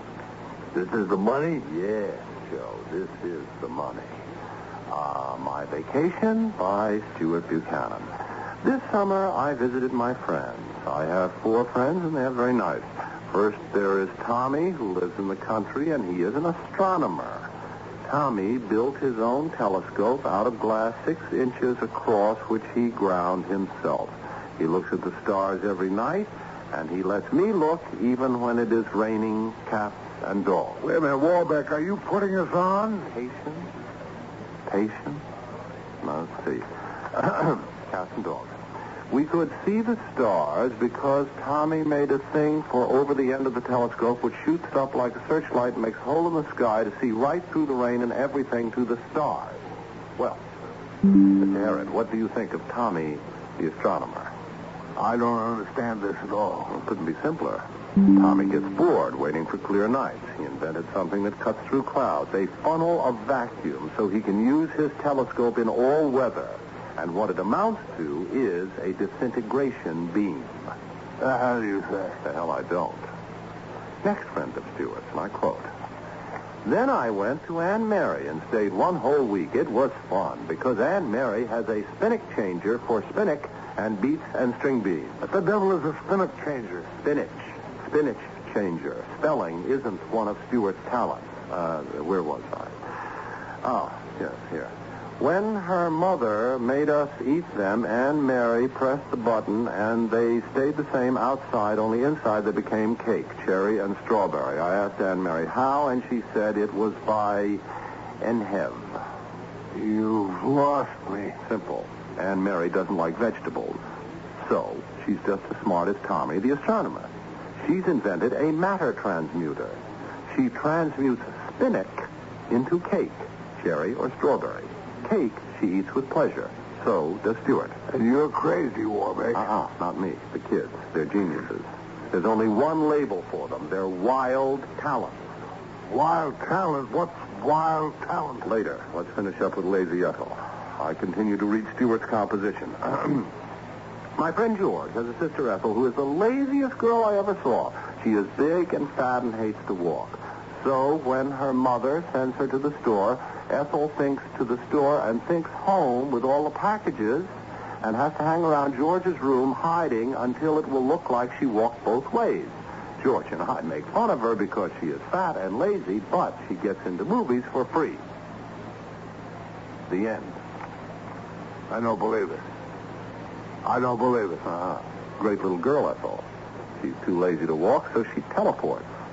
Then she has to hide with her packages while George and Stewart make fun of her. Teleport? That's right, Miss Telford. She moves from place to place by thinking her way there. There ain't no such thing. There wasn't until Lazy Ethel came along.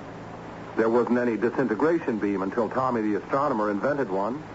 And Anne Mary invented a matter transmuter because she doesn't like spinach. That, friends, is wild talent. Children accomplishing incredible things for childish reasons. I still don't believe it. That kid's got a wild imagination, that's all. Possibly. You just give me 5 minutes with this Stewart Buchanan. I'm a lawyer, and I'll find out. I had the same idea myself. I'm a teacher, and I can find out, but I can't. Why not? Because Stewart Buchanan's done the impossible. He's disappeared. Lock, stock, and barrel. Gone without a trace. He can't be found. Well, which proves he was lying. You caught him in the lie, and he ran. You still think this was just his imagination, Mr. Herod? Well, what else? I'll tell you what else. And that part about Anne Mary. Where is it? It's the one who doesn't like spinach. That's the one, Miss Telford. Here. Now, quote. Anne Mary pressed the button, and they stayed the same outside, only inside they became cake, cherry, and strawberry. I asked Anne Mary how, and she said it was by Enhev, end quote. That's E-N-H-V. So, that's a kid's gibberish word. No, Herod. That's how Anne Mary transmuted manna. Well, with a kook word like enva? Come on. No. Not enva, Joe. It took time, but I figured it out.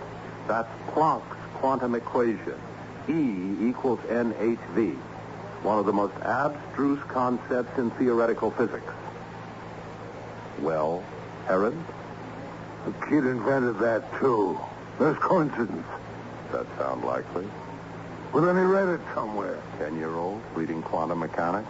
Nonsense. Oh, damn it, you let me hit that kid for 5 minutes. Me too, but he's disappeared. That's why I've been checking every Buchanan in the phone book, trying to locate him. The day I read this composition and sent down for Stewart to have a talk with him, he disappeared into thin air and hasn't been seen since. Well, what about his family?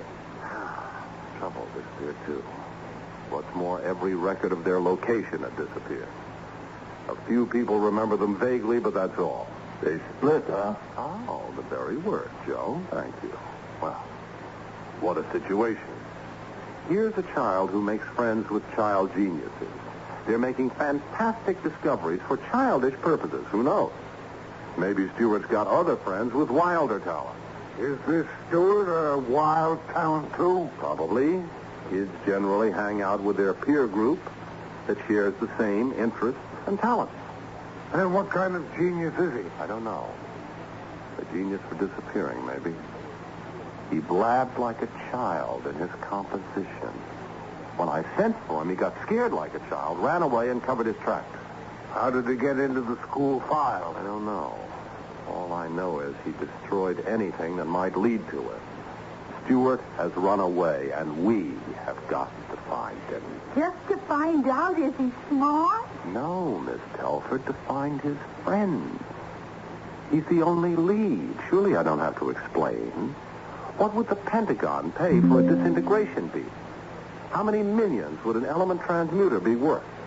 If we could teleport, travel by mind alone, how powerful would we be? My goodness. Mr. Harris, this professor's almost got me convinced.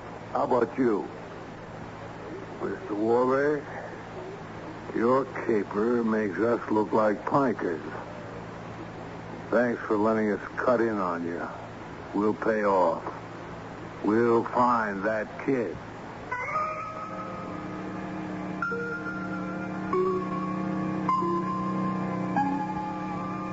It's been suggested that children are really alien creatures, thinking their own strange thoughts to themselves and performing incomprehensible alien acts in their own private world, which no grown-up is ever permitted to enter.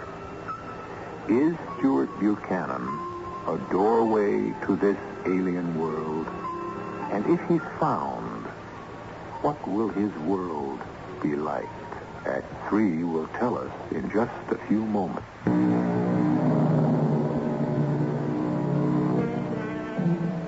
Are Stuart Buchanan's friends working miracles with their wild talents, discovering disintegration beams, matter transmuters, teleportation?